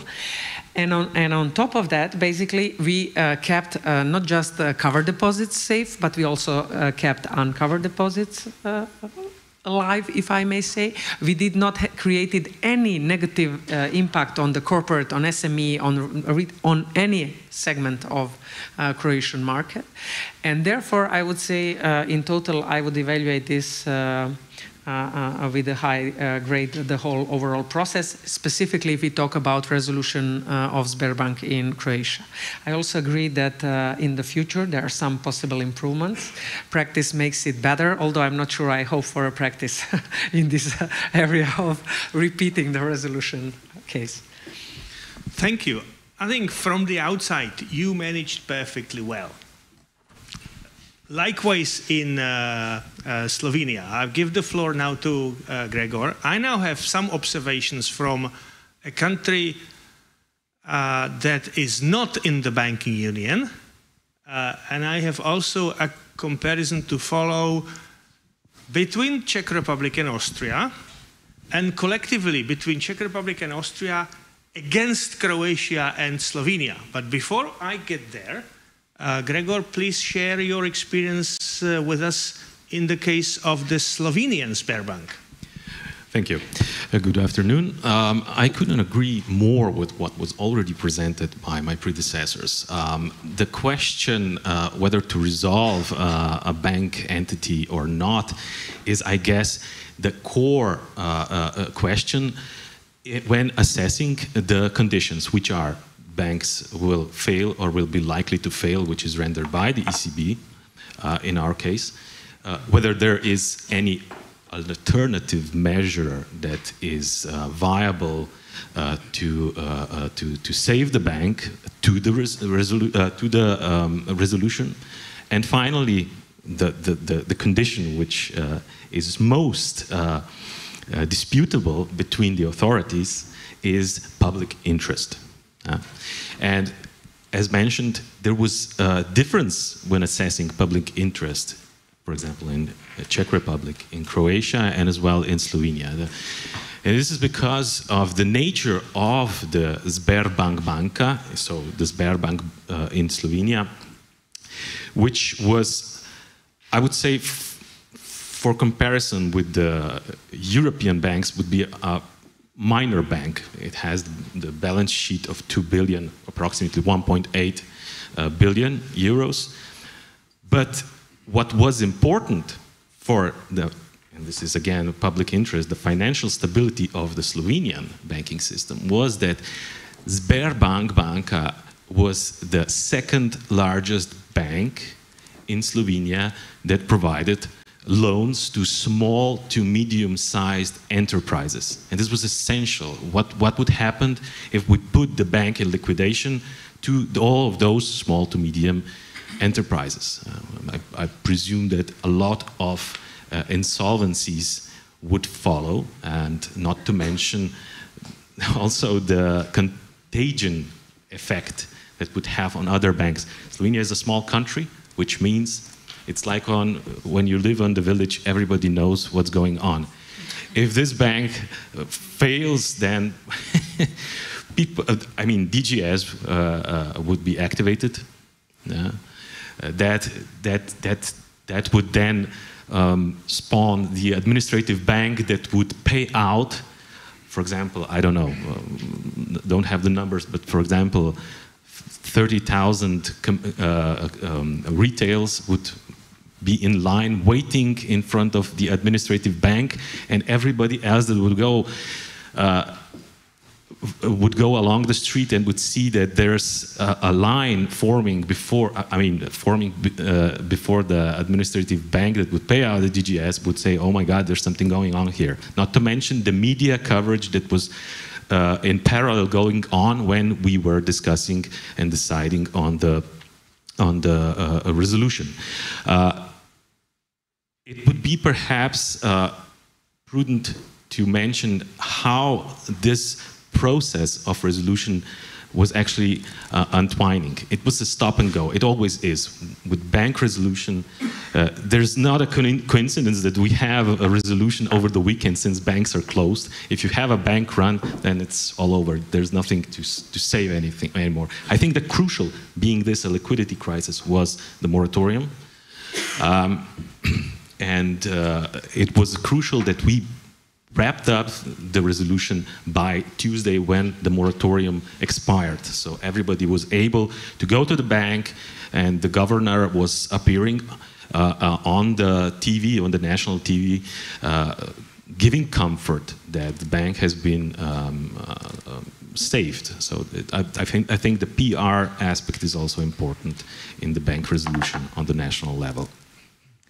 A second lesson learned would be, from my side, in my practice, the organization of the National Resolution Authority, to have a step plan, to have a contingency plans on how to proceed when the process of resolution actually takes place. We in the legal department, while it was still discussed on how and whether the bank will be put in resolution, in restructuring, was preparing different scenarios and preparing for a different scenario. So when the time comes, we could react fairly quickly on that. And there's been a lot of talk about how banks are specific and how there has to be confidence in the banking system. Otherwise, there's a bank run, or maybe a bank jog, depends. So I would conclude my input with a comparison that I heard when I was doing my LLM in London. It was said that the banking system is like a religion. It only works if you have faith in it. What that means then, if we give emergency liquidity, maybe it's a hand of God then. So yeah. Thank you. Now we have immediate questions from the auditorium. First, what are, if any, the criteria as much as objective as possible for the public interest? I think we may find answers in the speech of Valentina, because she would have mentioned them already. I repeat, is the bank providing critical functions? Now, what is the definition? Is it lending? Is it deposit taking? Is it making payments? Does it provide security services, etc.? So you have one. Then, what is the impact on the financial stability? Can other banks be affected? A chain reaction follow? Then there is, of course, this very objective criterion. Will taxpayers' money be used? Will the taxpayers' money have to be used? And then, of course, how are the client money treated? So you have this, it's not a coincidence today, these 4 objective criteria for the public interest assessment for banks. And the resolution authority assesses these in the planning phase, but also, again, at the moment of the failure. So here we are. This is the first question from the audience. Now, the second question from the audience is trying to relate on our previous panel on the political anchoring, and that's a question particularly to you in Slovenia and in Croatia, whether there was any political pressure, if you can say. Maybe you cannot, but please be open. If you can't say, just say you can't. If there was any political interference with, please, please, please find a purchaser. Should I start? Yeah, why not? I don't believe there was. We were lucky that there was a negotiations for the purchase of the Sberbank Banka prior to the liquidity crisis that arose as a result of basically the war that started in Ukraine, which imposed the sanctions, which then led to the liquidity crisis of the Sberbank AG and all the branches, which meant that we fairly knew when dealing with the potential acquisition of the Sberbank, we knew that the Sberbank still had the VDR on that could provide the opening of the data room. VDR stands for Virtual Data Room. Yeah, okay, the data room for the potential bidders to conduct a due diligence, although this was all conducted in 12 hours time, which I think is pretty much record time.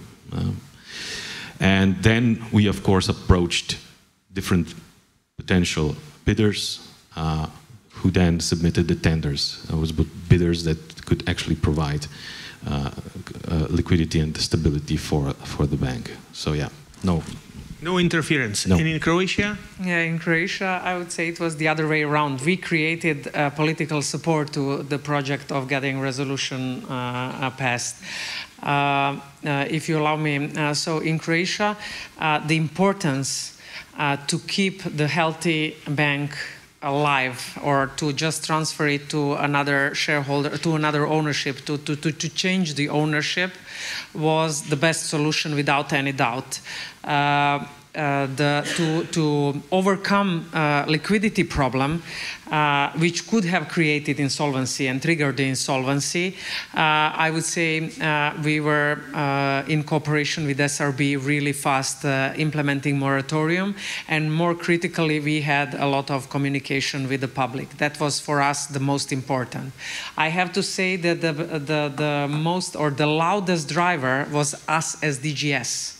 Because for us, this would mean a very substantial payout, large, huge. The money we accumulated over a decade, we would have to pay out. And I would immediately connect back to the first question also from the audience, the public interest.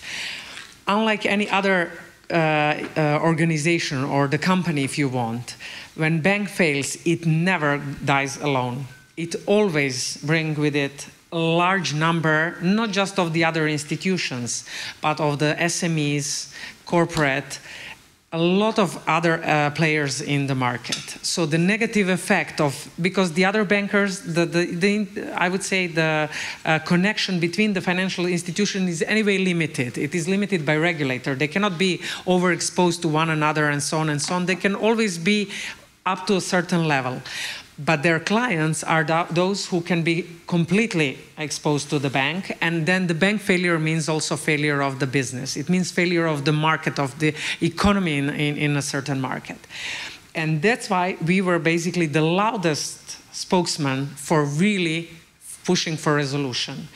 We pushed the resolution authority to also fight for having this, and we pushed the public politic basically to support us in this, to help us find a solution to really, in a very short period of time, enables everything that was enabled. So I would say it was the other way around. They did not push us. Of course, operationally, we had to do all the job, but we also had to get, I would say, in a way, a support which we get, and this was, I would say, really an example of perfect cooperation of, I would say, all sides involved in this process. For us, this was one of the best resolution and really justification of existence of both BRRD, being part of SRM, and being basically everybody having its role basically in the whole process. Well, thank you. Now, I think it's time for me to add a few words of comparison. Now, first, this is easy. In Slovenia and in Croatia, public interest has been found. In Austria and in the Czech Republic, there was no public interest found. Hence, the bank could go into liquidation. It could have gone to liquidation also because the liquidation was credible and feasible. Credible because there was enough money in the DGS, and feasible because the bank was testing regularly and was able to provide customer data to the paying agent. In our case, it was 120,000 individuals who were paid out from the DGS flawlessly. So that is the simple comparison. Public interest, positive in Croatia and in Slovenia, negative in Austria and in the Czech Republic.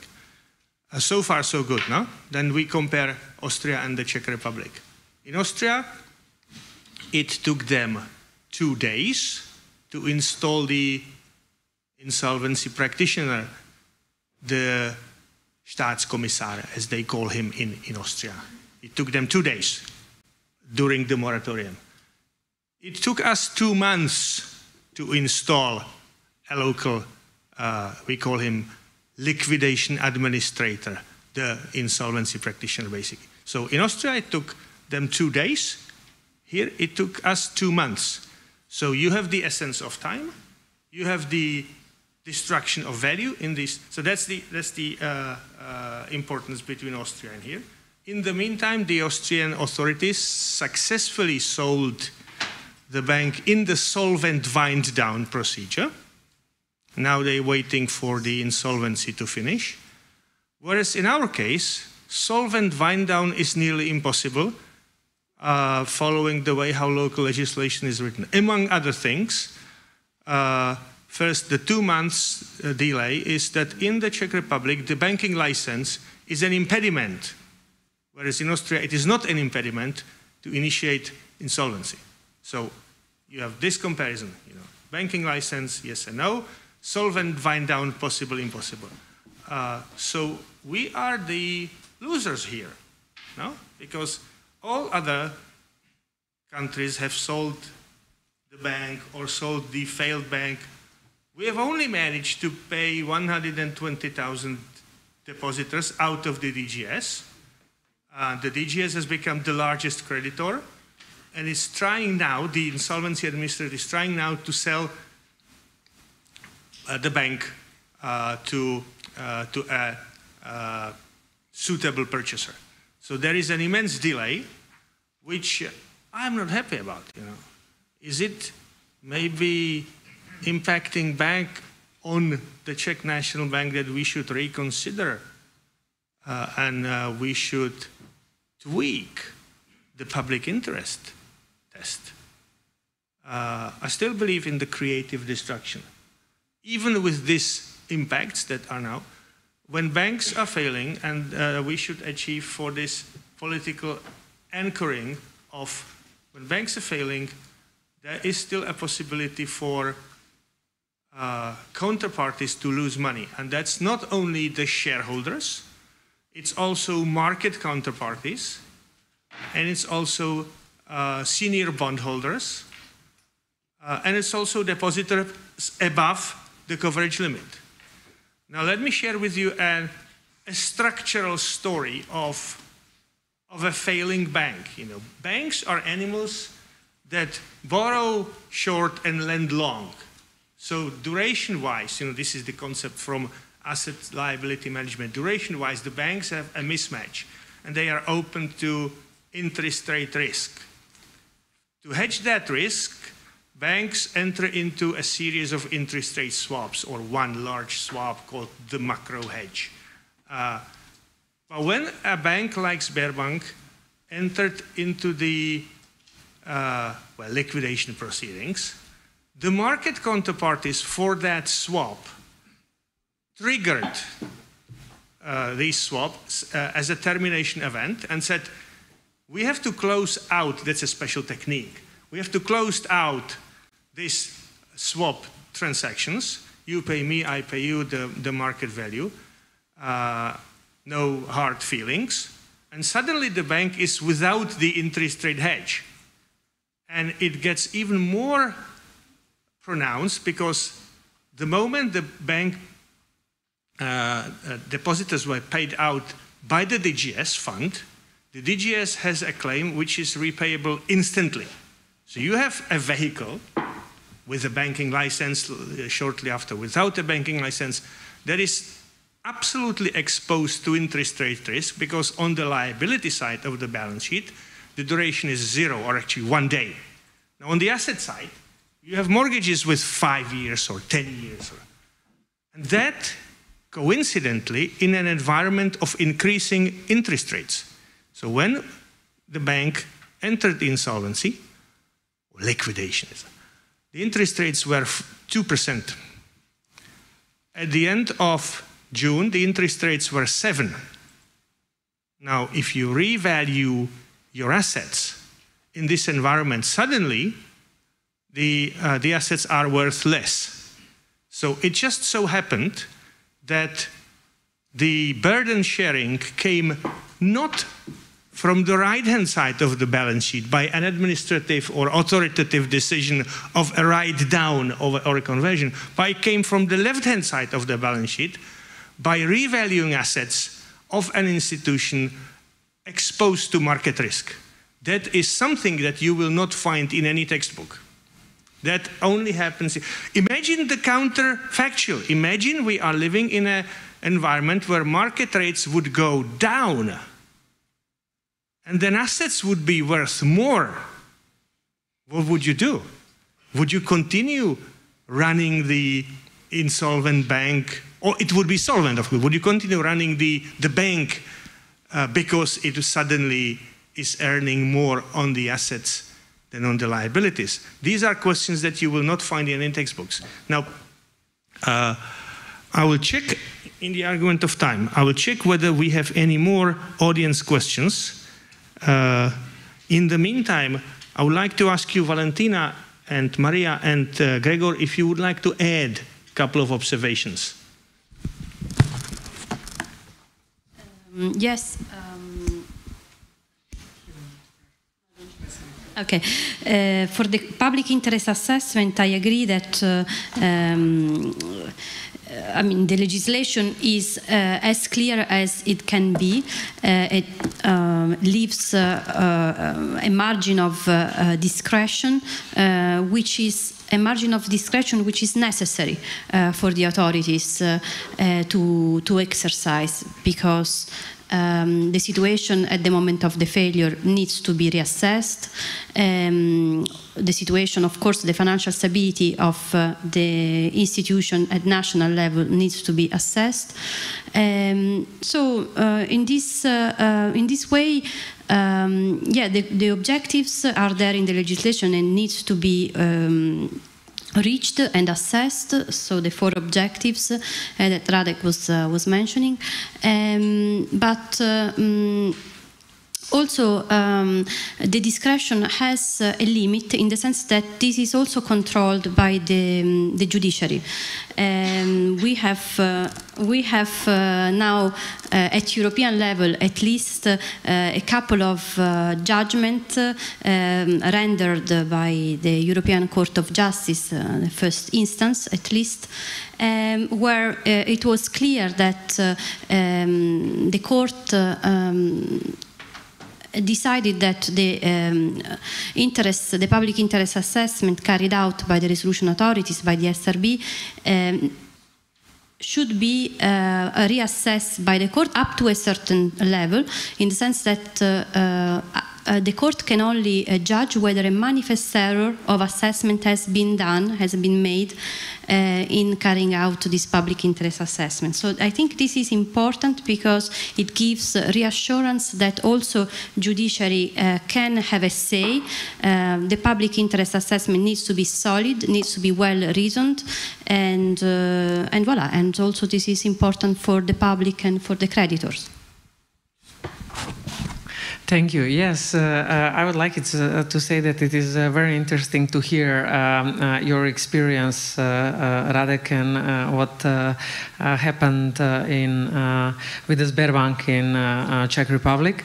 I would say I would look at it from a good perspective, meaning that you prove that the deposit insurance system is working. So you prove that basically covered depositors are protected, and in a way you protected their believe in or a trust in the banking system, because this is a very important element, otherwise there would not be a banking system. On the other hand, I would say this is also maybe you witnessed or you proved to show the part that the transfer of the risk happened in the way that everything was transferred to DGS more or less, because now you have to deal with all the negative effects. If you look at it from perspective, those who lose always have a right to complain. The name of the game is to have as less of those who complain than as possible. So if the whole switch managed to be done on the DGS, I would say, okay, you have 1 to complain. So if you look at it from overall picture, and if you allow me, what we have today is from our perspective, again, I will repeat, we are both DGS, we are protector of the depositors, but also the National Resolution Authority, I mean, until we hand it over to SRB. So we have a resolution framework when banks are failing or likely to fail. We have the tools that can rescue and save, I would say, the most important elements of those failing institutions, and to have as less as possible victims of that failure as possible. We also have the DGSD, which basically protect the depositors if this resolution does not work. If I will say if it does not work, regardless it was decided or not, basically if it goes into the liquidation, so we will still protect the depositors and their belief and trust. And the main issue that you basically open, Radek, and the point which will be for sure the discussion of the future conferences is the insolvency law. This basically the handling when it fails, when it goes to the insolvency, when it's not possible to rescue the majority of some credit institution, how to again protect the protectors of the depositor, how to ensure that the insolvency laws are aligned, because I think this is one of the major issues that will be an obstacle even in creating the European DGS, is the aligned insolvency proceeding. Because insolvency proceeding of a credit institution is never like insolvency proceeding of any other business. And this requires, I can share our experience. We experienced over 20 years insolvency proceeding of a credit institution. So you can only imagine the recovery rate. It's less than 30%. And I think this is the most important. So once you deplete the depositor protection scheme, the question is, because you have to also fast replenish it, basically. This is the most important. And you can only do it if you have efficient insolvency framework. So this is going to be the next step. So now that pre-insolvency, if I may call resolution pre-insolvency, is handled, done, we also have to look at that part. We looked at the protecting depositors, okay, that's done, but the middle element is still missing, so we will need to look into it. This is, in my belief, one of the next most important alignment among the banking union and EU in general. It's the impact on stability of other banks. Exactly. Yes. Exactly. Gregor. Yeah, I would like to continue where you finished. Basically, I concur with everything the predecessor said. And the question on now we have the harmonized resolution, but what about the insolvency part? Is there a need for harmonizing the insolvency procedures as well? In the previous panel, there was said that some jurisdictions, when dealing with liquidation of the banks, may lead to a limbo effect. That's a problem. Another problem is when assessing no creditor worse off assessment, which has to be assessed through the national insolvency proceedings and may lead to different results when dealing with perhaps, let's say, bail-in, if that will be the case. Yeah. Yes, we don't have time to go into the deeper detail of the so-called no creditor worse off.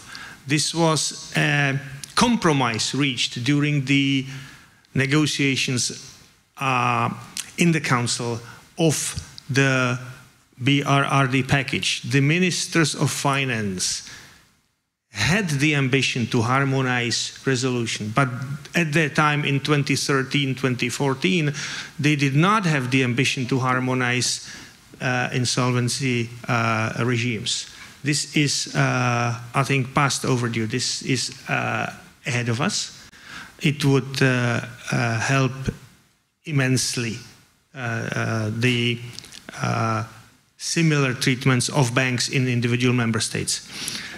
Let me go to another question from the auditorium, and this is the question that, well, I'm really glad that this question came, because it elaborates on what I have said in the very beginning, that resolution is a certain alternative to insolvency. Now the question is this: what are the fundamental differences between resolution executed by an authority,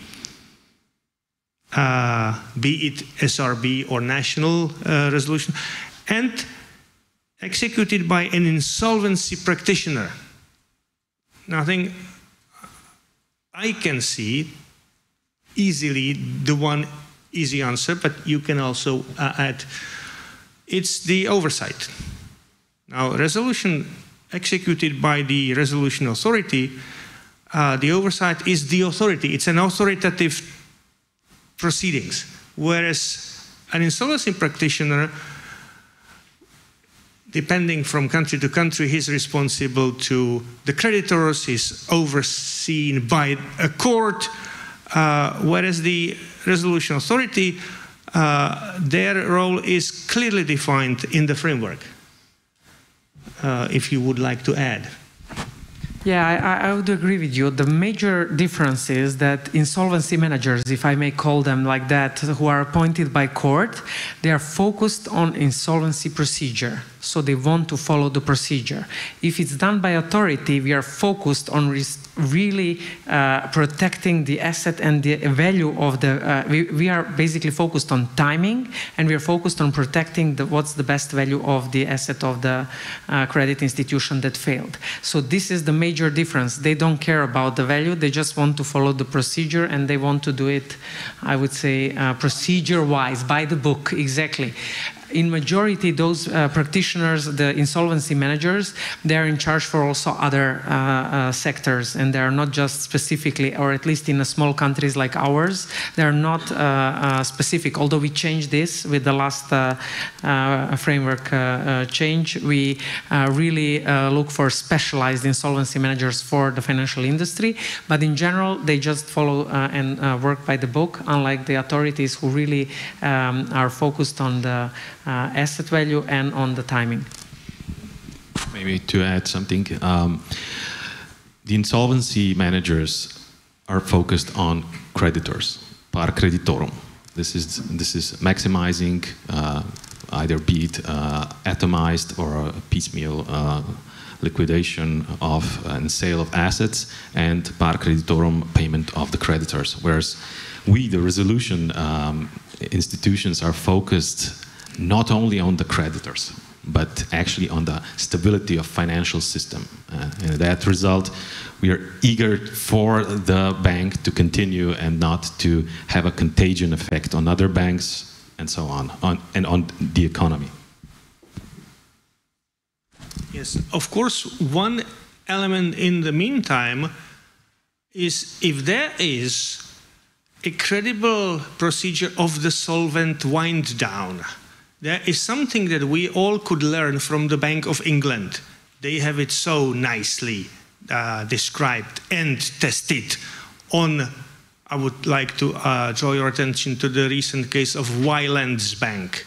Wylands Bank was undergoing an intervention of the Bank of England, who basically said, you shareholders put more money, drive out all the depositors, and then you do whatever you want with the rest. Solvent wind down. You know, no exposure of the fund and subordinated creditors. But that is a benchmark that we yet will have to achieve. You know, there are these Anglo-Saxon benchmarks. That's a last comment from my side. You know, you have heard from Anna Maria about the least cost solution. You know, there is this is a proven thing in the United States of America for so many years. You know, their regime is tested on tens, if not hundreds, of cases from 1934, and the least cost solution basically compares the intervention of the fund. And I have another direct question from the audience to you, Anna Maria. How would you measure the efficiency of the least cost solution? What is the one instrument that would help you to say this is the least cost solution or not? Can I answer from here, or do you want to?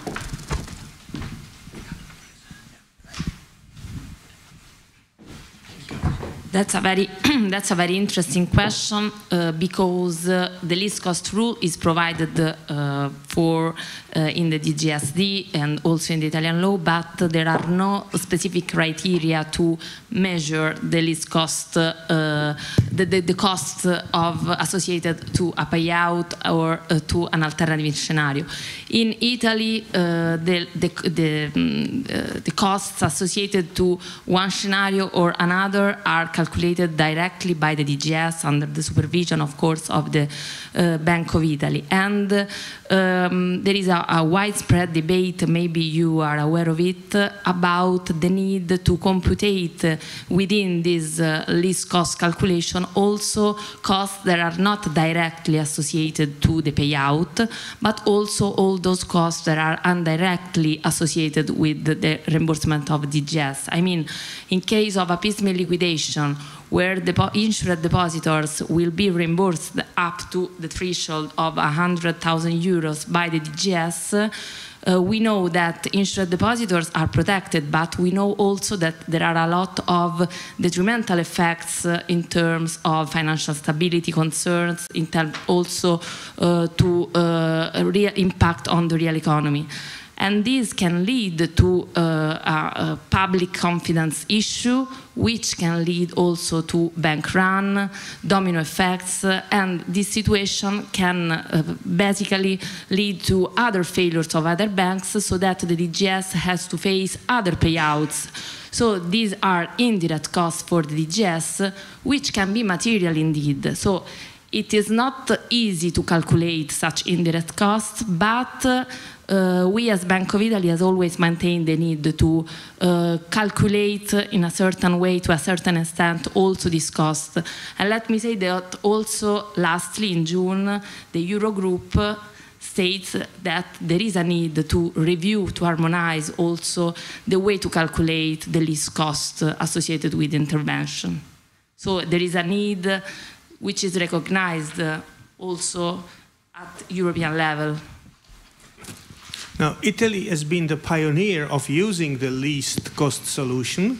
I can only comment that the European Commission 10 years ago was not fond of copying American standards because we are the proud European Union. What do the Americans have to teach us? But after 10 years, I think that the Commission is now in a situation to admit that, for example, the least cost solution could be a good thing.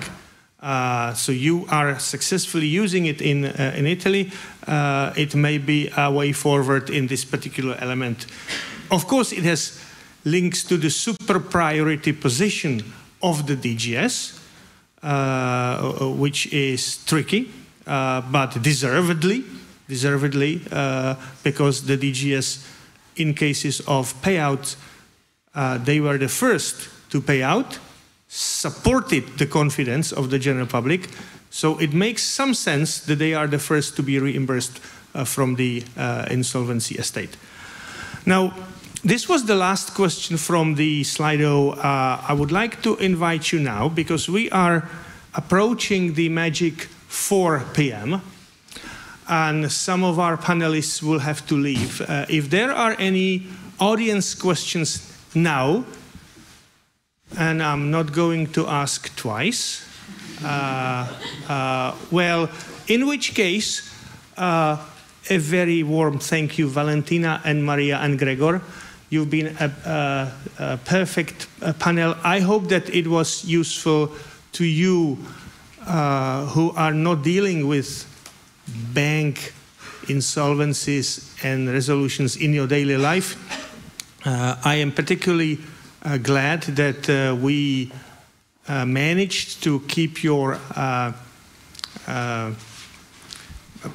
questions coming, that we managed to entertain you by being up to date and less formal. If there is anything after this panel that we have not managed to respond, please mail me direct or the conference organizer.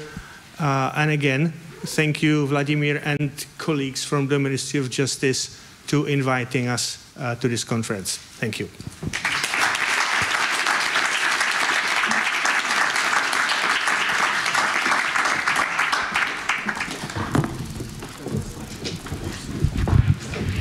Thank you once again, Radek, and thank you all for having participated in our panel. I must say, Radek, your time management skills are incredible, because it is exactly 4 p.m. and we're finished. So I'm very glad that we are not behind the schedule in any way.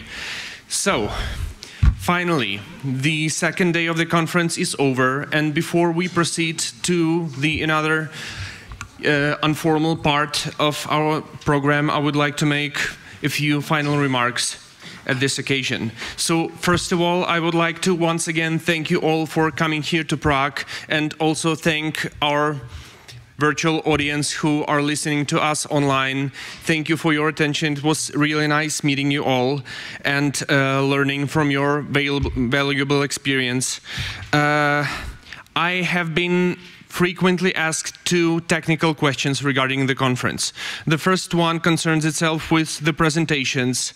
I have indications from most of our speakers that they have no problems with sharing their presentations, so I think in at least 99% cases this won't be an issue.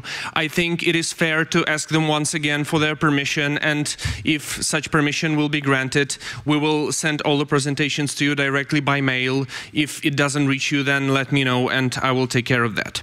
The second question that I was getting was concerned with the contact list, because this except from the educational part, is a networking event. So if you have no problem with that, we'd like to share some kind of an email list to all the participants, so we can keep in touch, share the contacts with each other, and stay connected.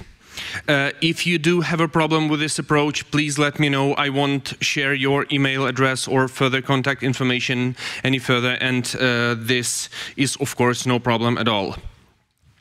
The third issue that I would like you to acknowledge is that we have prepared certificates of attendance for all of you for this conference. Unfortunately, Mr. Minister was not able to sign them here now because he is sick, so we will be sending these certificates to you either by email in an electronic form or by post, depends on what you choose. So once again, we will be normally, standardly sending you the electronic copy of the certificate. If you want to have the printed one, please let me know via email or later on. I will take care of that too. So now I have to ask, do you have any technical questions at this moment? If not, then I have another announcement to make. Radek, who is not present right now because I think, yeah, here it is. I was thinking that you were too shy to hear the news. Radek prepared a surprise party for all of us. So now it is not according to the initial program, but we have the kind invitation, compliments of Radek Urban, to proceed to the Czech National Bank, where two things are waiting for us. The first one is a small banquet, which we all can attend, and the second one, which is primarily intended for our international guests that do not have normally a chance to see the historical building of the Czech National Bank, is a short tour of the Czech National Bank, which you can also attend. After that, which will be around 6 p.m., I guess, we will proceed to the initial program, which is guided tour of Prague City Center, and our tour guide will pick us at the Czech National Bank, and we will proceed to the center right away. So, if you do not have any additional questions, or if Radek doesn't have anything to add,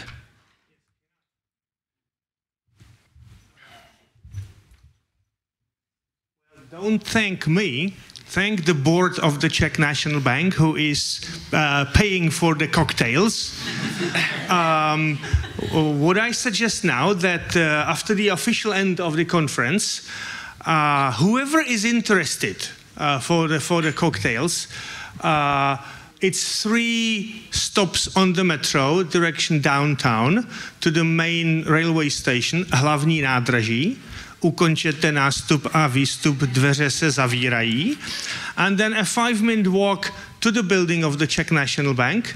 That is the club, which is normally not open to general public, but it is open for you today. I will have to be the tour guide because we don't have a name list. But whoever would like to come, I hope that these snacks will be enough. Then the tour guide is actually organized, the tour guide of the downtown Prague is organized by the Ministry of Finance. It is not my dealing. So be our guests of the Czech National Bank, and we will have a few small stories. They are waiting in the club from 16:30, and the club is open to 18, and the external tour guide is coming at 17:45. So everything should be in line. The walk after is for an hour, from 6 to 7 p.m., and then it's free for you to whatever spend the evening in Prague. Or, but again, it was a pleasure having you here. And not only the resolution practitioners, of which I was glad that it was not only the panelists, but I hear a couple of faces known to me in the auditorium. Great, so thank you once again, and I hope you all enjoy the conference.